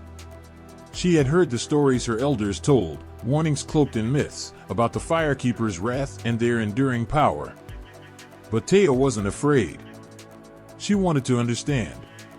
With each step into the dark, she felt something shift in the air. The trees seemed to sigh, their leaves whispering secrets she couldn't quite catch. She stumbled upon a clearing where the ground was scorched black, a silent echo of a fire long extinguished. Yet, as she knelt to touch the charred earth, warmth seeped into her fingers. It was faint, almost imperceptible, but it was there, a reminder that the firekeepers were never truly gone. Taya closed her eyes, and for a moment, she thought she heard a voice. It wasn't loud or clear, but a murmur, low and rhythmic, like the sound of a distant drum. She strained to listen, and the voice grew stronger, filling her with a strange mixture of awe and sorrow. "We are here," it seemed to say. "And the flames that warm your homes, and the sun that lights your days, and the fireflies that dance through the night." Taya's heart raced. She didn't understand the words, but she felt them, deep in her chest, as if they were written in her very being. The voice continued, weaving images into her mind, a volcano erupting with fiery rage, a lightning strike splitting a tree, a mother huddling with her children beside a crackling fire. The firekeepers had not been defeated, they had become something more. They had spread themselves thin, hiding in plain sight, their power now a quiet force that shaped the world. The elders spoke of balance, of how the firekeepers' transformation was both a curse and a gift. They no longer ruled as they once had, but their influence remained. They had become guardians, protectors of the flame, ensuring it was used wisely. Yet, their sorrow lingered. The defeat had stripped them of their unity, scattering them across the earth like ashes in the wind. Taya stood, the warmth in the ground pulsing beneath her feet. She felt connected to something ancient, something vast and unbroken by time. As she gazed at the stars, a shooting star streaked across the sky, leaving a trail of light. It felt like a sign, a reminder that even in loss, there was beauty and purpose. In the days that followed, Taya couldn't shake the feeling that the firekeepers were everywhere. She saw them in the wildfires that raged across the plains, cleansing the earth so that new life could grow. She felt them in the sun's heat on her back as she worked in the fields. And when she lit a fire at night, she thought she heard their whispers in the crackle of the flames. The firekeepers' legacy wasn't just in the natural world. It was in the hearts of those who remembered them. They had taught humanity to respect fire, to fear its power, but also to cherish its warmth. Their defeat had been a lesson, a reminder that even the mightiest could fall, but their spirit could endure. Taya began sharing what she had felt in the clearing. Her story spread, and soon others started to notice the subtle ways the firekeepers revealed themselves. Farmers prayed to the sun for bountiful harvests. Sailors looked to the lightning for guidance in storms. Families gathered around fires, telling tales of the ancient guardians who ensured the flames burned bright and true. One winter night, a fierce storm swept through Taya's village. The wind howled, tearing at roofs, and the cold seeped into every corner. The people huddled together, their fires struggling to stay alight. Taya, remembering the warmth she had felt in the scorched clearing, stepped outside. She knelt on the frozen ground, her breath visible in the icy air, and whispered, "Guardians, we need you." The wind seemed to pause, as if listening. Then, slowly, the fires inside the homes roared to life, their heat chasing away the cold. The villagers stared in awe, their fear melting like the ice on their windows. Taya smiled, knowing the firekeepers had answered. They were still here, in every flame, a quiet but powerful force watching over them. The firekeepers' legacy was not one of dominance, but of resilience and connection. They had become part of the world they once ruled, their spirits woven into its fabric. And though they no longer stood as mighty beings, their influence was felt in every flicker of flame, every ray of sunlight, and every spark that lit the darkness. In a dimly lit room, a young boy sat cross-legged, the soft hum of a drum echoing in the background. Around him, elders and children alike leaned in, their faces glowing from the faint flicker of a fire. The storyteller's voice rose and fell like the wind over the plains, weaving words that felt older than time itself. Coyote, the storyteller began, her tone both playful and serious, is not just a trickster. He's a teacher, a wanderer, a fool, and a savior. He shows us the parts of ourselves we often hide and reminds us to laugh, even when life feels heavy. The boy's eyes widened as the tale unfolded, Coyote's antics drawing chuckles from the crowd. But beneath the laughter was something deeper, a sense that these stories carried weight, truths wrapped in humor and mischief. The elders often said that Coyote was like the thread in a beaded necklace, holding everything together even when it seemed like he might snap. The boy didn't know it yet, but this story, retold countless times in countless ways, would stay with him. It would shape the way he saw the world and his place in it. Coyote's tales have never stayed confined to one moment or one voice. In modern Native American communities, they live on, retold in vibrant, creative ways that honor the past while speaking to the present. Artists paint Coyote leaping across the stars, his sly grin hinting at a joke only he knows. Writers breathe new life into his adventures, imagining how he might navigate a world of skyscrapers and smartphones. Dancers move like the wind, their steps mimicking his playful yet purposeful spirit. At a community gathering, an artist named Nia unveiled her latest painting. It was bold, with strokes of fiery red and calming blue, capturing Coyote's dual nature, his chaos and his wisdom. In the painting, Coyote held a glowing phone in one paw and a traditional staff in the other, his eyes twinkling as if to ask, "Which path will you take?" The room buzzed with admiration and laughter. "That's Coyote, all right," an elder said, nodding. always keeping us on our toes. In another part of the country, a poet named Sky performed spoken word, her voice steady and strong. Her poem reimagined one of Coyote's old tales, setting it in a bustling city. In her version, Coyote was a cab driver, weaving through traffic and delivering cryptic advice to lost souls. The crowd laughed at his antics but grew quiet as the poem's deeper meaning emerged, a reminder of the wisdom hiding in the chaos. For Sky, Coyote wasn't just a character from old stories. He was a symbol of resilience, a figure who could adapt to any era, any place, and still teach us something about ourselves. Coyote doesn't belong to the past, she said after her performance. He's here, now, reminding us to laugh, to question, to live. Even in schools, Coyote's tales find a place. Teachers use them to spark discussions about values, identity, and the complexities of human nature. In one classroom, students acted out a story where Coyote tried to outsmart a bear. The kids giggled at his exaggerated tricks but paused when the bear's gentle wisdom became clear. Afterward, they talked about what the story meant, about courage, humility, and the importance of listening. For some, Coyote's tales are a way to heal. A young filmmaker named Tala created a short film that reimagined Coyote as a guide for those struggling with loss. In her film, Coyote wasn't just a jokester but a comforting presence, leading people through their pain with a mix of humor and heart. When the film was screened at a community event, there wasn't a dry eye in the room. Afterward, Tala spoke about why she had chosen Coyote as her focus. He's flawed, just like us, she said. But he never stops trying, never stops moving forward. That's a lesson we all need. Coyote's influence extends beyond art and storytelling. In some communities, he's a reminder of the importance of balance between tradition and modernity, humor and seriousness, individual and community. His tales aren't just entertainment, they're a guide for living, a way to navigate the complexities of a changing world. On a cold winter night, a storyteller began another tale. This time, it wasn't just children who listened. Adults, too, leaned in, their faces lit by the flickering fire. The story was an old one, about how Coyote stole the stars and scattered them across the sky. But as the storyteller spoke, she wove in something new, a reflection on how we carry our own light, how even in the darkest times, there's always a spark waiting to shine. When the story ended, the room was quiet, the kind of quiet that feels full, not empty. The fire crackled softly, and for a moment, it felt like Coyote himself might be sitting in the corner, grinning at the way his tales continue to inspire.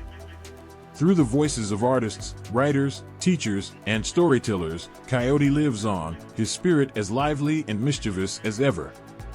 He's a reminder that stories aren't just words, they're alive, changing and growing with each telling. And like Coyote, they have the power to teach, to heal, and to make us laugh, even as they challenge us to see the world in new ways. The night was cold, and the stars hung like distant promises in the vast sky. A small group of people huddled close around a flickering fire, their faces illuminated by its golden glow. The fire crackled and popped, sending sparks spiraling into the air like tiny messengers. For a moment, all eyes were fixed on the flames, as if they held the answers to life's mysteries. It was more than warmth, it was safety, a shield against the hungry darkness beyond. Wolves howled in the distance, but their cries seemed weaker against the steady roar of the fire. A child nestled close to their mother, her voice soft as she murmured a song taught by her own mother long ago. Fire was survival, and for this tribe, it had become the heart of their lives. Long before words were carved into stone, fire was the silent force that reshaped humanity. It turned fear into power. When lightning struck dry grass and lit up the plains, early tribes saw both destruction and an unspoken gift. Slowly, cautiously, they tamed it. What began as simple awe turned into ingenuity, and the world began to change. In the ancient tribes, fire was not just a tool, it was a presence, almost alive. It whispered in the night, brought warmth to frozen limbs, and cooked food that would have once been impossible to eat. Before fire, raw meat meant sickness. But with fire, food became sustenance, a source of strength. The first roasted meal must have tasted like a miracle. By day, fire was a guide. Smoke signals curled into the sky, a way for tribes to communicate across great distances. It was the lifeline of those who wandered, showing where others had been and where safety might lie. At night, fire transformed into a storyteller. Shadows danced on cave walls, creating the first flickers of art, legends, and shared dreams. When winter tightened its grip and the land froze over, fire was the difference between life and death. Tribes gathered around the hearth, wrapped in furs, telling stories of ancestors and gods. The flames seemed to carry those tales upward, as if the spirits themselves danced within them. Children's laughter mingled with the sound of crackling wood, their breath visible in the cold air. For hunters, fire was an ally.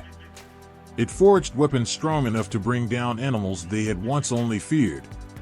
With fire-hardened spears, the hunters stepped into a new world, one where they could defend their families and claim the land as their own. And after the hunt, they returned home, laying their spoils by the fire, knowing the flames would turn raw flesh into a feast. Fire brought more than survival. It created culture. In its light, people began to see themselves not as scattered individuals, but as part of something greater, a tribe, a community. Rituals sprang to life, sacred dances performed around bonfires that reached for the heavens. Flames were offerings, bridges between the seen and the unseen.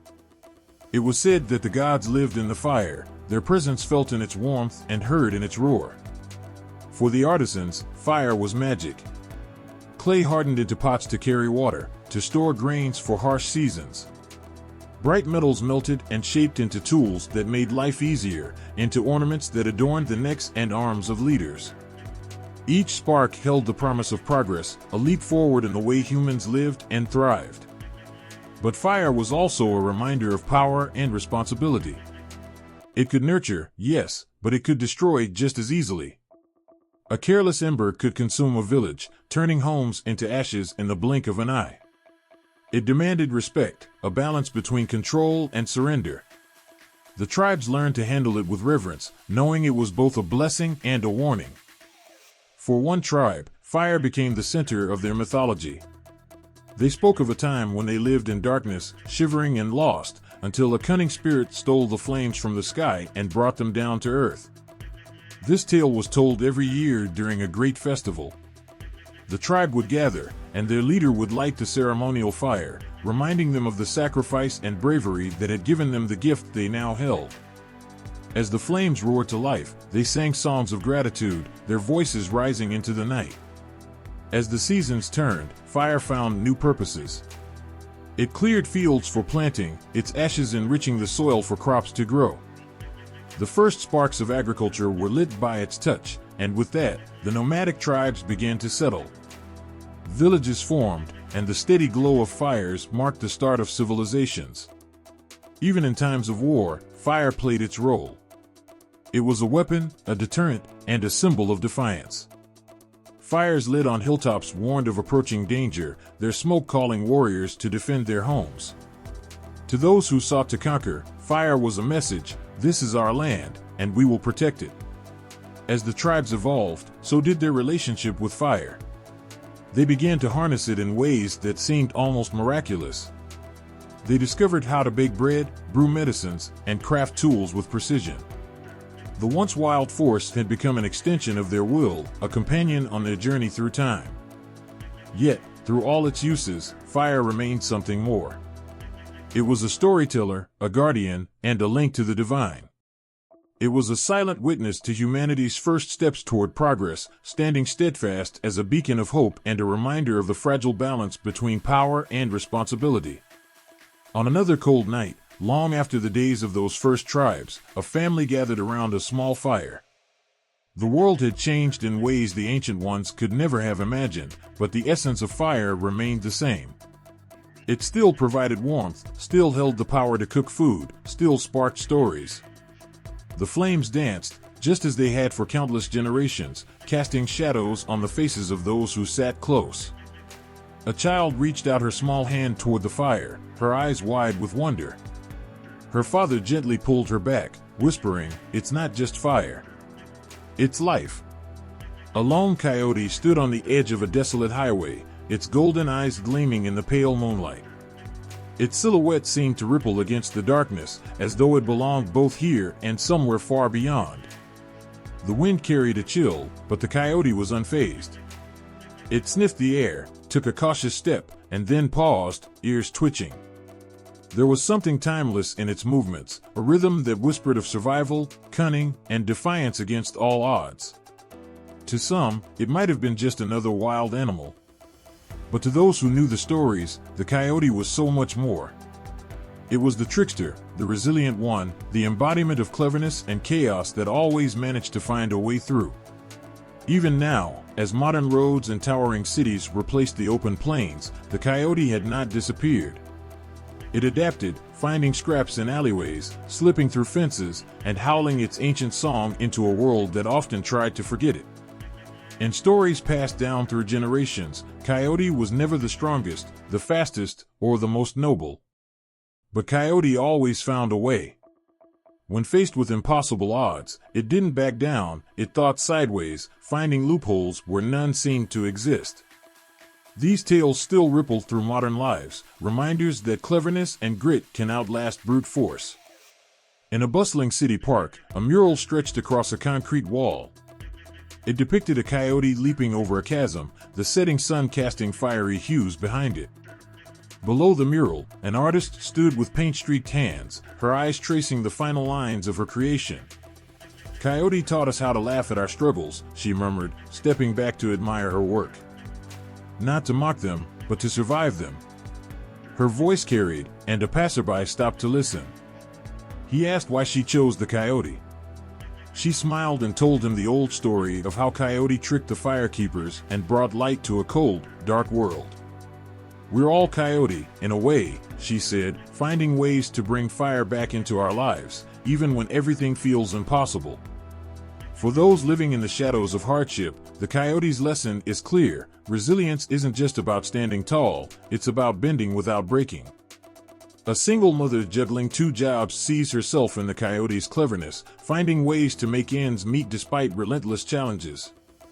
A young student fighting against the odds of poverty feels the coyote's presence, whispering that even when the path ahead is blocked, there's always another way.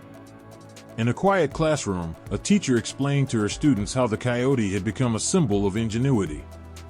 "It doesn't matter what the world throws at you," she said, her voice steady but warm. Coyote teaches us to think smarter, to be resourceful, to keep going. And when life gets too serious, it's okay to laugh. Sometimes laughter is the best kind of wisdom. She told them about the times Coyote's antics brought chaos, not out of malice, but because mistakes are part of being human, or trickster. The students laughed when she recounted how Coyote once tried to outsmart the moon and ended up stuck in the sky for a night. But as the laughter faded, she reminded them of the lesson hidden in the humor. "Coyote always gets back down," she said. "And so can you." In a small theater downtown, a troupe of performers reenacted an ancient tale of Coyote's mischief. The audience erupted in laughter as Coyote outwitted a lumbering bear, then gasped as the trickster narrowly escaped a dangerous trap of its own making.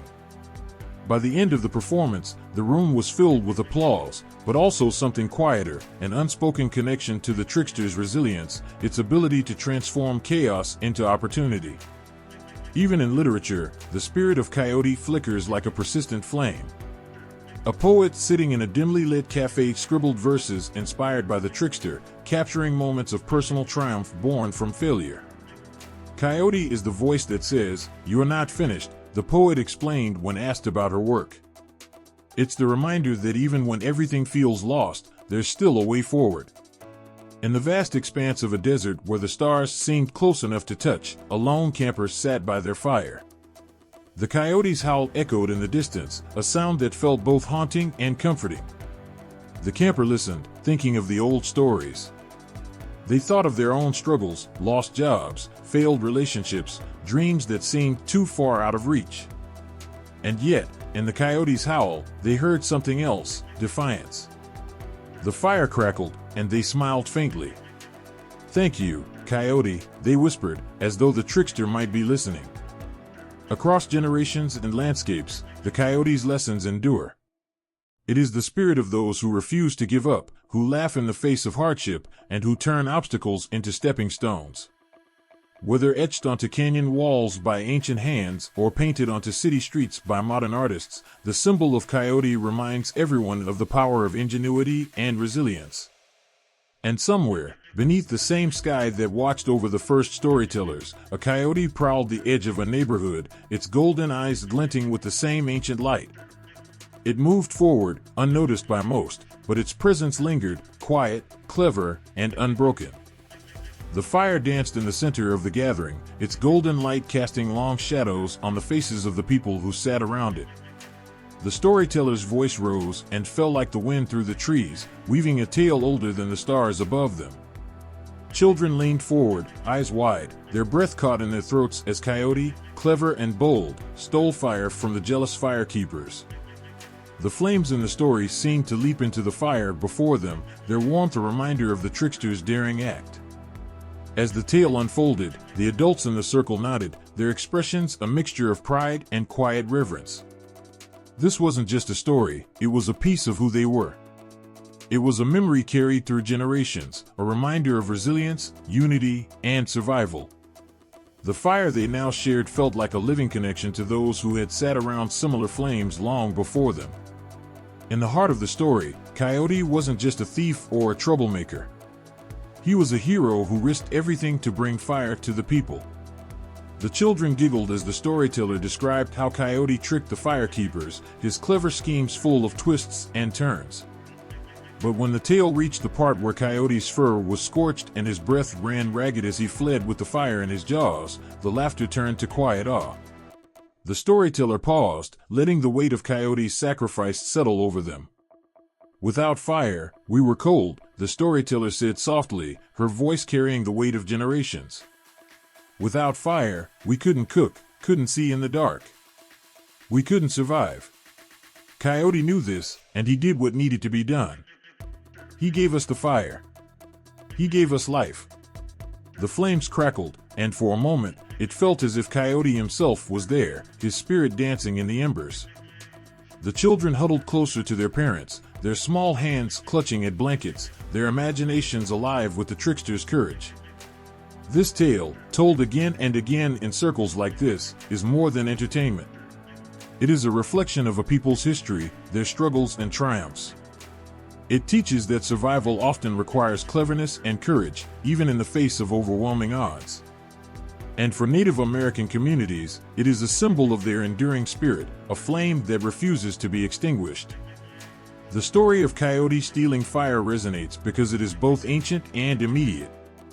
Every generation finds their own reflection in it.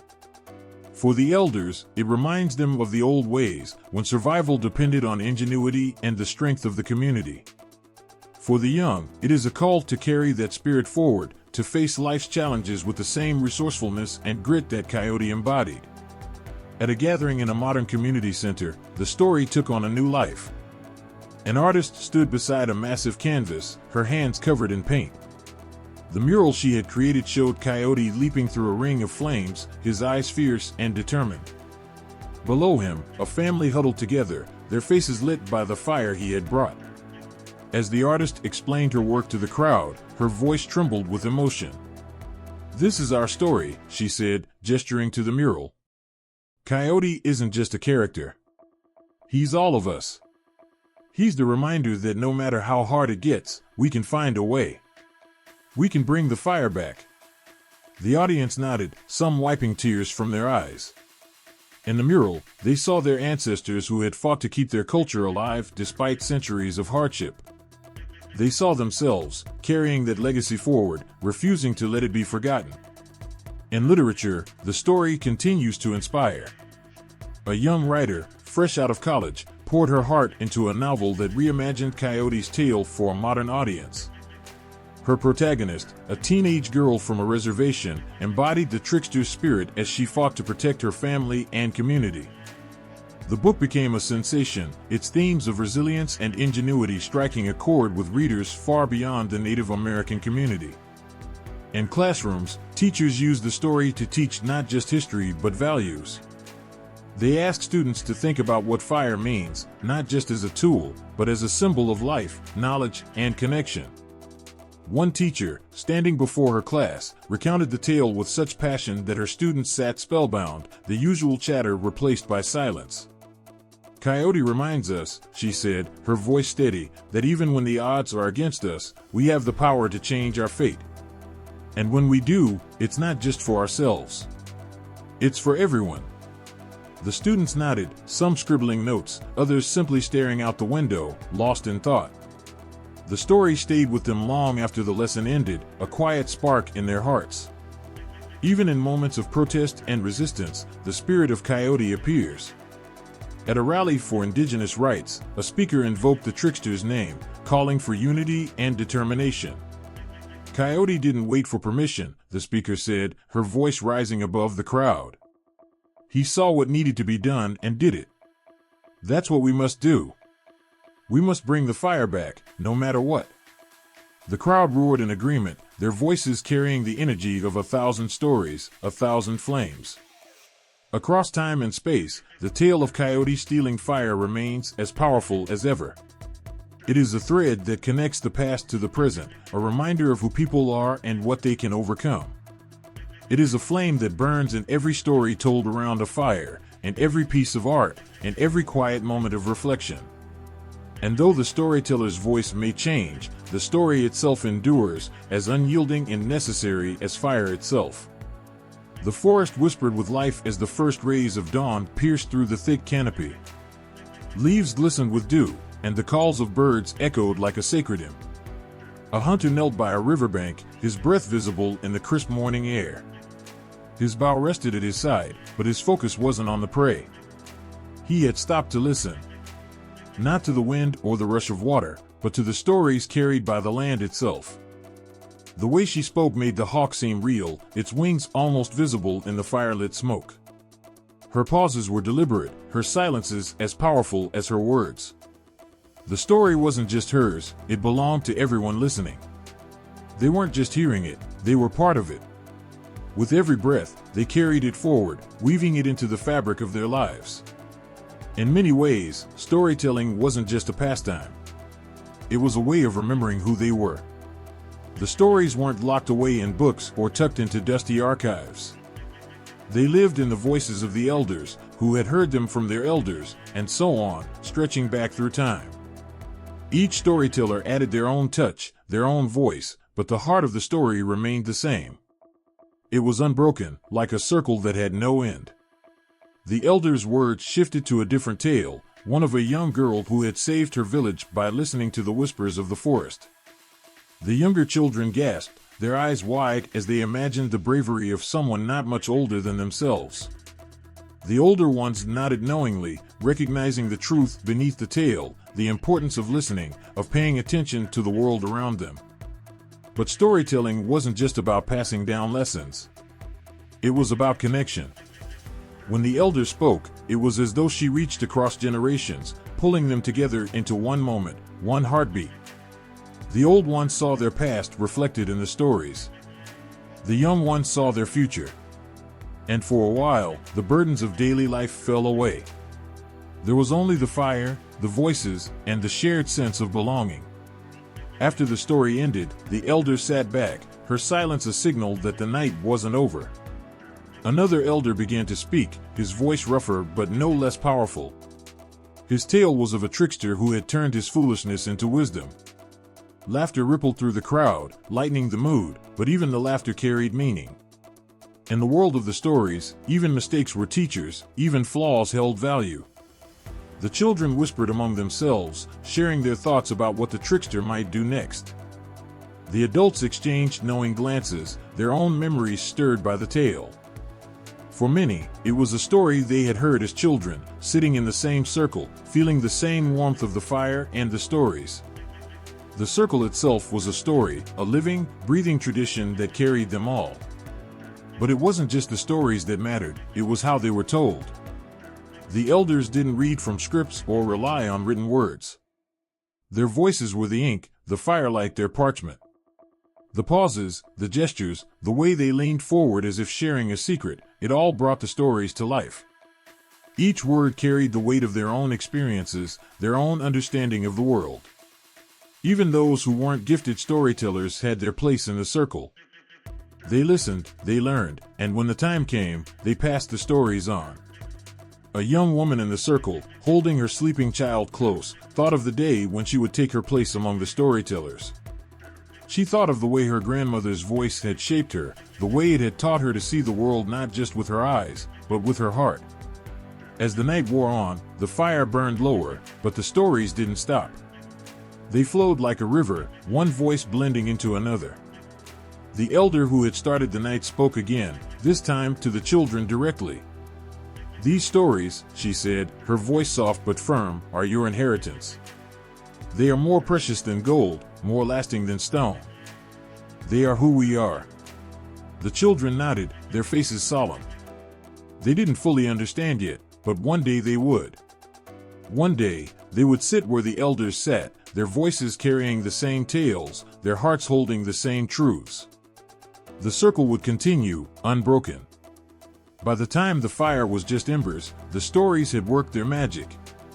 The people who left that night weren't the same as the ones who had come. They carried with them not just the words, but the spirit of the stories, a reminder of where they had come from and who they were meant to be. And though the fire would die out, the stories would not. They would burn on, bright and eternal, in the hearts of those who had listened. The night sky stretched endlessly, its black canvas scattered with glimmering stars. A small, flickering flame danced within the protective embrace of a circle of stones. The fire was small, humble even, but its light seemed to push back the weight of the darkness. It wasn't the size of the flame that mattered, it was what it carried. A warmth that could be felt not just on the skin, but in the soul. This fire was alive, fed not just by wood and air but by the stories of those who had tended it for countless generations. A young boy sat near the fire, his knees pulled up to his chest. He stared at the flame, mesmerized by its unpredictable movements. It reminded him of something his grandmother had once told him: fire, though small, holds the power to ignite everything. He didn't understand it fully then, but now, watching the way the flame refused to be tamed, he felt a flicker of understanding. Across the circle sat an old man, his face lined with the marks of time, his eyes glowing with a light that seemed borrowed from the fire itself. His voice, though weathered, carried the strength of someone who had lived through storms and still stood tall. "This fire," he began, "is not just a fire. It's a promise." The boy's heart quickened. A promise? He wanted to ask what the old man meant, but something in the elder's tone kept him silent. The man leaned forward, his hand stretched toward the flames as if drawing strength from their heat.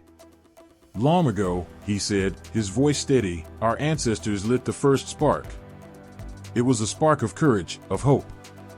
They believed that no matter how cold the world became, this fire would never die." The boy glanced at the flame again, his mind racing.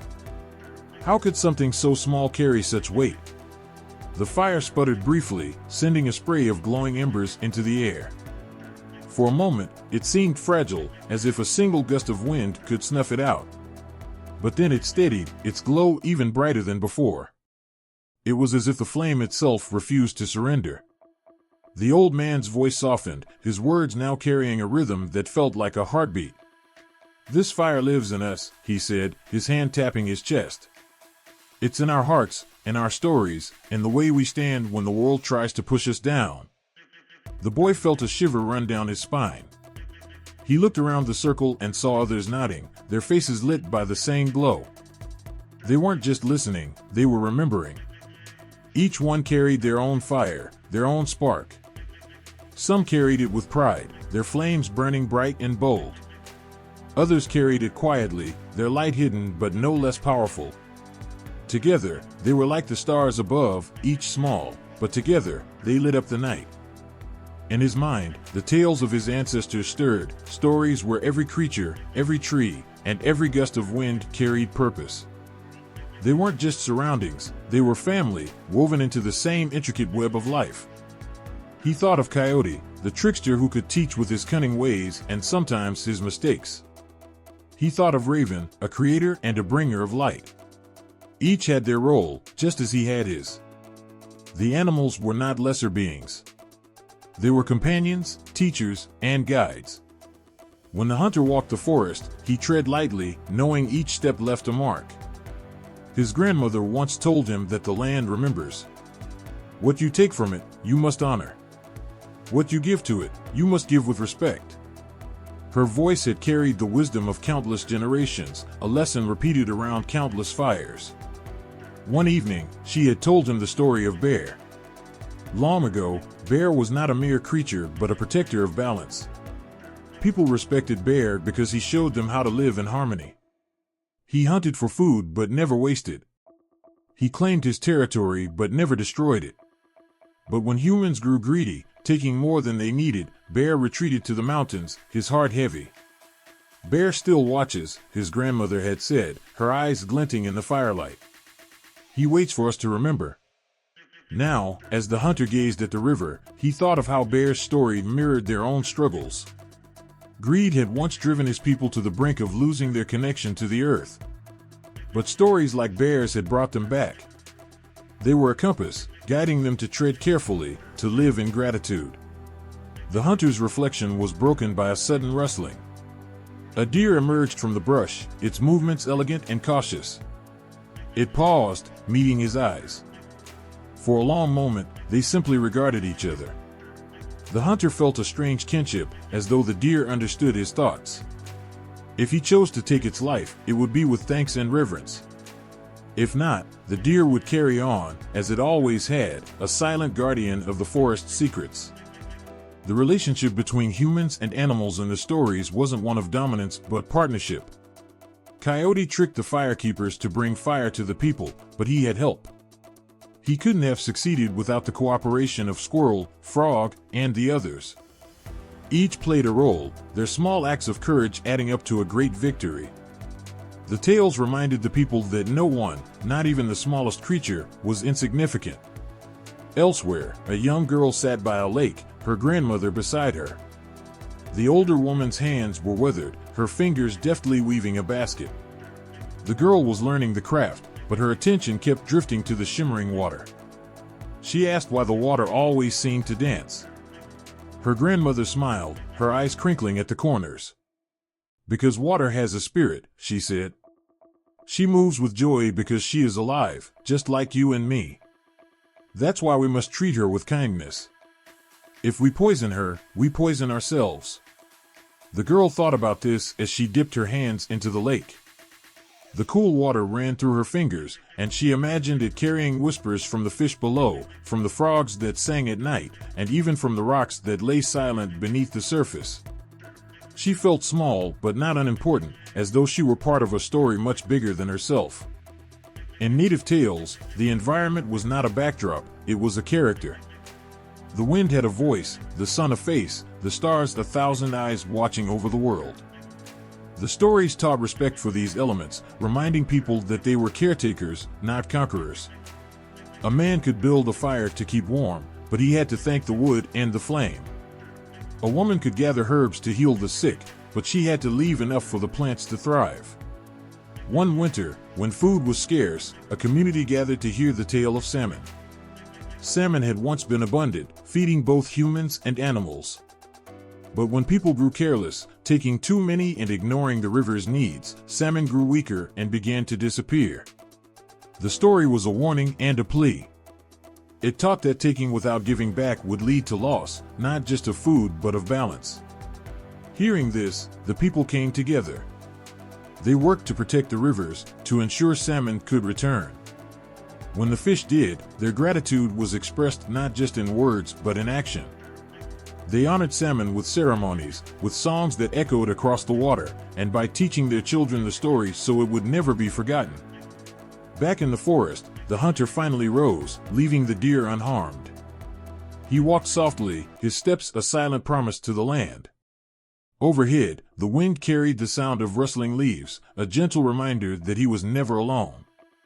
The stories of his ancestors walked with him, guiding each decision, each breath. Across the world, people have forgotten what the hunter and his community still hold sacred. Forests are cleared without thought, rivers are polluted, animals are driven to extinction. But the old tales linger, whispering their truths to those willing to listen. The hunter's grandmother once told him that stories are like rivers. They may twist and turn, but they always find their way. And just as rivers shape the land, stories shape the people who carry them. The fire crackled in the center of the circle, its glow casting long shadows against the faces of those gathered. The air was crisp, the kind of chill that made people pull their blankets tighter, but no one moved away. Eyes, young and old, fixed on the elder sitting closest to the flames. Her voice, rich with age and wisdom, carried the weight of countless generations. She began not with a loud proclamation, but a soft hum, almost like a lullaby, and then her words emerged, wrapping around the crowd like a warm embrace. There was a time, she said, when the earth spoke more clearly to us. The animals shared their wisdom, the rivers their songs. But the earth did not write books, and the rivers did not leave scrolls. The stories lived in our hearts and in our voices. She paused, her gaze sweeping over the crowd, her eyes sharp despite her years. And it is our voices that keep them alive. The children leaned forward, their small faces glowing with anticipation. Even the young men, who normally wore their pride like armor, softened in the firelight, their tough exteriors giving way to the pull of her words. The elder's voice rose and fell like the rhythm of the wind, carrying a tale that had been told for centuries. It was the story of a great hunter who once sought to conquer the mountain but was taught humility by a hawk. It wasn't just a tale of adventure, it was a lesson, one that could only be fully understood through the telling. The elder turned his gaze to the boy, his eyes piercing but kind. "Do you feel it?" he asked. The boy hesitated, then nodded. He wasn't sure what he was feeling, but it was there, a warmth that seemed to grow with every passing moment. It wasn't just the fire before him, it was something deeper, something alive within him. He thought of the stories his grandmother used to tell, the way her voice made even the coldest nights feel warm. He thought of the way his father worked tirelessly to provide for their family, his actions a silent story of love and sacrifice. Each memory felt like a tiny spark, feeding the flame within him.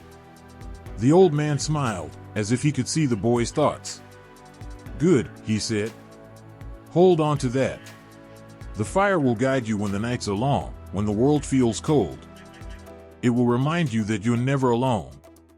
The boy nodded again, his chest swelling with a mix of pride and something he couldn't quite name. He reached out his hands, palms open toward the flame, and felt its warmth seep into his skin. In that moment, he understood what the old man meant. The fire wasn't just a thing, it was a feeling, a connection. It was the stories they told, the songs they sang, the way they cared for one another. It was a light that refused to be extinguished. The night grew colder, but no one moved from the circle. The fire continued to burn, its glow unwavering. The boy leaned back, his eyes heavy with sleep but his heart alive with the spark he had found. As his eyelids closed, he thought of the fire, not just the one before him, but the one within him. It burned steady and strong, a promise that would carry him through whatever darkness lay ahead. The wind carried the sound of laughter through the dense forest, but there was no one to be seen. It was the kind of laugh that made you stop in your tracks, not mocking, not cruel, but layered with mystery. It seemed to linger in the air, weaving through the trees, challenging anyone to find its source. The fox, perched high on a rock, tilted its head and twitched its ears. It, too, had heard the laugh. But unlike the other creatures, it knew exactly what it meant. The trickster was at work. Across the world, in the stories that have shaped cultures for centuries, the trickster figure dances between the lines of chaos and order.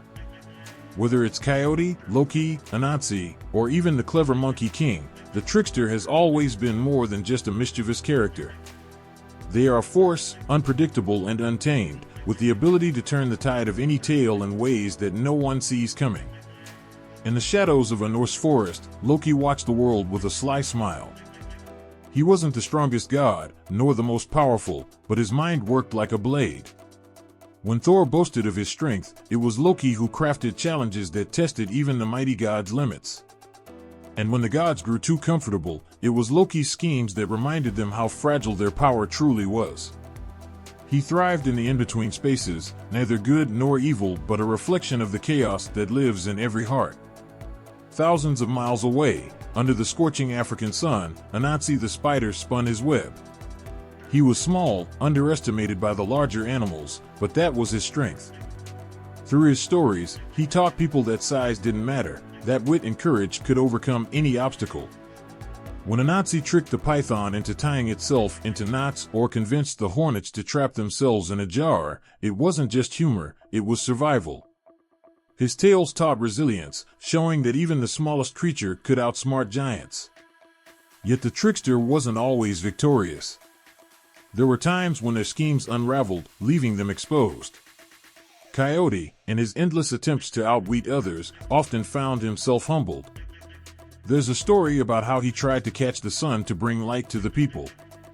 He raced toward the horizon, his paws pounding against the earth, but he wasn't fast enough. He scorched his fur and fell to the ground, defeated.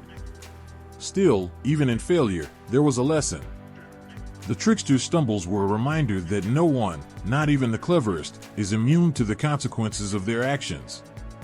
The traits of the trickster are universal. They are shapeshifters, able to adapt to any situation. They thrive on unpredictability, challenging the norms and forcing others to see the world in a new way. Yet, each trickster is unique, shaped by the culture that birthed them. In Chinese folklore, the Monkey King, Sun Wukong, is a symbol of rebellion. Born from stone, he defied the heavens themselves, challenging the Jade Emperor and stealing the peaches of immortality. But his journey wasn't just about defiance, it was about growth. Bound by Buddha's teachings, Sun Wukong learned the value of humility and self-control, proving that even the wildest spirit can find purpose. These figures aren't just characters in old stories, they are mirrors. They reflect our flaws, our fears, and our desires. They remind us of the power of questioning authority, of breaking the rules when those rules are unjust. But they also warn us of the dangers of hubris, of pushing too far without considering the cost. The fox, still perched on its rock, let out a sharp bark that echoed through the forest. In that moment, it seemed to embody all the tricksters of the world, a small, cunning creature with the ability to change everything. Its eyes gleamed with the same spark that had driven Loki to challenge the gods, that had guided Anansi to weave his tales, that had burned in Coyote as he chased the sun. And somewhere, hidden from sight but always present, the trickster laughed again. The fire flickered against the night sky, its warm glow stretching across the circle of faces. Elders, parents, and children sat together, their eyes reflecting the dancing flames. The air carried the scent of cedarwood, and the distant hoot of an owl punctuated the silence. It was a night of storytelling, a time to listen, to share, and to feel the unbreakable thread of community. An old man with silver hair braided neatly down his back leaned forward. His voice, soft yet commanding, began to weave a tale that felt as ancient as the stars above. He spoke of the coyote, the trickster who stole fire, but tonight, his focus wasn't on the mischief or the daring. It was on something quieter, something that often went unnoticed but held more power than all the flames combined: gratitude. The tale carried the listeners back to the moment when Coyote, his paws singed and his fur smoldering, brought the fire to the people. There was a hush as he dropped the glowing ember onto the waiting woodpile, his chest heaving with exhaustion. The people cheered, their voices rising to the heavens, but Coyote, for once, didn't join in the celebration. Instead, he sat to the side, watching as the fire blazed and warmed the faces of those he had risked everything for. For all his cunning and pride, Coyote felt something unfamiliar that night, a quiet humility. It wasn't about the praise or the glory. It was the sight of children holding their hands out to the fire, feeling its warmth for the first time. It was the way the elders whispered prayers of thanks to the flames, their voices trembling with emotion. For once, Coyote understood that his act, reckless as it had been, wasn't just about him. It was about everyone. The old man paused, his eyes scanning the circle of listeners. Coyote learned something that night, he said, his voice low but rich with emotion. He learned that fire wasn't just a gift. It was a reminder of the earth that gives us wood to burn, of the skies that bring the rain, of the people who share in its warmth. The story lingered in the air like the smoke curling from the fire. A young boy, no older than 10, looked up at the stars. But why did the people cheer for Coyote if the fire wasn't his? He asked, his voice hesitant. The elder smiled, his eyes crinkling at the corners. Because the fire wasn't his to give, he said, but the courage to bring it was. He gestured to the fire before them, its flames crackling and popping. Gratitude isn't just for the gift, it's for the effort, the risk, the connection that gift creates. Another voice, softer and older, spoke from the circle. It was a grandmother, her hands withered but strong as she reached for a stick to stoke the flames. Humility, she said, is knowing we are small in a big world but still important to each other. When we forget that, we lose more than we realize. The words hung in the air, and the circle grew quiet again. The firelight danced across their faces, revealing smiles, tears, and thoughtful expressions. It wasn't just the story that moved them, it was the realization that they, too, were part of a greater whole. The earth beneath their feet, the sky above their heads, the fire warming their hands, they were all connected. And in that connection was the spark of gratitude. As the night deepened, the elder began another tale, this one of a young woman who had once taken more than her share of berries from the land. She had ignored the warnings of the elders, believing there would always be more. But when the winter came, and the bushes were bare, she understood her mistake. The earth, the elders had told her, would always provide if treated with respect. But without gratitude and care, its gifts could vanish. The story stirred the circle, and one by one, people began to share their own reflections. A hunter spoke of the deer he had taken, how he had knelt beside it and whispered his thanks before carrying it home. A mother told of planting seeds with her children, teaching them to honor the soil that fed them. A child, her voice barely a whisper, spoke of the time she had found a bird with a broken wing and stayed with it until it flew again. Each story was a thread, weaving a tapestry of gratitude that stretched across generations. And at its center was the fire, the constant reminder of what had been given and what must be cherished.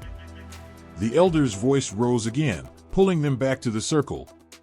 Coyote may have been the trickster, he said, but even he understood, in his way, what it means to be grateful. To take a gift and honor it. To remember that every ember, every spark, comes from something greater than ourselves. The wind stirred the flames, sending a shower of sparks into the night sky. For a moment, it felt as though the stars themselves were responding, their light flickering in rhythm with the fire below. The people watched in awe, their hearts swelling with a gratitude too profound for words. And then, as the stories faded and the night grew colder, the circle began to disperse. But the fire's glow lingered, not just in the ashes, but in the hearts of those who had sat around it. The gift of fire, of warmth, of connection, it burned within them, a reminder of the gratitude that tied them to the earth, to each other, and to something far beyond. The wind howled through the mountain pass as the old man stood before the fire, its flames twisting and leaping as though alive. His voice carried through the cold night, weaving a tale that crossed oceans and centuries. The people gathered around leaned in closer, their faces lit by the flickering light. Tonight's story wasn't just about their fire, the one gifted by Coyote. It was about fire stolen, gifted, and fought for in lands far away. They say Prometheus stole the fire from the gods, the old man began, his tone heavy with both reverence and mischief. He wasn't a creature of cunning like our Coyote. He was a titan, strong and bold, who defied the mighty Zeus himself. The crowd murmured, the name of the Greek god unfamiliar yet intriguing. The elder continued, his hands gesturing to the flames as though coaxing them to life. Prometheus climbed to the heavens, past the stars themselves. He reached the hearth of the gods, where their eternal fire burned. With a single flick of his hand, he stole a spark and carried it back to the people below. But this wasn't an act of trickery. No, Prometheus wasn't stealing for himself. He gave the fire to mankind, to light their homes, warm their bodies, and spark their minds. The listeners shivered, not from the cold, but from the weight of the story. A young girl whispered, "Did Zeus punish him?" Her question hung in the air like the smoke curling upward. The elder nodded gravely. Oh, yes. Zeus was enraged. Prometheus was chained to a rock, where an eagle would come each day to tear at his flesh. Yet still, he did not regret what he had done. For the fire he gave was not just warmth.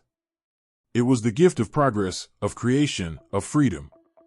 The crowd sat in silence, their thoughts swirling like the embers in the wind. Then, an elder woman spoke, her voice carrying the strength of her years. In other lands, she said, there are tales of gods who guarded fire not out of spite, but out of fear. Fear of what people would become with its power. The old man nodded. In the islands of the Pacific, he said, they tell of Maui, the demigod who tricked the goddess Mawika. She guarded the fire within her fingernails, each one holding a spark of flame. Maui, bold and clever, convinced her to give him the secret of fire. And when she realized she had been deceived, her rage was like a storm, but it was too late. The people had already learned to make fire their own. The children gasped at the thought of fire held in fingernails, the image both magical and unnerving. One boy, his voice barely more than a whisper, asked, "Why does fire always have to be stolen?" The elder paused, his gaze sweeping across the circle. "Perhaps," he said slowly, "because fire is not just a gift. It's a responsibility. Those who guard it fear what it might bring, destruction, power, rebellion. And those who steal it see what it could mean, life, freedom, change." The fire crackled, as though agreeing with his words. Another voice, this time from a young man, rose from the circle. "In Africa," he said, "there is a tale of Anansi, the spider, who brought fire to the people. But he didn't steal it. He earned it, through wit and determination. He climbed to the heavens and outsmarted the sky god, proving that even the smallest and cleverest could claim what was thought to be out of reach." The elder smiled. "Yes, Anansi. Like our coyote, he used cunning and bravery to bring the fire. But unlike Prometheus, who faced punishment, or Maui, who tricked a goddess, Anansi's fire was a reward for his wisdom." The stories began to flow from the circle, each one a spark igniting the next. From India came the tale of Agni, the fire god who dwelt in all things, both destructive and sacred. From the Norse lands, the story of Loki, whose flames brought both chaos and creation. From the icy tundras, the tale of a raven who carried fire in its beak, its feathers scorched black in the process. Each story was different, yet the heart of them was the same. Fire was life. Fire was power. Fire was the thread that connected humanity to the divine, to the earth, and to each other. The elder's voice rose again, pulling the circle's attention back to him.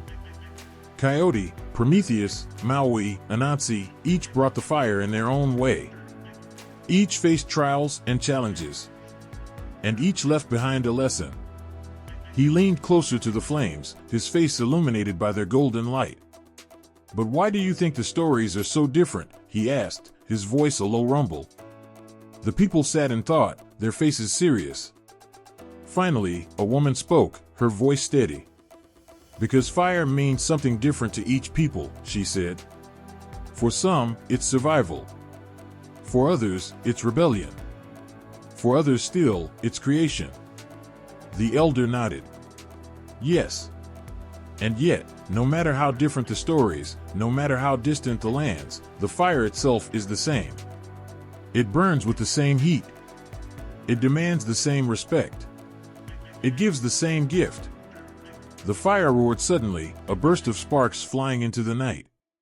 The people watched in awe, their hearts filled with the weight of the stories and the lessons they carried. In the flames, they saw the faces of Coyote, Prometheus, Maui, Anansi, and all the others who had brought the fire. And they understood that the myths, though shaped by culture and place, were not just tales of the past. They were reflections of the present, of the choices and responsibilities they faced each day. The elder's voice softened as he spoke his final words for the night. "The fire is ours now," he said. "What we do with it, how we honor it, how we pass it on, that is our story to tell. The firelight danced across her face, her features framed by the soft glow that made her seem almost otherworldly. Her name was forgotten by many, but her presence was etched into the fabric of the tale. She wasn't the trickster, nor the one who carried the fire in his hands or his beak. Yet, without her, the fire would have remained out of reach, locked away, untouchable. She was the voice in the shadows, the hands that worked behind the scenes, the heart that beat steady when chaos threatened to consume. Her story began in whispers, the kind that spoke of wisdom passed down through generations. While the men hunted and schemed, while the tricksters plotted their daring feats, she watched. Not from indifference, but from understanding. She saw the patterns others missed, the moments when action would mean destruction, and the moments when stillness held more power than any storm. When the trickster first spoke of stealing fire, many laughed, scoffing at the audacity of the plan. But she didn't laugh. Her silence, heavy and thoughtful, was enough to make even the boldest pause. And then, when the laughter faded, she spoke. Her words were not commands, but questions. What would they do with the fire once they had it? Who would tend to it, ensure it burned bright without consuming all around it? Her voice carried no mockery, only a quiet strength that was impossible to ignore. The trickster, proud and clever, found himself caught in her gaze, a hint of doubt flickering in his chest. It wasn't fear, but something deeper, something he couldn't quite name. For all his cunning, he saw the fire only as a prize, a symbol of his victory over the forces that sought to keep it hidden. She saw more. She saw the weight it carried, the balance it demanded. In some versions of the tale, she is the one who gathers the materials needed for the trickster's plan, her hands weaving baskets strong enough to hold the embers without burning. In others, she is the one who distracts the guardians of the fire, her song a lullaby so hauntingly beautiful it lingers in the ears of gods and beasts alike. But in every version, her role is vital. Without her, the fire would never leave its prison. Her influence didn't end when the fire was stolen. While the trickster reveled in his triumph, she ensured its survival. The fire, wild and untamed, was a creature of its own, threatening to consume all who touched it. She was the one who taught the people how to control it, how to feed it just enough to keep it alive without letting it grow too powerful. She showed them how to use it for warmth, for cooking, for creating. And when the fire threatened to burn out, she was the one who whispered the secrets of rekindling it. Her hands were calloused from tending to the flames, her skin marked by the occasional kiss of a stray spark. But she bore these marks with pride, knowing they were a testament to the life she had helped sustain. The people began to speak of her not just as a caretaker but as a guide. They came to her with questions, seeking her wisdom in matters far beyond the fire. And though she was never loud or commanding, her voice carried a weight that made even the most stubborn listen. Some said she was a goddess in disguise, her form mortal only to test the hearts of those she helped. Others believed she was a spirit of the earth, drawn to the fire as a moth is drawn to the flame. But she never claimed any title, never sought recognition. Her power lay not in grandeur but in her quiet, unwavering presence. The tale of the trickster may have been one of daring and defiance, but hers was one of patience and resilience. While he moved like the wind, unpredictable and unstoppable, she was the steady rhythm of the earth beneath their feet. Where he challenged the gods, she nurtured humanity. Together, their stories intertwined, creating a balance that neither could achieve alone. In her, the fire found its guardian. She didn't need to steal it or claim it as her own. Her strength lay in her ability to see its potential, to respect its power, and to teach others to do the same. She was a reflection of the fire itself, warm and life-giving, yet capable of destruction if not treated with care. As the elder finished speaking, the fire crackled and popped, as if echoing the sentiment of the tale. The people around the flame sat in thoughtful silence, their eyes reflecting both the light of the fire and the wisdom of the story. A young girl reached out, her small hand hesitating before touching her mother's. The gesture was simple, but it carried the weight of generations, of stories told and lessons learned. In the quiet that followed, the elder's voice carried one last thought, not as a conclusion but as a reminder. The fire, like the story, was a gift. And gifts, as she had taught them, were meant to be cherished, protected, and shared. The flames flickered on, their light a testament to the enduring legacy of her strength, her wisdom, and her quiet, unwavering power. The night was alive with sounds. Crickets chirped in the underbrush, a distant owl hooted, and the wind whispered secrets through the trees. But in the stillness, a gathering was taking place. Coyote stood at the heart of it, his golden eyes scanning the faces of his companions. They were not ordinary animals. They carried with them the weight of stories, the echoes of their ancestors, and the wisdom of their roles in the world. Each one, in their own way, had shaped the tale they shared. First, there was Raven, perched high on a low-hanging branch. His feathers gleamed like the darkest night, his beak sharp and purposeful. Raven was cunning, a mirror of Coyote's own trickster spirit. His role in the tale was never to lead, but to guide in unexpected ways. When the plan faltered, Raven's harsh call often broke the silence, reminding them that improvisation was as valuable as preparation. His role was clear. He was the voice of strategy, the one who reminded Coyote that chaos could be an ally when used wisely. Beside Coyote, on the ground, sat Turtle. Her shell bore the markings of countless years, each groove telling a story of resilience. Turtle was the antithesis of Coyote's impulsive nature. Where he was swift and unpredictable, she was slow and deliberate. When Coyote rushed headlong into danger, it was Turtle who stayed behind, ensuring their path remained open for retreat. Her role was patience, the quiet reminder that every step forward carried meaning, even if it wasn't seen right away. The others often underestimated her, but Coyote never did. He knew that her wisdom, though unspoken, was a foundation they all relied on. Snake coiled nearby, his body shimmering under the pale moonlight. His eyes were unreadable, his movements hypnotic. Snake's role was one of transformation. He shed his skin without hesitation, embracing change as a constant. In the tale, it was Snake who first suggested that fire could be stolen, not as a defiance of the gods, but as an act of renewal for the people who needed it. He represented adaptability, the ability to move through the world unseen and unchallenged until the moment struck to act. Snake's presence was unnerving to some, but to Coyote, he was a reminder that survival often required shedding old fears. Overhead, Eagle soared, his wings cutting through the sky with precision.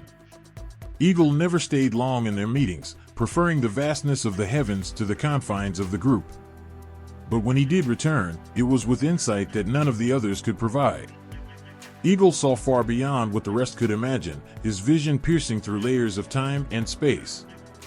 His role was perspective, the ability to see the broader picture when others were lost in the details. In the story, it was Eagle who warned them of the risks, who reminded them that fire was both a gift and a burden. At the edge of the circle, silent and still, sat Wolf. His eyes glowed with a feral intensity, his breath steady and measured. Wolf was loyalty incarnate, bound to the group by ties stronger than mere companionship. Where others might question, Wolf acted with conviction, his trust in Coyote unshakable. He was the protector, the one who ensured the safety of the group even when it meant putting himself at risk. In the tale, it was Wolf who stood guard at the threshold, his growl a warning to those who would dare interfere. His role was strength, both physical and emotional, a constant reminder of the bonds that held them together. Then there was Frog, small and unassuming, yet bursting with energy. Frog's voice was often the loudest, a croak that could cut through any argument or hesitation. He was the spirit of joy, a bringer of levity in the darkest moments. When the group faltered under the weight of their task, it was Frog who reminded them to laugh, to find humor even in their struggles. His role was connection, bridging the gaps between the others with his boundless enthusiasm. In the tale, it was Frog who leaped into the fire first, his bravery sparking the courage the others needed. Finally, there was Bear, massive and grounding, his presence like an anchor. Bear didn't speak often, but when he did, his words carried the weight of truth. He represented balance, the understanding that power must be tempered with responsibility. In the story, Bear's strength was unmatched, but he wielded it with care, ensuring that the fire they sought would be used for creation, not destruction. His role was protection, not just of the group but of the fire itself, ensuring its safe passage to those who needed it most. Coyote looked at each of them, his grin wide and mischievous. He knew their roles weren't just symbolic, they were essential. Without Raven's cunning, they would have been outwitted. Without Turtle's patience, they would have been lost. Without Snake's adaptability, Eagle's perspective, Wolf's loyalty, Frog's joy, and Bear's balance, the fire would have remained out of reach. Together, they were a tapestry, each thread weaving into the other to create something greater than themselves. The fire they sought was more than just flame, it was life, hope, and survival. Each animal carried a piece of it within them, not in a literal sense, but in the way their roles mirrored the fire's essence. Raven was its spark, Turtle its ember, Snake its flicker, Eagle its light, Wolf its warmth, Frog its dance, and Bear its steady burn. As the night grew colder, the animals drew closer to the fire they had created, their reflections dancing in its glow. For a moment, they were silent, each lost in their thoughts. But in that silence was unity, a bond forged through their shared purpose. Coyote chuckled softly, his voice breaking the stillness. "Well," he said, "we made quite the team, didn't we?" The others didn't respond with words, but they didn't need to. Their actions, their presence, spoke louder than anything they could say. The fire burned on, its warmth a testament to their roles, their sacrifices, and their shared story.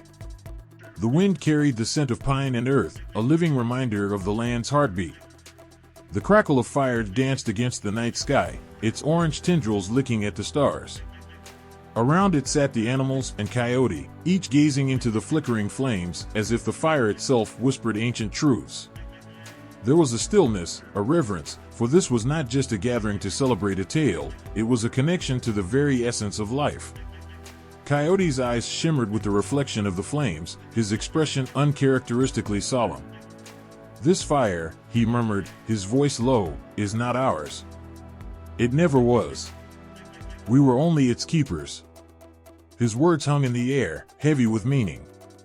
The others shifted, their silence a quiet agreement. The tale was not merely about stealing fire, it was a testament to balance. Fire, the giver of warmth, the destroyer of forests, the cleanser of old growth, and the harbinger of new life. It was a force as wild and unpredictable as Coyote himself. But the fire belonged to the earth, not to any one being. The story reflected the delicate dance between respect and necessity, a balance that native people understood as the foundation of existence. Raven tilted his head, his black eyes glittering with intelligence. "We take what we need, not more," he croaked. "That's what the fire taught us. Too much, and the earth suffers." His voice carried the weight of experience, as if he had watched countless cycles of growth and destruction and learned what few others ever did, that the land was alive, and it spoke in its own way. Nearby, Turtle stirred, her movements deliberate, as always. "When the fire burned through the grasslands, it wasn't punishment," she said. "It was renewal. The old makes way for the new, but only if we respect its power." Her shell gleamed under the firelight, marked with lines that seemed like ancient maps of rivers and hills. Turtle was the keeper of time, the one who reminded the others that balance wasn't achieved in days, but in lifetimes. The forest beyond the fire felt alive, as if it were listening. Every rustling leaf, every crackling branch seemed to echo their conversation. It wasn't an accident, this harmony between story and environment. Native teachings held that the earth and its creatures were intertwined, one feeding into the other. Fire was a part of that cycle, neither good nor bad but necessary. Snake uncoiled, his smooth body catching the light as he moved closer to the flames. "Fire is like me," he hissed softly. "It sheds its skin and becomes something new. But leave it unchecked, and it can grow too large, too hungry." His words slithered into the air, a quiet warning that balance required vigilance. From high above, Eagle swooped down, landing gracefully on a low branch. He spread his wings, their massive span casting shadows over the group. "The sky watches, always," he said.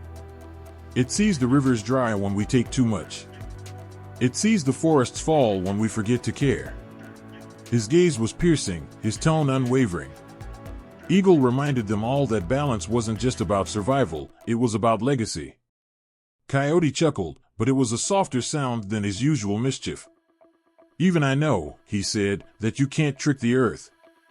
You take too much, and it takes back in ways you can't predict." There was a glimmer of pride in his voice, but also of humility. For all his cleverness, even Coyote had learned from the land. Frog leapt closer to the fire, his croak breaking the tension. "And when the rains come," he said, his tone light but meaningful, "it's not punishment either. It's the earth answering back, balancing what we've done." His small body seemed fragile compared to the others, but his words carried a weight far beyond his size. Wolf, ever silent, finally spoke. "The fire," he growled, his voice steady, "is a reminder. The earth is not ours to own. We belong to it, not the other way around." His golden eyes glowed as he spoke, his presence commanding attention. Wolf's words echoed a truth that was undeniable. The flames flickered, casting shifting shadows over the gathering. It wasn't just fire they saw, it was the stories of seasons, of rivers that ran dry and floods that brought new life. It was the cycle of the earth itself, ancient and unyielding. Coyote leaned back, his grin softening. "Do you remember," he said, "when we first brought the fire? The people didn't hoard it. They shared it, building their homes, cooking their meals, warming their children." His voice carried an almost wistful tone, a rare moment of reflection for the trickster. The group nodded, each recalling how the people had used the fire not for conquest, but for connection. It was a lesson taught not with words, but with actions, a reflection of native wisdom that saw the earth not as a resource to be exploited, but as a partner to be cherished. Bear, who had been silent until now, rumbled a low, thoughtful sound. "Fire isn't the only gift the earth gives," he said. "The trees, the rivers, the winds, they're all part of the same balance. Take one away, and the others falter." His massive frame seemed to hold the weight of the world, but his voice carried a quiet strength. The fire crackled louder, as if agreeing. The air felt charged, alive with the presence of something larger than the animals themselves. Each of them carried the story in their own way, a piece of the greater whole that tied them to the land, to the people, to the fire.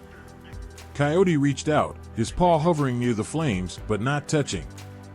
"We stole this fire," he said softly, "but it was never ours to keep. We're just caretakers, passing it along to those who need it." His words were met with silence, not because the others disagreed, but because they all understood. The fire burned on, its light a reminder of the balance they had fought to preserve. In its glow, the animals saw more than themselves. They saw the earth's endless cycles, its resilience, and its quiet strength. And for that moment, surrounded by the heartbeat of the land, they knew they were a part of something eternal. The air was still, heavy with anticipation, as if the earth itself was holding its breath.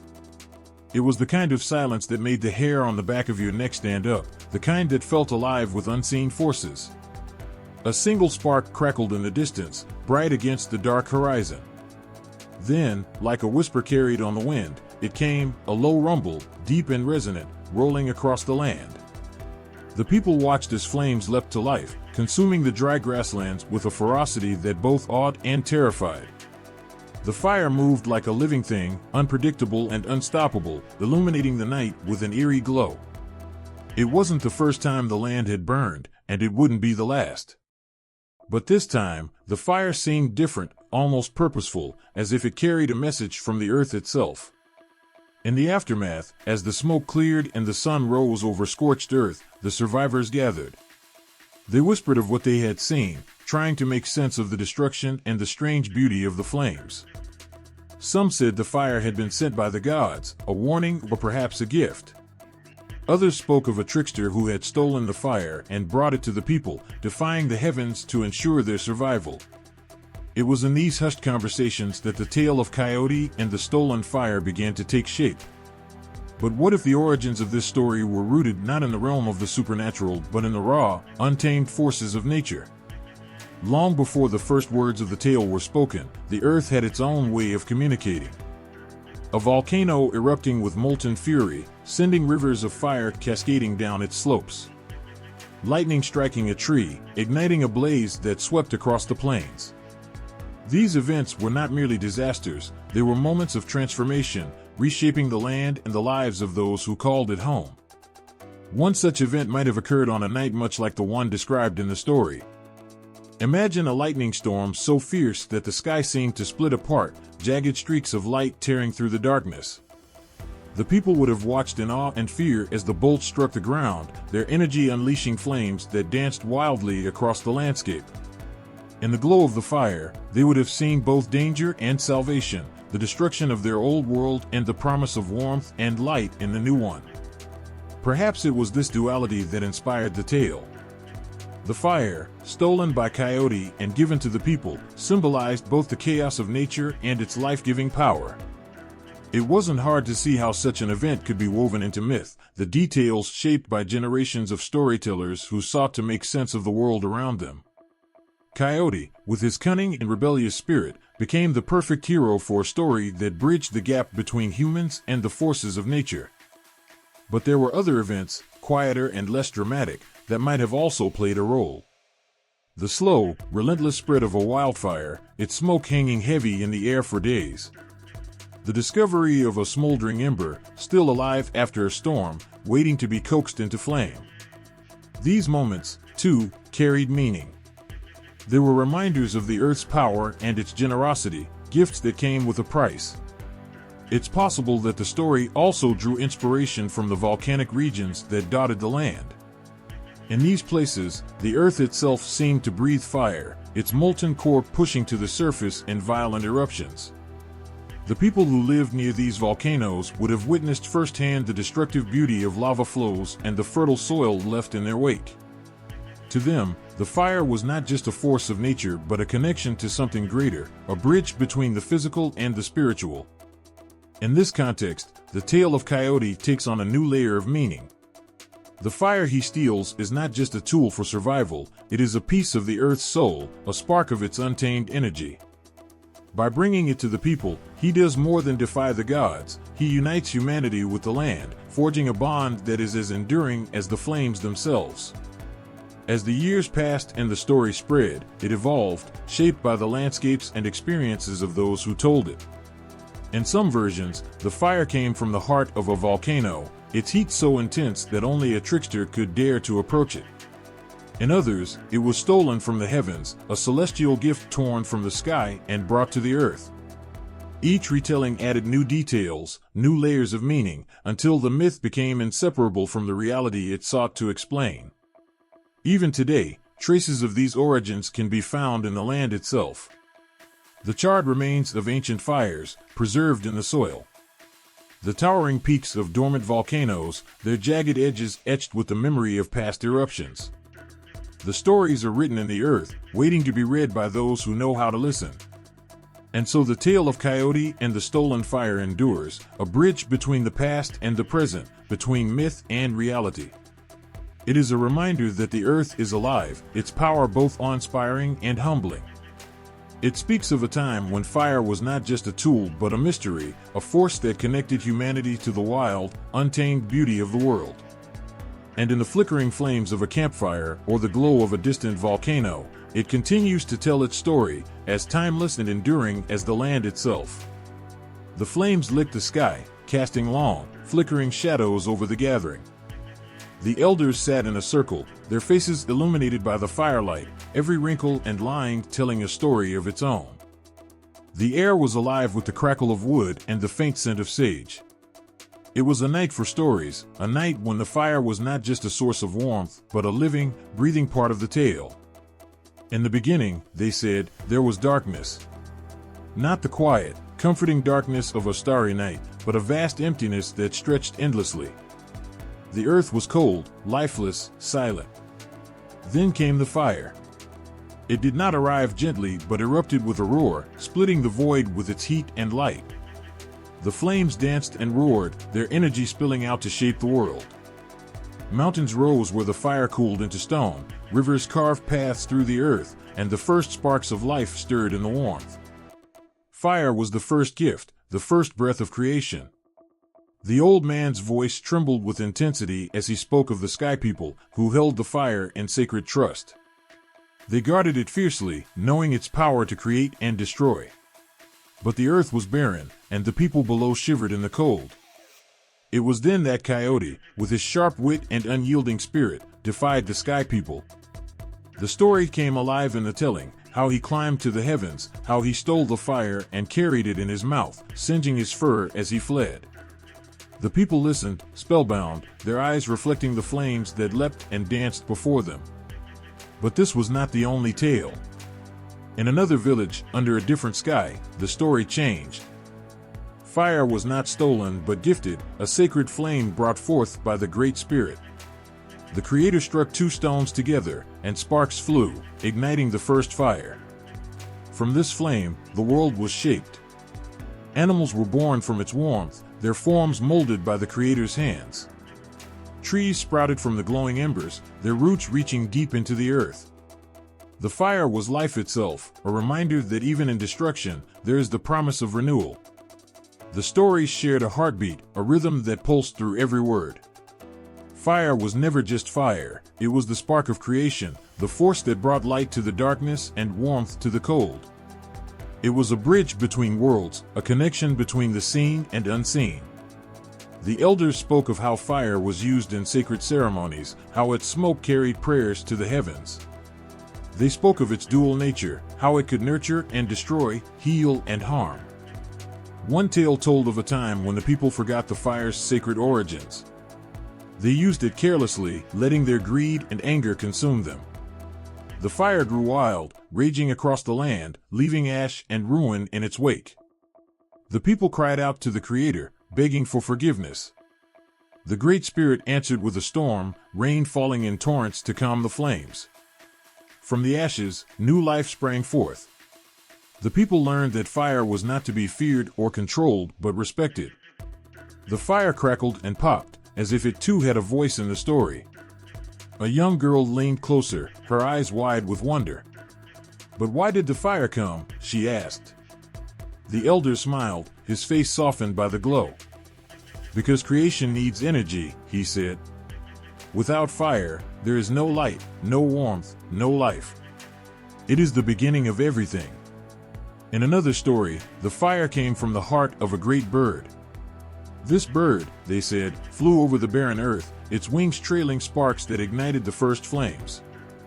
The bird was a being of pure light, its feathers shimmering like the sun. When it saw the cold, lifeless land below, it sacrificed itself, plunging into the earth to bring fire to the people. The bird's spirit lived on in the flames, its warmth a constant reminder of its gift. The people spoke of fire as a teacher. It showed them how to cook their food, how to keep warm in the harsh winters, how to protect themselves from the darkness. But it also taught them patience, respect, and balance. A fire too large could consume everything, leaving nothing but ash. A fire untended would fade, leaving the people in the cold once more. The lessons of the fire were the lessons of life itself.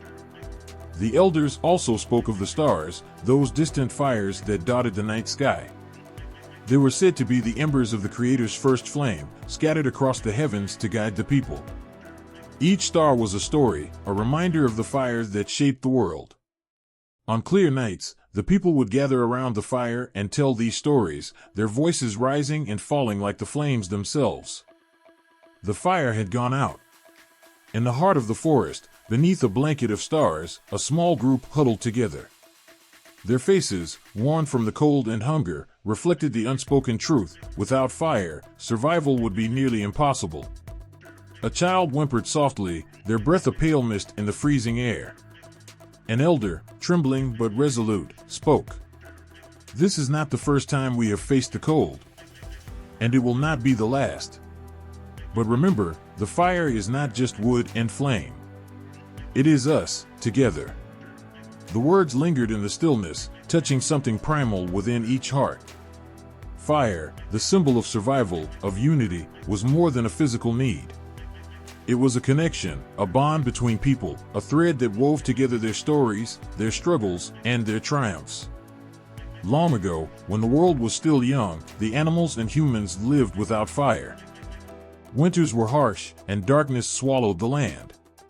Survival was a battle fought every day, and hope often seemed like a faint flicker. But then came the tale of Coyote, the clever and daring trickster, who braved unimaginable odds to steal fire from the gods and bring it to the people. As the elder told the story, the listeners felt every twist and turn of Coyote's journey. They could almost hear the howl of the winds that tore at his fur, feel the scorching heat of the flames he carried, and sense the relentless pursuit of the gods who sought to take back their gift. But Coyote, cunning and tireless, did not falter. His fur was singed, his paws burned, but he pressed on. He reached the people, collapsing from exhaustion, and delivered the fire that would change their fate forever. The tale was not just about fire. It was about resilience, about the sacrifices made to ensure others could thrive. It spoke of bravery and wit, of knowing when to fight and when to outsmart. But most of all, it carried a universal truth: survival is not an individual act. It is a shared endeavor, a collective strength that grows when people come together. There was a time when a young hunter found himself lost in the wilderness. Days turned into nights, and the cold gnawed at his spirit. His strength was failing, and despair crept into his mind. But then he remembered the story of Coyote. He remembered how the trickster had refused to give up, how he had risked everything for the sake of others. The hunter gathered his courage and started building a small fire. With trembling hands, he struck stones together until a spark leapt into life. That tiny flame became his lifeline, a reminder that even the smallest light can hold the power to banish darkness. The fire did more than warm his body, it ignited something within him. The hunter thought of his family, his community, and the shared struggles that bound them. He wasn't just surviving for himself, he was carrying the hopes and memories of those who had come before him, and those who awaited his return. The story of Coyote stealing fire has been told countless times, in countless ways, across countless generations. Yet, its essence remains the same. It teaches that survival is not just about enduring, it's about creating, sharing, and giving. It's about the sacrifices that one generation makes so the next can live. It's about the courage to face challenges head-on and the wisdom to find strength in unity. In one village, there was an old woman who had seen many winters. Her hands, gnarled and worn, were skilled at weaving baskets. One day, a child asked her why she continued to work so hard when her baskets were already enough for herself. The old woman smiled, her eyes twinkling like embers. "These baskets are not for me," she said. "They are for those who will come after me. Just as Coyote brought us fire, we must leave something behind for others. That is how we live on." Her words struck a chord. The villagers began to help each other more, sharing what they had and working together. When the harshest winter arrived, they survived not because of their individual strength, but because of their collective spirit. They realized that the lesson of Coyote was not just about fire, it was about humanity's greatest gift, the ability to care for one another. Even in the modern world, where the glow of electric lights has replaced the flicker of flames, the message of the story persists. A single act of kindness can spread warmth, just as Coyote's fire did. A single moment of courage can inspire others to face their fears. And a single spark of hope can illuminate even the darkest night. Once, in a faraway town, a young girl read the story of Coyote and fire for the first time. Her family was struggling, and she often felt powerless against the weight of their hardships. But as she turned the pages, she felt something shift within her. The story was not just about Coyote, it was about everyone who had ever faced impossible odds and refused to give up. It was about her. One evening, as her family sat together in their small, dimly lit home, she began to speak. She told them the story of Coyote, her voice steady and clear. As she spoke, she saw her parents' tired faces soften, their eyes glimmering with a spark she hadn't seen in years. The fire of hope had been rekindled, and it spread through them like warmth on a cold night. The tale of Coyote stealing fire is not bound by time or place. It belongs to all of humanity, carrying a universal message of survival, courage, and unity. It reminds us that even in the harshest moments, we have the power to endure, to create, and to share. It is a story that burns brightly within us, a flame that never goes out. The fire was dying, its flickering light casting long, dancing shadows on the walls of the small lodge. The elder leaned forward, their face illuminated by the warm, golden glow. With a voice weathered by time but steady as the heartbeat of the earth, they began. This flame, though small now, has lived through countless winters. It has traveled through hands, across lands, and through hearts. It is not just fire. It is a story. It is a promise. The children sitting close to the elder listened with wide eyes, their breath held as if afraid even a whisper might extinguish the fire. The elder's voice was like the crackling of the wood, steady and alive. When the first spark of fire was brought to us, it came with a task. That task was not only to keep it alive, but to share it. To pass it, hand to hand, from one soul to another. A young boy, no more than 7, raised his small, calloused hand. But what if someone forgets? What if they let the fire go out? The elder's gaze settled on the boy, soft but unwavering. The fire may falter, child, but it cannot truly die. It lives in stories, in the warmth we give to one another, in the wisdom we carry forward. That is why we pass it. So even if the flame is lost in one place, it will burn brightly in another. The fire burned low as the stories continued, its glow softening but never fading.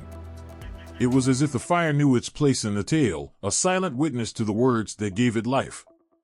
The people listened, their faces illuminated by the flickering light, their hearts warmed by the knowledge that they were part of something greater, a world shaped by fire, born from its endless energy. The night stretched on, the fire never faltering, its warmth and light a constant presence. And in its glow, the people found themselves connected, not just to the stories or the land, but to the very essence of creation. The room was quiet except for the rhythmic creak of an old rocking chair. An elder sat at its heart, their voice low but steady, weaving a story into the air. The children sat cross-legged on the floor, their eyes fixed on the elder's every move, their breath held as if the next word might change the world. Each syllable seemed alive, carried not just by the tongue but by generations who had spoken it before. This was no ordinary tale, it was a piece of life, a fragment of a soul, carried forward through time. But what happens when the thread frays? When the voice falters? A young boy with wide, curious eyes spoke up. What happens if no one remembers the story right? The elders stopped rocking, their gaze sharpening like a blade honed by time. Then the story gets lost, they said. The room felt heavier as those words lingered. And with it, a part of who we are. Telling a story is not just a matter of words, it is an act of care, a sacred responsibility. When retelling the tales of those who came before, every word matters. The elders say that these stories are alive. They breathe with the rhythm of the land and echo with the footsteps of ancestors. But to retell them is to walk a razor's edge between honoring the original voice and sharing it in a way that new ears can hear. There was once a storyteller who tried to capture the story of Coyote Stealing Fire. He was a man of good heart, but his eyes were clouded by the desire to make the tale his own. He thought he could twist the words, add flourishes, make it more grand. In his version, Coyote wore a golden coat, and the flames he carried were jewels. The people listened, but their faces were blank, their hearts unmoved. Something was missing, and they knew it. They did not see themselves in this tale, nor did they feel the breath of the ancestors within it. The elder warned him, a story is like a flame. If you guard it too closely, it will suffocate. If you let it burn wild, it will destroy. You must carry it carefully, as Coyote did, singeing your fur but never letting it go out. The man tried again, this time listening to the cadence of the words as they had been told for centuries. He let the story guide him instead of trying to shape it. And as he spoke, the room filled with the warmth of the flame, the glow of truth returning to its rightful place. Retelling these stories means carrying the weight of countless voices. Each word is steeped in meaning, tied to a land that hums with the memory of its people. To change it carelessly is to cut those threads, to let the voice of the past fade into silence. Yet, even the most faithful storyteller faces challenges. Language shifts, meanings blur, and the ears that listen today are not the same as those who first sat by the fire. A young girl once heard the tale of the Great Spirit giving fire to the first people. She retold it to her classmates, eager to share the wonder she felt. But in her nervousness, she stumbled over the details. And then, the fire was just there, she said, skipping the sacred moments of the story. The words fell flat, like a song sung off key. Her teacher, an elder from the tribe, knelt beside her. "Tell it again," they said gently, "but this time, feel the fire as you speak." The girl closed her eyes, imagining the flames, the warmth, the gift of life. When she spoke again, the story was whole, and her classmates felt its power. These stories are not just entertainment, they are bridges, spanning the gap between generations. Yet, each bridge must be built carefully, stone by stone. There was once a woman from a faraway place who heard of the sacred tales and wanted to share them with the world. She wrote the stories down, but her pen moved too quickly, and her eyes saw only what she wanted to see. When her book was published, it sold many copies, but the people whose stories she had taken felt a great sadness. "These are not our stories," they said, "but shadows of what they once were." The woman visited the village, hoping to learn what she had done wrong. The elder met her by the fire, their face stern but kind. "You took the words, but not the spirit," they said. "The spirit of a story lives in the telling, in the pauses, in the breath. To write it is not enough. You must listen first, with more than your ears." The woman stayed, sitting by the fire night after night, letting the words wash over her like rain. She learned to hear the heartbeat of the tale, to feel its rhythm and its roots. When she wrote again, her words were simple but true, and the people said, "Yes, this is how it feels." Retelling these stories also means facing the weight of responsibility. There is a risk in every retelling, the risk of misstep, of loss, of forgetting what the story was meant to teach. But there is also hope. Each retelling, done with care, breathes new life into the old words, letting them live in hearts that have never known them before. One winter, when the nights were long and the fires burned low, a young boy asked the elder, "How do you know if you're telling it right?" The elder smiled, their eyes crinkling at the corners. "You don't," they said, "not until you see it. Look at the faces of those who listen. If their eyes shine, if their hearts stir, if they carry the story with them when they leave, then you have told it well." The boy nodded, his small hands clutching a stick he'd been using to poke the fire. That night, he told his first story, the tale of how the stars came to be. His voice was shaky, his words not yet sure, but the elder sat beside him, whispering when he faltered. By the end, the room was quiet, the only sound the soft crackle of the flames. The boy looked up, and the elder nodded. "Yes," they said, "you told it well." In that moment, the boy understood. A story is not just a gift but a trust, passed from one hand to another, from one heart to the next. It is a spark, fragile yet enduring, carrying the light of the past into the future. To retell it is to become part of its flame, to hold it close without being burned. The elder told them of a time when a woman had carried fire across an endless plain. Her people had been scattered by storms, her home swept away by fierce winds. Alone, with no shelter and no certainty of where she was headed, she carried a single ember nestled in dried moss, cupped in her trembling hands. Night after night, she shielded it from rain and wind, feeding it with what little she could find. When at last she found others, she gave them the ember. It became their warmth, their light, their hope. That ember saved not just her, but an entire village. It is like that with stories, the elder said, their voice low and filled with meaning. The story is the ember, and we are the ones who carry it. If we hold it selfishly, it will die. But if we share it, it will live forever. The fire popped and crackled, sending tiny sparks into the air. Each spark seemed like a fleeting moment, a memory shared and then gone. The children sat mesmerized, but the elder knew that this lesson was not only for them. It was for the parents sitting in the shadows, for the young couple holding hands at the back of the lodge, for the travelers resting their weary feet at the edge of the circle. In another place, another time, a young woman sat by a fire much like this one. She had been told the story of Coyote stealing fire as a child, and now she told it to her own children. They listened intently, their faces lit by the firelight, their imaginations blazing as brightly as the flames. When she finished, her youngest child asked, "But what do we do with the story, Mama?" She smiled, pulling the child closer.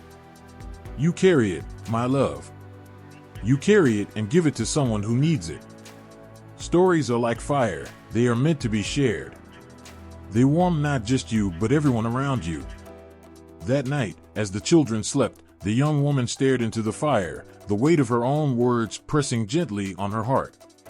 She thought of the times when she had felt lost and cold, when someone had offered her a story, a moment of connection that had brought her back to herself.